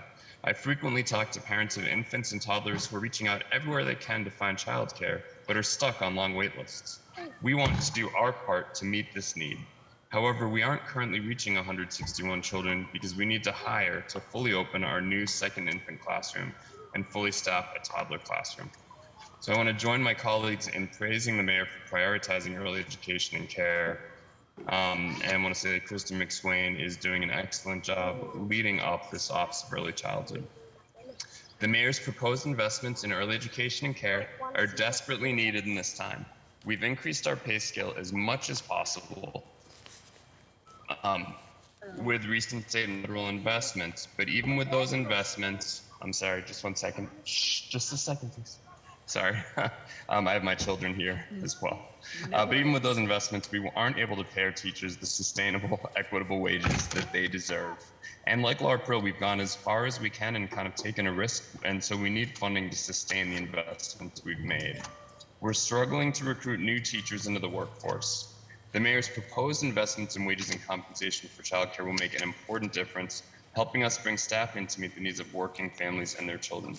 I spoke with my staff this morning about the investments we're seeking to make, and they were really excited to hear about the support that we're bringing. So over the long term, we need more teachers to enter our field to meet projected workforce needs and provide high quality education care to give our children a strong foundation. In recent years, some colleges have closed early education majors, and we've heard about continued enrollment declines. The mayor's proposed investment in pathways to attract and upskill the workforce are sorely needed to turn this tide and bring more people into our field. We're to work with the City of Boston, our City Council, and Mayor Wu's administration to move closer to the day when more people choose careers in early education and care, knowing that it pays a sustainable living wage and knowing that educational pathways are available, accessible, and affordable. We need to bring more people in so we can reach our vision of all children and families having access to high quality, affordable early education and care, so our children can reach their full potential and work achieve its full potential. And I want to say thank you for your support. Thank you so much, Justin, and happy Memorial Day weekend to you and the whole family. We really appreciate you sticking with us and coming to us live from the car. Thank you to you as well. And everyone, I know that the Friday before a holiday weekend's a challenge. Going now to Gregory Ball, and I just want to flag that Gregory is the last person who we have on the Zoom signed up. So if you think you are testifying at this hearing, you should get into the Zoom ASAP. You should shoot off a very quick email to ccc.covid19@boston.gov. And otherwise, if you're watching this after the fact, you can submit written testimony to that address, and we will continue to accept it. As I mentioned at the start of this hearing, we're going to have a series more hearings on the ARPA funding, and it's not like moving to like an imminent vote next week. So people should feel like if you see this later and you wanted to add your voice, you should feel free to reach out to the committee.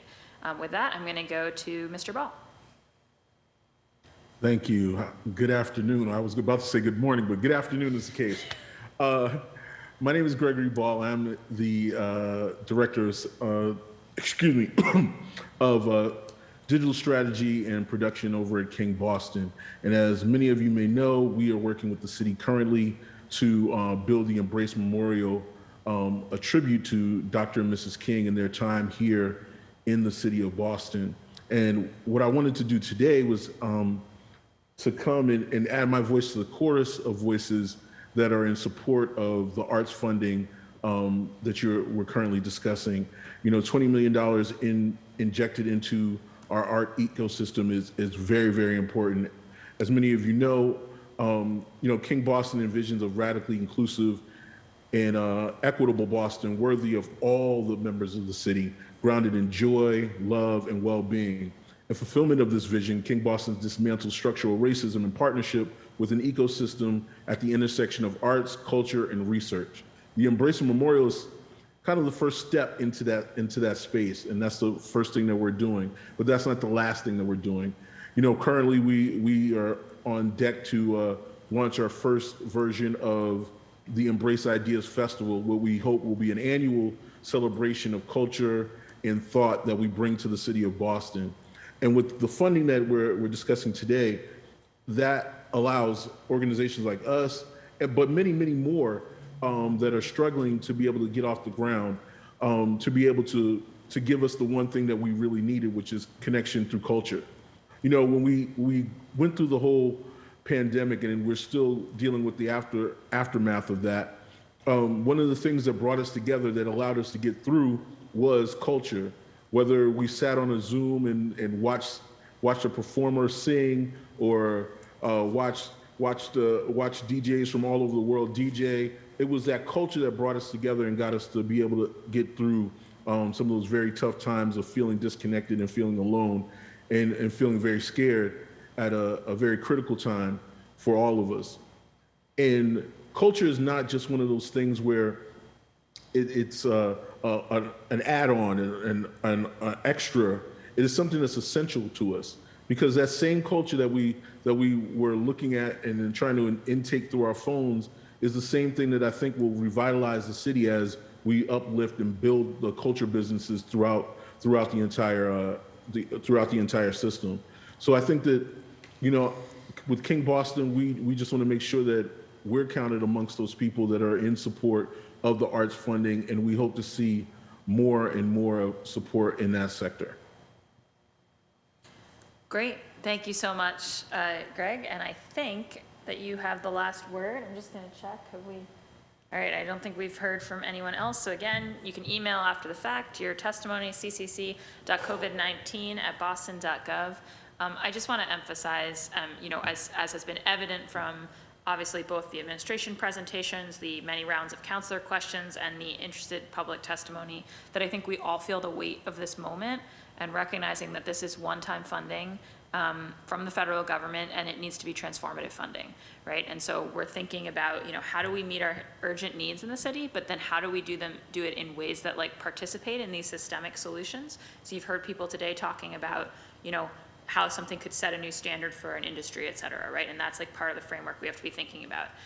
Because at the end of the day, we got to think about like what lasts after this money is spent. And I think that sense of needing to have an enduring impact, it's both driving that conversation about transforming industries, whether it's the cultural industry or the childcare industry, or, you know, our potential suppliers for city contracts who are BIPOC-led, or whether you're talking about real, like, permanent, literal infrastructure, as Councilor Baker brought up several times.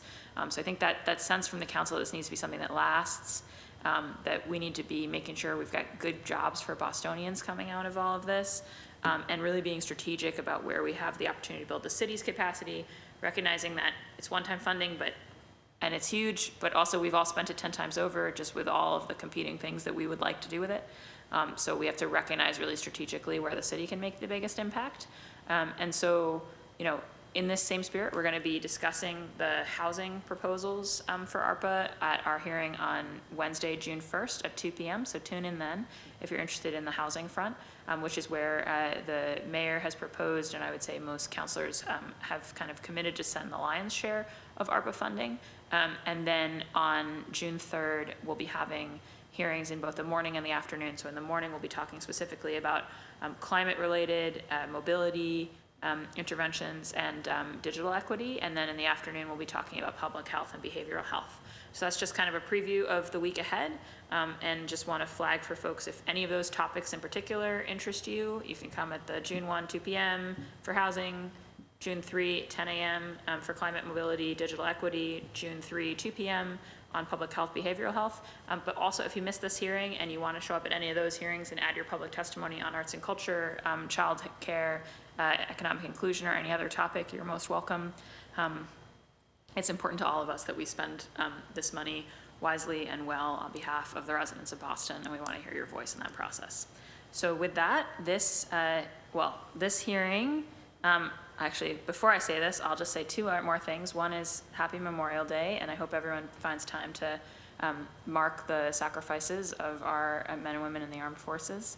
And also, go Celtics. The Celtics are playing tonight, and we're very excited. And we're hoping that they're going to win it all tonight and go to the finals. So with that, this hearing of the Boston City Council's Committee on Boston's COVID-19 Recovery is adjourned. Thank you all.